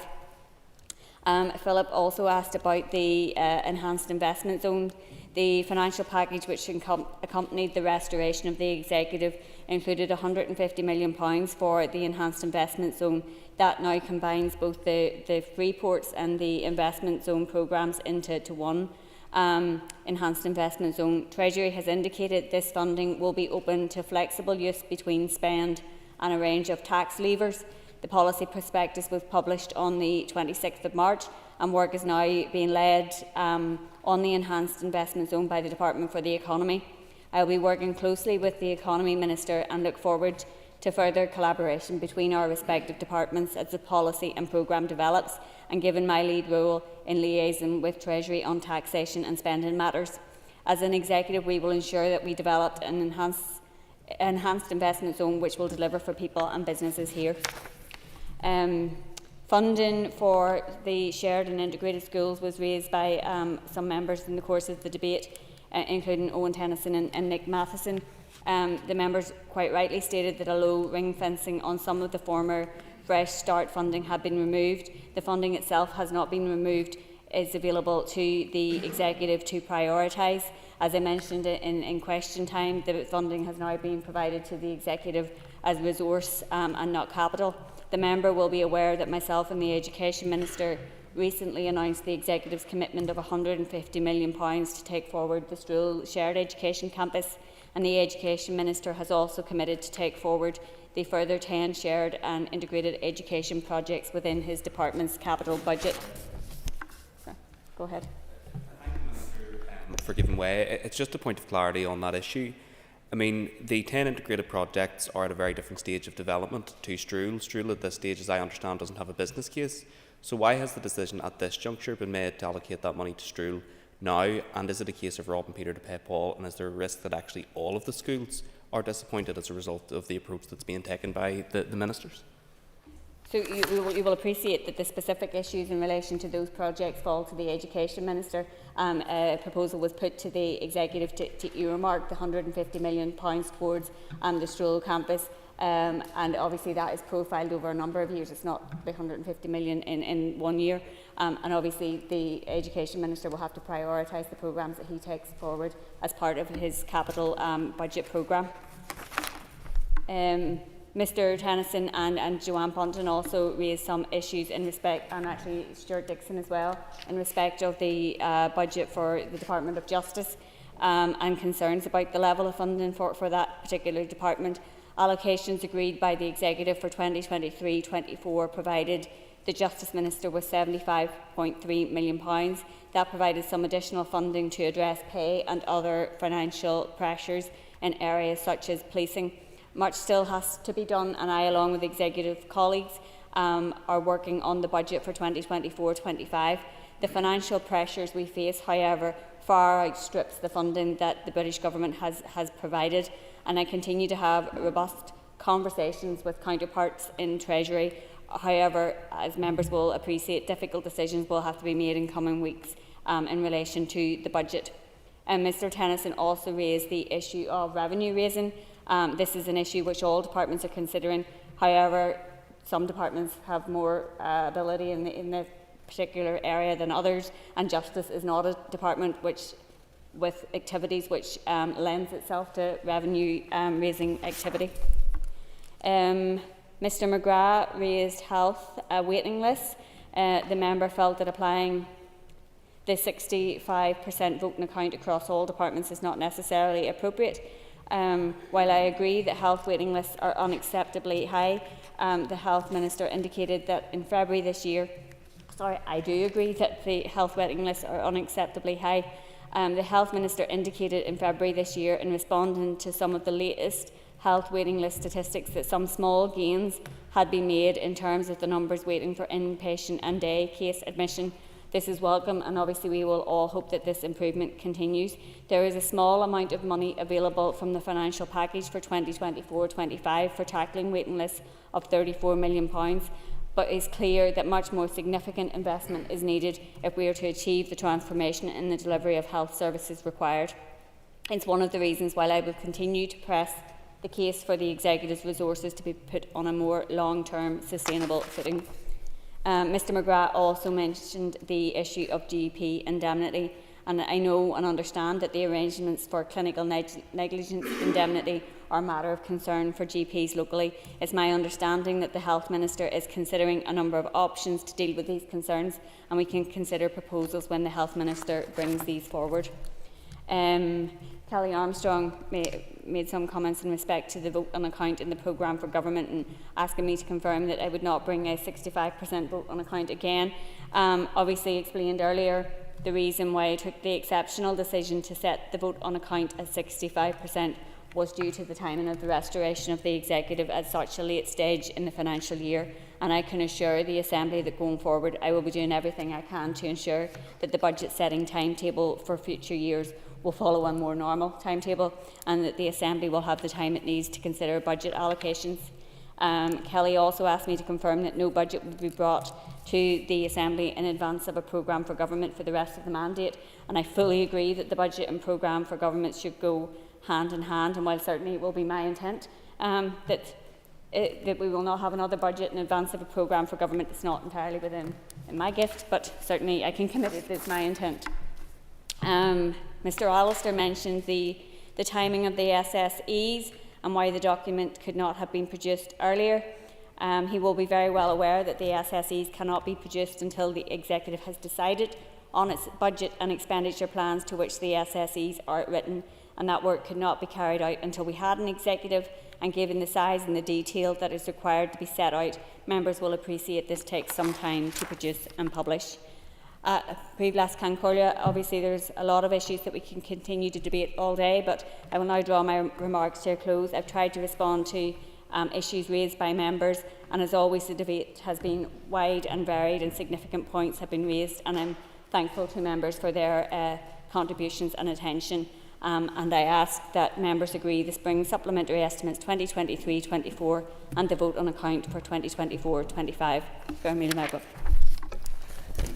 So the question is that the motion relating to the supply resolution for Northern Ireland spring supplementary estimates 2023 to 2024 as detailed on the order paper be agreed. All those in favour say aye. Contrary of any noes? No. Thank the ayes have it. Thank the ayes have it. So we'll move on to the second motion, the supply resolution for the Northern Ireland estimates vote on account 2024 to 2025, which has already been debated. I'll ask the clerk to read the motion. That the motion relating to the supply resolution for the Northern Ireland estimates vote on account 2024-25 as detailed on the order paper be agreed. Thank you. Minister, can I call on you to move the motion, please? Okay. So the question is that the motion relating to the supply resolution for the Northern Ireland estimates vote on account of 2024 to 2025 as detailed on the order paper be agreed. All those in favour say aye. Contrary of any noes? No. I think the ayes have it. The ayes have it. Members, please take your. So sorry. That is approved. And the next item on the business. I'm not finished yet. The next item of business is a motion to approve a statutory rule, but before we do that, I'll take Mr Alistair's point of order. Is it not a requirement of standing orders that financial votes are on a cross-community basis? I heard no finding that that was so. Well, if you read the standing orders, Mr Alistair, you'll see that's only required in the final stage of financial. So I appreciate your point of order. Can members take their ease?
Okay, members. The next item of business is a motion to approve a statutory rule. I will ask the clerk to read the motion. That the draft period products Department of Agriculture, Environment and Rural Affairs Specified Public Service Bodies Regulations Northern Ireland 2024 be approved. Thank you. I call the Minister of Agriculture, Environment and Rural Affairs to move the motion. Thank you, Mr Deputy Speaker. I beg to move. Thank you, Minister. The Business Committee has agreed that there should be no time limit on this debate, and I now call the Minister to open the debate on the motion. Thank you, Mr Deputy Speaker. Today I am seeking the Assembly's approval of the period products Department of Agriculture, Environment and Rural Affairs Specified Public Bodies Regulations Northern Ireland 2024.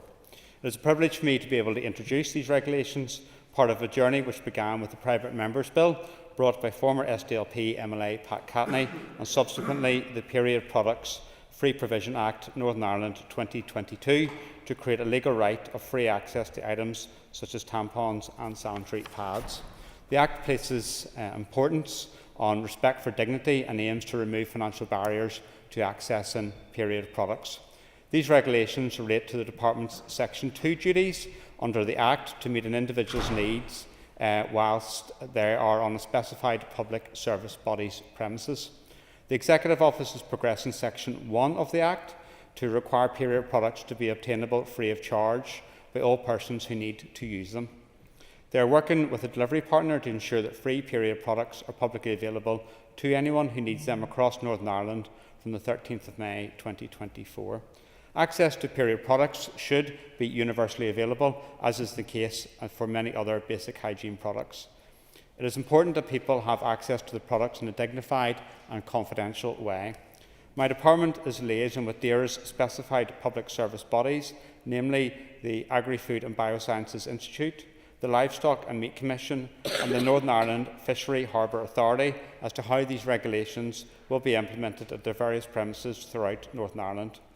This includes a requirement for them to have regard to the articles which are reusable when putting their arrangements in place. There is growing interest in reusable period products which have the potential to reduce the environmental impact of single-use items. This might include, for example, menstrual cups and reusable period pants. Our specified public service bodies will be carrying out their own consultation exercises with product users in due course after the regulations commence, with reusable products being part of that process, and I thank them for their cooperation thus far. I'd like to thank the Agriculture, Environment and Rural Affairs Committee for its prompt scrutiny of the SL1 for this regulation. This concludes my opening remarks. Thank you very much, Mr Deputy Speaker. Thank you. I now call Tom Elliott, who's chairperson of the ERA Committee. Thank you very much, Deputy Speaker, and I speak as chair of the ERA Committee. At its meeting on the 7th of March, the committee considered a departmental written briefing on the SL1 for the period products Department of Agriculture, Environment and Rural Affairs Specified Public Service Bodies Regulations Northern Ireland 2024. The committee noted that the statutory rule is made under subsections 2.1 and 13 of the Period Products Free Provision Act Northern Ireland 2022 and is subject to the draft affirmative resolution procedure. The Minister at the time highlighted the importance of this Act as providing the basis for introducing vital support to tackle issues around period dignity. The committee noted the following: that the Act places a duty on the Executive Office to ensure that period products are widely available free of charge in public service premises, and that these regulations are being made under the powers in the Act for public service bodies, who have a duty to ensure period products are widely obtainable free of charge in their premises. The committee also noted that these regulations specify the public service bodies within the functions of DAERA that are subject to the duty. Funding for the provision will be bid for in line with normal financial planning procedure, and that the following bodies are designated specified public service bodies, and the Minister has already outlined them, so I don't think I need to repeat them. Mr Deputy Speaker, the SL1 was then considered and the committee was content for the draft SR to be made and subject to the draft affirmative resolution procedure.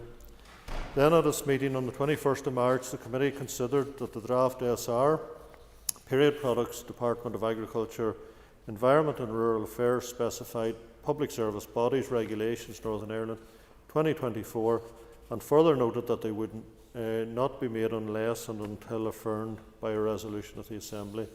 Members then considered the fifth report of the Examiner of Statutory Rules, which included this draft SR, and the committee were content to note that the Examiner of Statutory Rules did not draw special attention to it. So in conclusion, Mr Deputy Speaker, the committee agreed to recommend that the draft Period Products, Department of Agriculture, Environment and Rural Affairs Specified Public Service Bodies Regulations be affirmed and made by this Assembly. Thank you. Thank you. I call in Michelle. Yes, King Corlia, I want to start by welcoming the laying of these regulations, and I think it would be remiss, just as the Minister did, not to mention the work of Pat Catney, who obviously is no longer in this House but did an awful lot of work to bring this legislation forward. Obviously, periods are difficult enough. As a woman, I know that, and we know that period poverty is a serious issue that is very cross-cutting, and that for women living with low incomes across the north, they have enough challenges without there being a money element to menstruation that they have to consider. So I think this is to be welcomed. This is very progressive, positive legislation. It's a brilliant example of what we can do when we work together. And I just want to wholeheartedly welcome the introduction of free period products in public spaces. These are not luxury items, these are healthcare, and we have to ensure that people have the right to healthcare and the right to dignity, and this is going to go some way in delivering that. So I want to commend the regulations and congratulate everyone involved. Gormina Mag.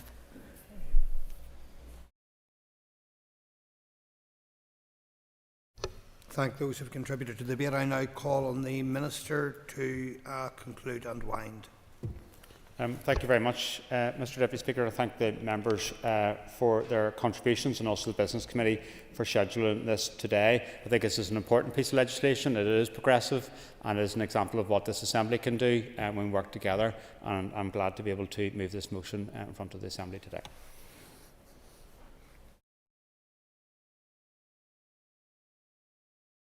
Period Products, Department of Agriculture, Environment, Rural Affairs, Specified Public Bodies Regulations, Northern Ireland 2024 be approved. All those in favour say aye. Aye. Contrary, no. The ayes have it. The ayes have it. Thank you.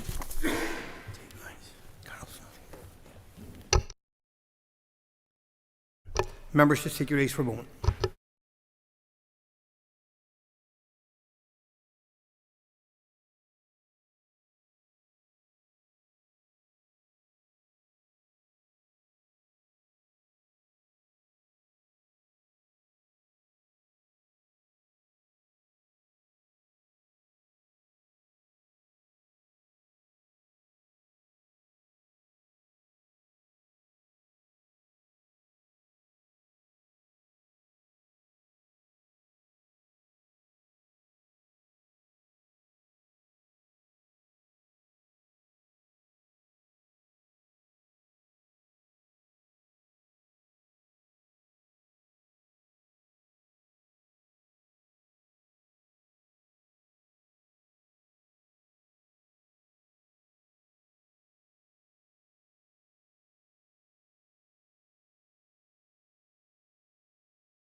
Members, item 5 on the order paper, the adjournment.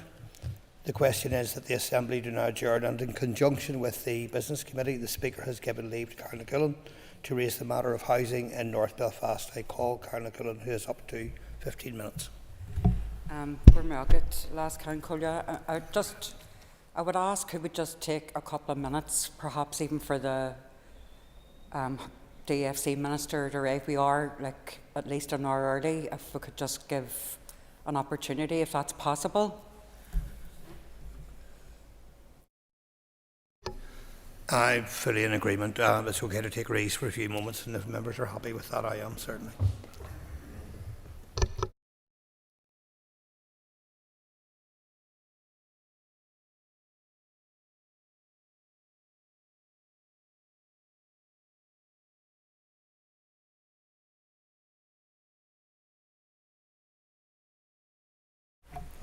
Thank you. Go ahead. I didn't, Minister, it's just for your own benefit. I didn't want to start unless you were here, so we asked for a couple of minutes suspension.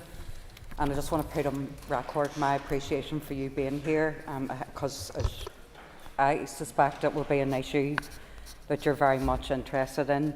I know certainly your party colleague, Philip Brian, when he's here, will be as well.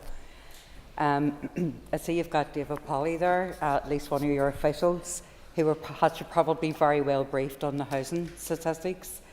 But just to say that, particularly when it comes to North Belfast, we're normally within the top 3 or the top 4 of housing stress. And I think the concern for us all is that, as well as housing supply, there are many, many different issues, but it's certainly getting enough land to build houses where houses are needed. I also want to say from the very start that every part of the constituency needs homes. So it's not just a constituency that I represent, live in or whatever, it's accepted that need is everywhere. But I think even my colleagues from North Belfast will appreciate there are stubborn parts within North Belfast that haven't meaningfully shifted. And that's something that I hope that we take a collegiate approach to. I think one of the issues that has exercised a lot of everybody, and I picked this up across all parties, well, certainly most of the parties, but not all, in Belfast City Council, was the emergence of many student accommodation blocks. So initially when we asked, for example, Ulster University, Queen's University, less so Queen's but more so Ulster, what the particular need for the student beds within the city centre, they told us 1,500. Those figures have gone up to 15,000. And the reason I know that is because I attended, and I just want to put this in the record, a planning appeals against a student managed accommodation in Union Street, and they were the figures that were put on the record. So any available land that was earmarked under different housing strategies, particularly around that area, there was not only a perception, but there was a belief that it was included in from one housing strategy to another for potential social housing. In fact, I remember when I was Minister at ECAL that we were looking at land behind the Central Library to run contiguous. And the thing that we wanted to do was to use the public land for public housing approach, where we could try and bring different pockets of land together and try and get housing. Now, it wasn't achieved, certainly with DCAL, but it certainly was in terms of Plot 8, which is DFC's, and the Belfast City Council piece of land in that area, which is now the strategic site assessment. But the context is that any bit of land that could be used for development, when there's a need for older people's housing, for folds, for different things, it's gobbled up by private developers. So I suppose what we're asking for is that the department, along with the housing executive, but under your leadership in the department, to be the advocate for housing need right across our part of the constituency. You've probably seen the figures because I asked the questions.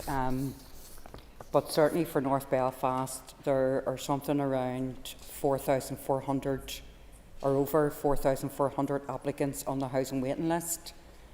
And these figures are from 22 to 23. 3,479 are deemed as living in housing stress. yet the estimate is there's just been 655 homes built. And ironically and disappointingly, they're not always in the areas of the constituencies that we represent. So we're glad that those houses are built. We're just saying they're not enough, and they're certainly not in the areas where the greatest demand is. I want to talk about also in relation to housing in North Belfast, and again, I know colleagues have experienced this across the piece, that before you would have had the potential of a supply coming from the private rented sector. That's not the case anymore. In fact, I dealt with a constituent last Friday who's paying almost £900 a month and she's working in the Mater Hospital for accommodation in North Belfast. She's having to leave. She was successful in getting accommodation elsewhere, but because she considers herself a member of the Catholic community and her kids go to secondary school, the affordable property was in an area where children would not go to Catholic post-primary schools, and she's concerned. And it's not to say that people are deliberately setting out. She's rearing grown-up teenagers, and she's just concerned. And what the difference is? £450 a month in rent. So there's lots of reasons why the supply hasn't been maintained. Some landlords, just can't afford. It was a family home, they're selling it on. Others, it's just not the market for them. But the thing that I wanted to raise was, I also have spoken to, I think, every single housing association about have they approached the department, or particularly the housing executive.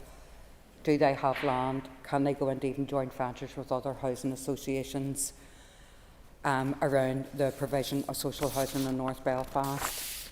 Now, like everything, you get a lot of housing, so you get a lot of anybody in one room. They have a list of demands. But I think the issue for us is, and the opportunity for us is, can we explore the local development plans coming from the councils? I know it's going to be the biggest change in planning policy for probably a generation, but there may be opportunities through that. I know there was limits put on in terms of percentages of people, if they're buying a home, the percentages of those homes could be social and vice versa.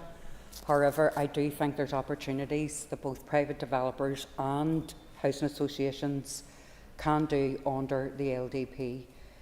I know that the councils don't have development powers. The development powers were removed over 50 years ago, but I would like the department to explore what can be done with local government, with all those equality protections that are there with the Common Selection Scheme. Because I think, like, to be frank, we're running out of land and road in North Belfast, and we're now seeing, I know there's 3 and 4 generations now living under one roof, and it's horrible. It's horrible for the kids and it's horrible for the families. I also know that housing associations are telling me, and I know your officials will say something different, it's not that they're disagreeable, that I've had this out with them and they disagree, but the whole amendment of the Article 15 of the Housing Order that prevents, according to housing associations, building homes for sale. Because what they're saying is if they could build homes for sale within their envelope of providing social houses, then they could put that back in and that could be used for a bigger pot. Some can borrow additional money, but it all comes back to a lack of land. So even if they had the money, they're not getting enough land, so we may need to look at vesting. So I would ask the Minister and his officials to even not so much look at, because vesting is always a last resort, but have discussions with local government, have discussions with people like the Harbour Commission, have discussions with even local government in Belfast and Antrim and Newton Abbey and others that are on the outskirts of North Belfast to see what else we can do. I also want to ask, because I did put it in, and again I'll declare an interest, the housing statement that I brought forward in November 2020. And we looked at potentially ring fencing areas of highest need. And that was to try and build homes to reduce it. It's not an artificial way, it actually worked.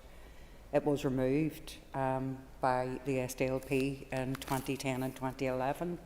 And I also want to try and look at, if you can, just different ways that we can try and relieve. It may mean a summit. It may mean pulling everybody, the best brains together to look at what we can do.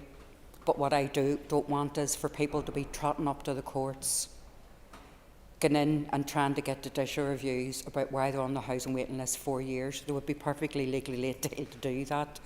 But if we're all going as an executive to say, I hear what you're saying, but there's nothing we can do, I don't think that's anything that any of us want in our watch. So I'll just leave it there. So, Gormagov. Thank you for opening the debate. All other speakers will now have 7 minutes, and I call Philip Brett. Thank you very much, Deputy Speaker, and can I pay tribute to the member for bringing forward this important debate. I know, like me and all colleagues who represent North Belfast housing, is something that is very close to our hearts.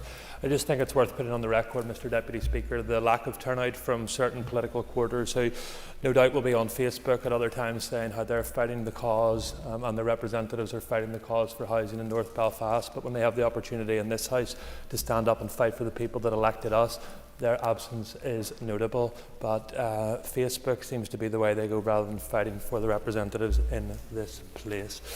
Mr Deputy Speaker, in May 2022 I unashamedly stood for election in North Belfast on the slogan of building back North Belfast, of ending the years of dereliction and of demolition and of rebuilding, regenerating and once again regrowing that proud community. What we have seen in recent months is to be welcomed. We have a record number of new social housing schemes either on site or now on programme, but that cannot be the simple limit of our ambition. And what it must be, Mr Deputy Speaker, is the baseline of what all representatives for North Belfast want to see: the access to good quality, affordable housing for every single person, regardless of what community they live in North Belfast. My office, like every other office I'm sure in North Belfast, is inundated on a day and daily basis with families who are at their wits' end. We have children forced to live in living rooms on their grandparents' sofas. We have 3-4 generations in one house. And most disgracefully, we have communities and families being exploited by ruthless landlords. As the member Carol McCullen made very clear, we have some absolutely disgraceful private landlord conditions across North Belfast, but it's the only option in which families have. They then fear reporting these to Council for Environmental Health Improvements because they know what will happen is they'll simply get their eviction notice and another family will be moved into that and they'll have nowhere for their family to go. What is the daily picture in my office, as I said, is families, 3-4 generations living in one household, people in rental accommodations that are beyond unacceptable. And unfortunately, when people come to our offices, particularly single males, we have to simply say to them, you have no chance of getting a social house allocated to you in North Belfast. And that's just simply not, as elected representatives, what we want to say to our people. But what we can't do is build up expectation or wrongful views. This is going to change without an intensive investment programme. And that's a simple reality that all elected representatives in North Belfast are having to tell them. Young people not having the option of staying in their homes, proud communities being broken up and people being forced to move to other parts of the city or neighbouring boroughs. So for me, the Department for Communities is the most important department in the executive, and that was why I was so delighted that our party chose that department, because the work that we can do to change lives and to change families is unparalleled. Be that in Rathcoole, Old Park, Glengormley, Leganeel, Shore Road or New Lodge, the issues faced by every single person is exactly the same. All they want to have is good quality, affordable and secure housing for their families. And as a modern society, how can we deny them those basic requirements? That is why all of us North Belfast representatives, and I think we'll all speak for one voice on this issue, is that we want to see proper investment in social and affordable housing throughout the constituency. But it would be remiss of me not to pay tribute to what I call my second family in North Belfast, and that's the North Belfast Housing Executive. I think sometimes I speak to them more times than they get to speak to their own family, but I do want to pay tribute and recognise that the Shankill office, the North Belfast office, Newton Abbey 1 and Newton Abbey 2, which all cover North Belfast, give the utmost professionalism and dedication to their jobs, because they actually care about the communities in North Belfast and they want to see our people have the access to the homes that they need and deserve.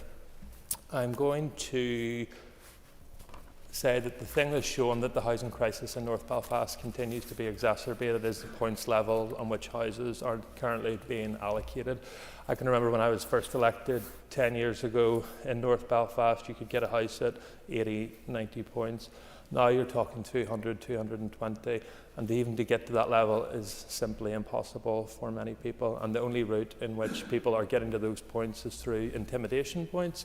And what happens is those people are moving in, disrupting communities, and then we have a constant cycle. Houses are destroyed, taken out of the social housing stock for many months to be repaired, and the cycle continues. So I would hope that the Minister might be able to give some reference to his ongoing review to that issue, because the intimidation points is simply something which needs to be looked at. On a rare example, I'm going to offer the Minister some advice on how he may be able to sort out some of the housing issues in North Belfast. One, allow the Housing Executive to build land or to build houses again here in Northern Ireland. In North Belfast, they have 8 excellent sites that remain in their ownership, which if they had the ability to build themselves would go some way to meeting the housing demand in North Belfast. Continue and extend the Building Successful Communities programme, which has been a success in Lower Old Park and in the Gainsborough Mount Collier area, and other parts of North Belfast would benefit from that. And the tower block strategy should be abandoned by the Minister. How we can go about telling people that we have a housing crisis in North Belfast, but what we're going to do is knock down 50, 60 houses at one site and not be able to replace them is, in my view, not acceptable. Now, before I got elected to this place, served as a non-executive member of the board of the Housing Executive, I made it clear that that would simply exacerbate the housing crisis. And what I would hope that the Minister would continue to do is to recognise that tower blocks have an important role to play in North Belfast, and they should be invested in and made families' homes for the people of North Belfast who deserve to continue to live in their communities. Thank you, Mr. Deputy Speaker. Thank you, and I now call Nita McAllister. Thank you, Deputy Speaker. And I want to thank the member, Carol Nahulan, for bringing forward the adjournment debate, and welcome the Minister to the debate this evening. This is my first adjournment debate since being elected as an MLA, so I'm really glad that it is an issue on housing in North Belfast. So I hope the Minister will forgive me if sometimes I do stray into issues that perhaps you might think unrelated to housing, but for me, I do think exacerbate the issue in North Belfast. And I want to touch on some of the points that have previously already been made, rather than repeat everything again. But in terms of the student managed accommodation in North Belfast that we have seen, particularly with the migration of Ulster University into the city centre, North Belfast area, I think it is also important to note, though, that residents have been more content there than in other areas of Belfast in where it is student managed accommodation. So I just wanted to put on record that it is better to have that managed accommodation, but we also need to have the balance. And I think that also brings into the question that the first speaker had said around land that was previously earmarked for housing. Where we would differ on opinions is regarding the issue of shared housing. And I don't mean just shared housing in terms of different backgrounds. I mean shared housing in its totality, private, public, commercial, etc. We cannot simply continue to build housing in areas where land is the cheapest and there's nothing else around for those people that are eventually put into those houses. We need to build houses in areas that can actually become communities, and so that people can take pride in their areas. But on that, I do want to commend the work mostly of the housing associations in the last decade with regards to the building of new housing, and in particular in the Limestone Road area. The houses that were built there by Newington Housing Association were of fantastic quality, and the residents there have been exceptionally happy. And equally, it is important to note as well the housing executives first time building again in North Belfast along the Ballysillan Road. It is great to see that there are houses being built again.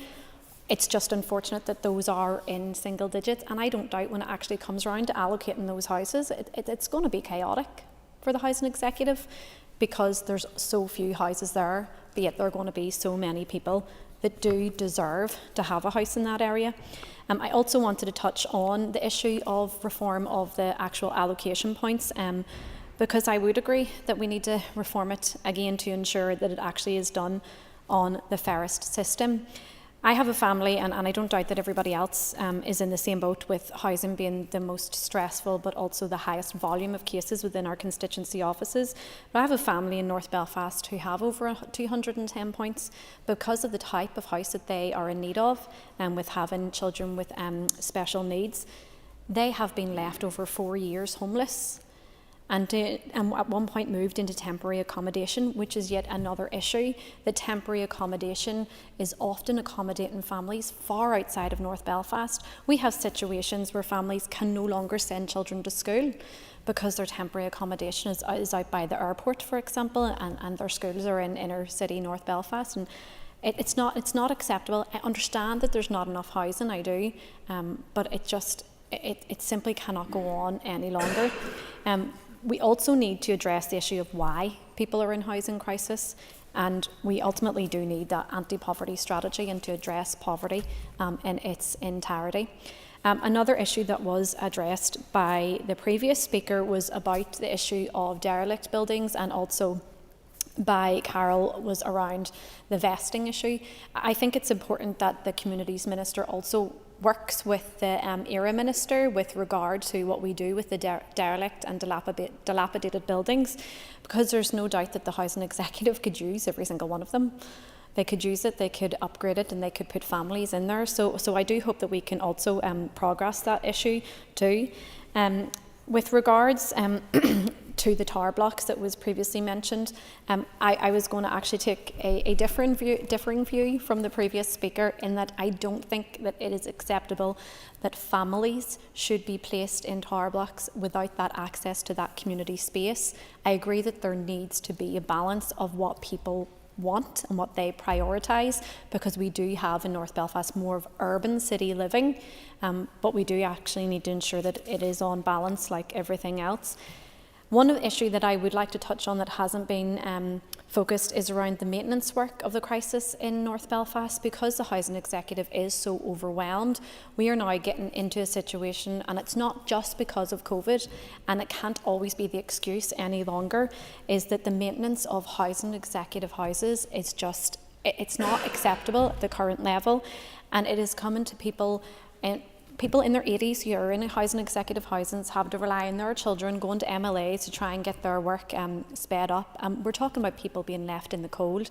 We're also talking about families who are actually suffering worse with their asthma, for example, because of the mould that is growing on their housing executive properties.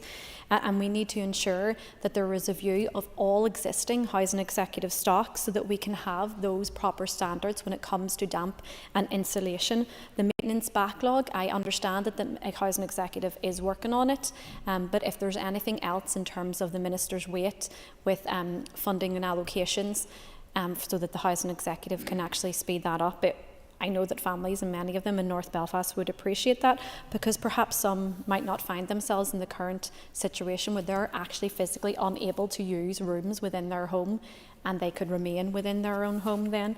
I understand that this is an issue long before the current Minister's time, and it's going to take some time to actually assess and fix completely. But for every person on the housing waiting list, it's a person in need and a person in crisis.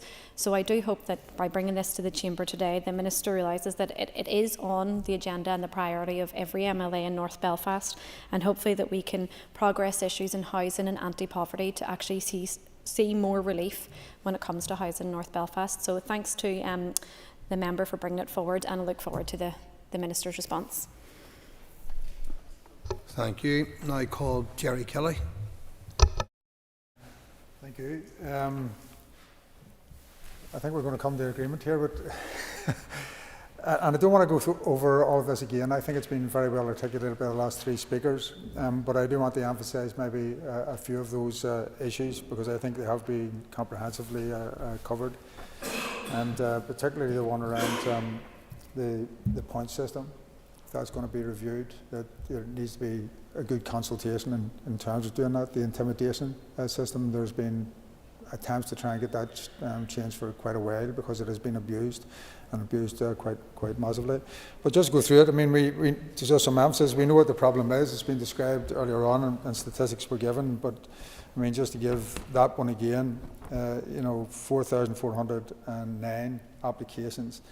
3,479 of that is housing stress, and only 655 homes built. But let me also say that the housing executive and the work done by the housing associations, I'm not here to in any way criticise that. They've been doing good work, but what we need is to assist them in what we can do going forward. So what can be done, I suppose, is the question to yourself, Minister, and thank you for coming to listen to this. And I know that your responsibility is way beyond North Belfast, but we are talking about North Belfast here. And of course, North Belfast is in the top four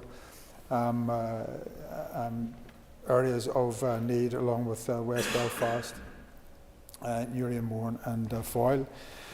I think it was mentioned earlier on, so forgive me if I'm repeating some of this stuff, but I think there might have been some work done in terms of public land owned by the department, maybe before you stepped into that. Maybe if you could check that, because work may have already been done in this that we can build on. But that is one of the big issues. It's how much land we have in North Belfast for the demand that we're talking about now, and how we deal with that. Council-owned land as well.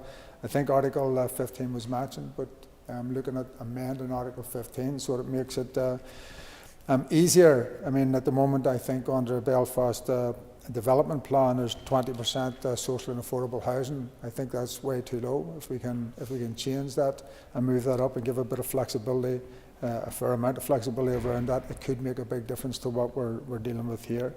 And I agree, of course, that there are it's housing tenure. There are different tenures. We look at different aspects of this.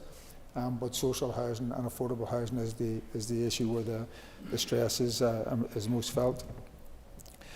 I think I should mention equality in terms of all of that. In the past, we've had discussions over, nearly, this is discrimination, that's discrimination. I think if equality is built into it, this does affect right across the board. I'm not standing here just as a Republican or a nationalist saying about this particular area of North Belfast. But if we have equality central to that, to sort of make sure that there's no discrimination on whatever basis that might be, I think it's another thing that maybe the Minister would be looking at in terms of that, because we need to eliminate any type of discrimination. I want to praise co-ownership, and maybe that needs expanded. It has allowed people who would never be able to get into the mortgage, and especially at the moment, it gives them an opportunity to get in there and makes a big difference to their lives. I think Carol mentioned about a particular example, but there are many examples of the type of rents that are now being paid, and they're unbelievable. And co-ownership allows people to avoid the huge private rents in those circumstances. And as I said earlier, of course, the problem is much wider. But if you look at ring fencing, and ring fencing is sort of one of these things which people use a lot, and all ministers start panicking because it's very hard to get ring fencing. But the type of ring fencing we're talking about here is in the areas which are most in need. If there is a budget, so ring fence a part of the budget for that, I think maybe it's another thing you might look at in terms of that. So the whole thing is, of course, is to have a budget to build houses and reduce the housing stress. And that's what the whole conversation is about here. There was a number of things mentioned, and this has come up time and time again. It never seems to get anywhere. Investing is one of them. I know investing is quite a hard negotiation because it normally involves negotiation. But again, go back to the fact that we have public land. and what way to use that. If I could mention just alongside that, and I think it was Nuala who mentioned the idea of, you know, it's also about refurbishment, it's also about the maintenance, and the examples that have been given by other MLAs here, and there will be more of it. It's the biggest thing that comes into my office, I know that, housing, but maintenance as well, and that. And also when you're starting to deal with landlords, and again, I'm not attacking every landlord, but I can say there are some landlords and private properties where it is seeing young children, and I've been in and out of houses and flats and all of that where young children and the mould is on the wall. I've seen people trying to paint over it, and then you come back again in 6 months or a year and the problem's still there. So I think accountability is maybe something else to look at. And also downsizing, and I say as a person of my age, you know, there's a lot of people when everybody's out of the nest, they want to downsize, and they actually go to the housing executive and say, I want to downsize. So it's given them having an attention to the appropriate place for them to downsize to. And if I could go back a wee bit in history, and it used to appall me around interfaces, that there was a habit of putting, when you had problem tenants, move them out of somewhere where they should be moved out of, but then concentrating them in. And many of the time you landed into an interface, you didn't know how it started, but then you found out there was a drink house and there was, you know, all of that. So for people who are shifting down, to look at the appropriateness of where they're shifting to, because I think it works on the basis that the housing executive doesn't approach them, they approach the housing executive. They're trying to do, if you like, something to help the housing situation, and so there should be a wee bit maybe extra thought given to wherever they might move to. So if you're going to the over 55s project, that it is an over 55s project, because that's what they're looking for. And I'll finish off to go back to the tower blocks were mentioned again, and I have to say that especially after Grenfell and around the blocks in New Lodge, there was quite a number of meetings there. The member bring his remarks to close. Well, indeed, the danger there, so just keeping an eye on that. And the last thing, just mentioning Grenfell, and I don't know if it's within your bailiwick, but certainly there's a debate on because of the Victoria flats or apartments, that the 6 years is clearly not enough in terms of accountability for buildings, and I think we need to look at that.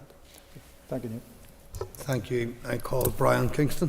Thank you, Mr. Deputy Speaker, and as others have said, I welcome this debate being brought forward, and I thank the member for bringing that forward on North Belfast housing. And I think all 5 MLAs from North Belfast have agreed that this is the #1 issue that they deal with in terms of the number of requests coming to their constituency offices, people who are seeking us to help push their case for social housing, or if they require repairs to social housing. Also people in private tenancies, which again needs a bit more work through the council to make improvements to those properties, or if they're being threatened with eviction and are in crisis that way. And just the ongoing work we all do in trying to see derelict and housing opportunity sites developed, which typically takes years of work to bring a successful outcome. And closely associated with that housing work is the work on the environment, on alleyways, areas where there's dumping, areas that aren't being well maintained, maybe weren't planned for proper maintenance at the start. So I would say, first of all, the good news is that demand is increasing in North Belfast, and it's good that that is the case.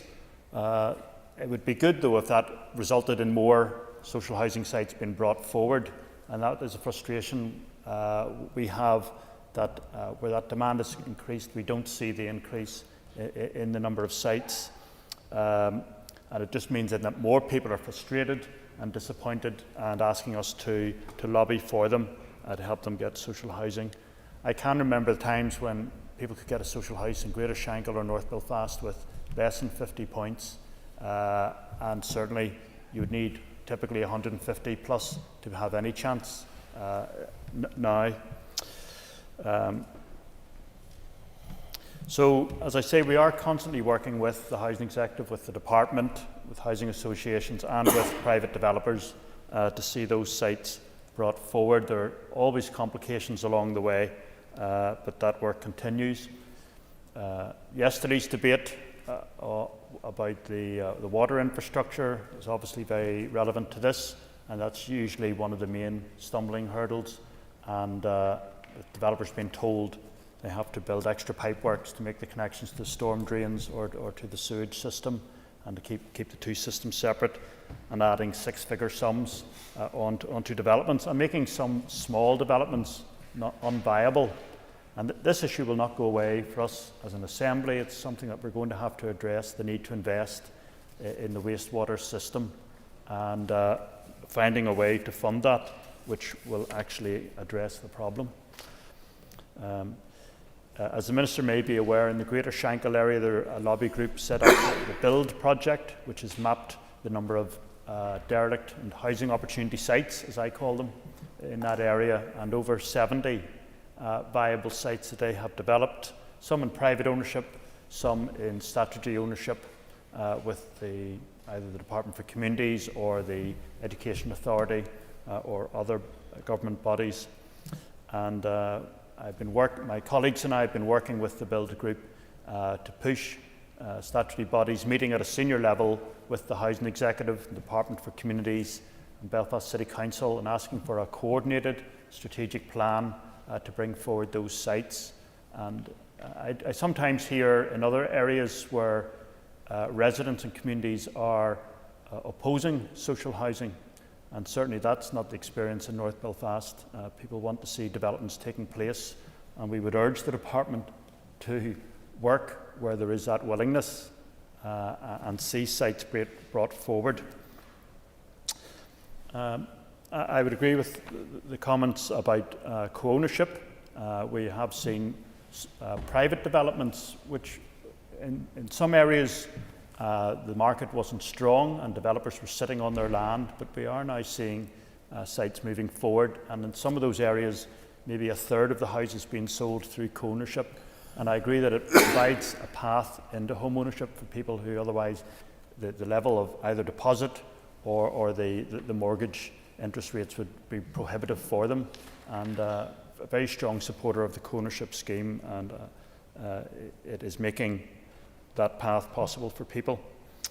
I would want to mention one particular area which has opportunity sites, which is Glen Ches, which is with Forth River Ward now moving into North Belfast. Certainly has opportunity sites, and it's very much in need of a village plan. And as the Minister may know, through the City Council we have most of the funding needed for a community facility at the heart of Glen Ches. There is a need for remainder funding to make that, to cover the costs of that. But the area is crying out for a proper village plan, and it has the opportunity sites within it to make that viable. I also want to speak positively, as my colleague did, about building successful communities, which was an initiative of our former member of this council, former minister from my party, which recognised that always waiting for the waiting list to grow in certain areas to justify a development was a negative cycle, and there was a need to break that by putting in some new housing into an area. And it has been very successful in Lower Shankill and Tigers Bay, and I know it also operated in Lower Old Park. And the actual work in Lower Shankill is continuing, and as well as housing, there's also been other, with the new walkway and improvements to some publicly owned and privately owned sites with clawbacks in place. So it has made a significant difference in those disadvantaged areas. My colleague mentioned about the Housing Executive staff, that they do work hard, and we need vacancies in those public-facing positions to be filled. I would also mention in North Belfast we do have a number of interfaces in places that is like a patchwork quilt. Some people would almost try to deny that there are issues there, but there are. And even though we would say there's been a great improvement in those areas, things can flare up, and those issues need to be managed well. So I thank the Minister for his attendance today. Thank the member opposite for bringing this adjournment debate, and look forward to the Minister's contribution. Thank you. Thank you. That completes the list of speakers. I now call on the Minister to respond to the Minister's comments. Thank you very much, Mr Deputy Speaker. I want to take this opportunity to thank the member for bringing the debate to the House, and I welcome the opportunity to respond to it. I think this is the first adjournment debate for a number of members in the House today. It's the first time outside of question time that I've spoken in this place as Communities Minister, and I'm really pleased that we are having the opportunity to talk about this issue, because I recognise many of the issues and concerns that the member and others have raised around housing in North Belfast. The reality, of course, is that many of these issues are replicated right throughout the country, but I do recognise it is particularly acute in North Belfast. And these issues are many. Issues such as the demand for social homes and increasing waiting lists, the availability and cost of private rented homes, growing homelessness pressures, the difficulty of delivering the necessary infrastructure and finding suitable land to provide new homes, and ensuring quality and safety of existing homes as well. And as Minister for Housing, I know that these issues and concerns aren't just faced in one constituency. They exist in our cities and our towns, urban and rural, and there is a need and demand for good, quality, affordable and sustainable homes that currently isn't being met. Housing in all places is a priority for me, and it should be a priority right across the executive.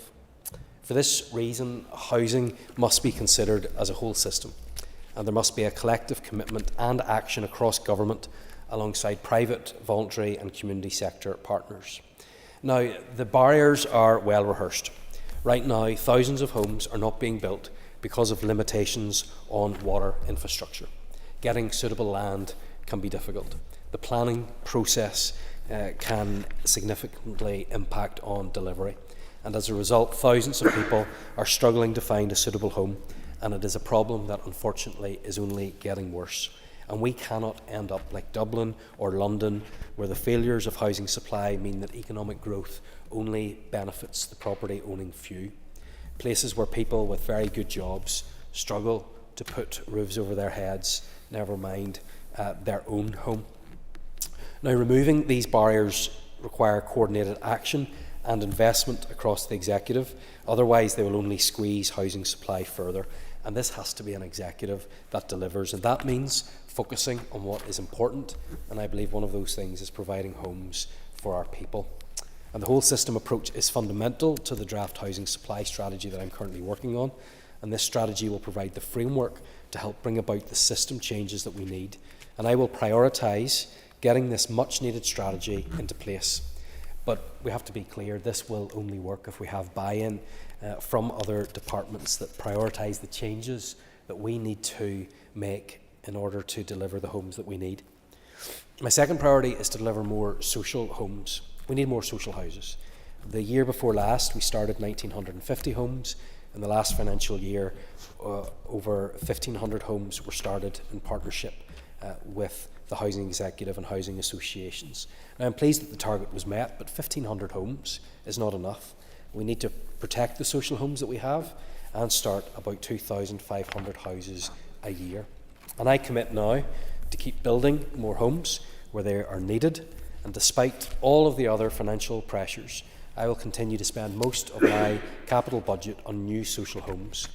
I want us to be able to be in a position where we're building 35,000 more homes over the next 15 years. And over the next few years, I will put the foundations of that ambitious programme into place, working to increase the rate at which we are building them. The commitment to social home delivery can be seen in North Belfast over the next 3 years in the constituency. 809 social housing units are programmed to start as part of the social housing development programme. And my third priority is to take action to protect the housing executive so that it can continue to provide decent homes for our households and families.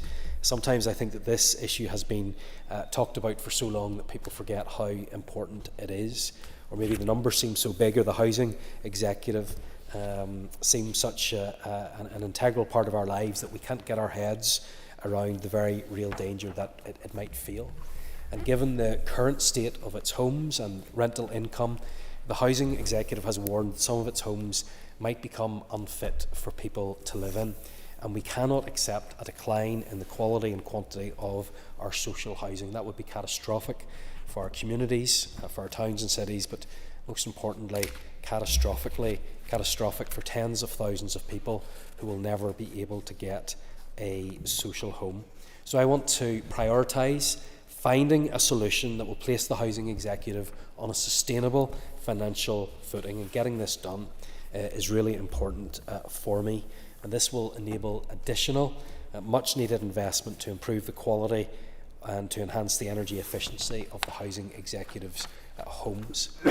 An example of driving such innovation forward can be seen already in North Belfast, where the Housing Executive is building 6 semi-detached homes at Sunningdale Gardens as part of a pilot, and these will really help in terms of lower heating bills, savings from reduced fuel costs and more comfortable homes. The next issue that I want to address is to improve the response to homelessness. This sector is under significant strain, manifested by the rapid increase in the need for temporary accommodation. I want to make sure that homelessness is rare, brief and non-recurrent.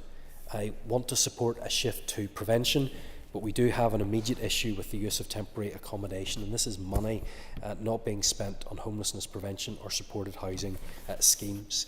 And staying in insecure temporary accommodation is not good enough for families and puts them, especially children, under huge strain and pressure. Now, it will take time to achieve these ambitions, so our short-term focus must be continuing to support those currently in crisis. And I just want to mention the Supporting People scheme. High-quality, effective housing support can make a real difference to people's lives, enabling them to live more independently in the community. And I've been out and about and I've seen some fantastic examples of the difference that that support can make in people's lives, and that's why I made the decision last month to approve an additional £3 million in funding for the programme for the financial year, and this additional funding is an acknowledgement of the need that does exist within our society. I want to turn now just to some of the comments that members have made in the couple of minutes that I have left. First of all, Ms Nicol has asked me to be the advocate for housing need, and I hope that I have to some point demonstrated that I understand and am determined to resolve some of these issues to make sure that we do not find ourselves in the position that others do. And I think she highlighted very clearly the issue that we find ourselves in, with a demand of 4,400 in the last financial year and 655 new homes built. And she's absolutely right to highlight the fact that local development plans will play an important part. But I think it is essential that we do take a whole of government and a holistic approach to this to make sure that essentially we are making it easier for people to get the land and to build new homes on that. Mr Brett talked about ambition, and I think that is really important, that we are ambitious in this area, because the demand and the need is so great. He also raised the issue of the parties that are absent today, and I'll not go into that in too much detail, other than to say that I think it is surprising that there are so many parties that have not turned up to take part in this debate, which is so important, not just in this constituency, but right across Northern Ireland. I do agree with what he has said in relation to intimidation points and the need for that to be reviewed. I'll be receiving the report and research on that, and I have great sympathy with the points that he has made, as well as the issues that he has raised in relation to tower blocks as well. When we're under such housing need, it doesn't make sense for us to remove so many potential homes for people if we're not in a position to replace them. So of course we will be considering that issue. The member, Ms McAllister, was absolutely right to raise the anti-poverty strategy. It is an important issue as well, and the issues that she raises around derelict buildings will be part of the overall housing supply strategy as well. So we have to make sure that we can build new homes, but that we also look at the homes that are in existence and making sure that we can bring them up to an appropriate standard. Mr Kelly had talked about identifying land. We are looking at land that the department holds, but not only land that the department holds, but that other public lands that exist as well, so that we can make the most of that. In terms of co-ownership, one of the first things that I did was to raise the co-ownership limit in Northern Ireland, and I will have more to say in the coming days on the building safety issues that he has raised as well. Agree with a number of the comments that Mr Kingston has raised, which others had raised as well, and it is important that we see more social housing sites being brought forward so that we can make sure that we're addressing this issue by having the land and making sure that we're able to build on that as well. So just in closing, Mr Deputy Speaker, I'm committed to a genuinely ambitious and strategic programme of work that will actually deliver results for people. I will need support from executive colleagues in order to do that, but I'm not here to tinker around the edges. I want to see thousands more affordable homes being built and lived in over the next 3 years, and I hope that I will have support of other parties to do that. Thank you. Minister, thank you for that response. And thank you, members. The Assembly is adjourned.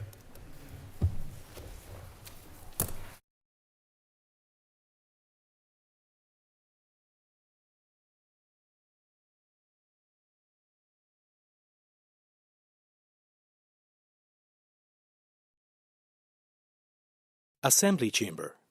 Sound.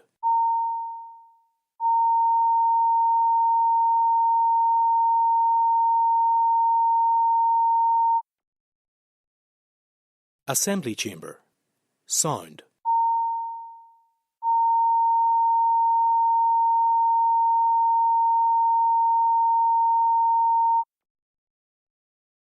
Assembly Chamber. Sound.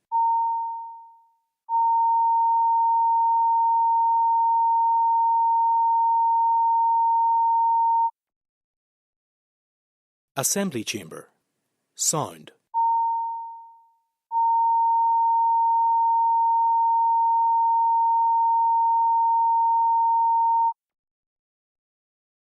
Assembly Chamber. Sound.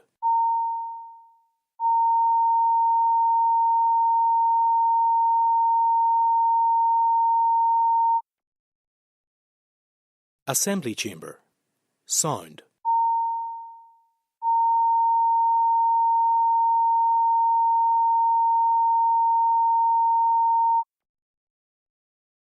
Assembly Chamber.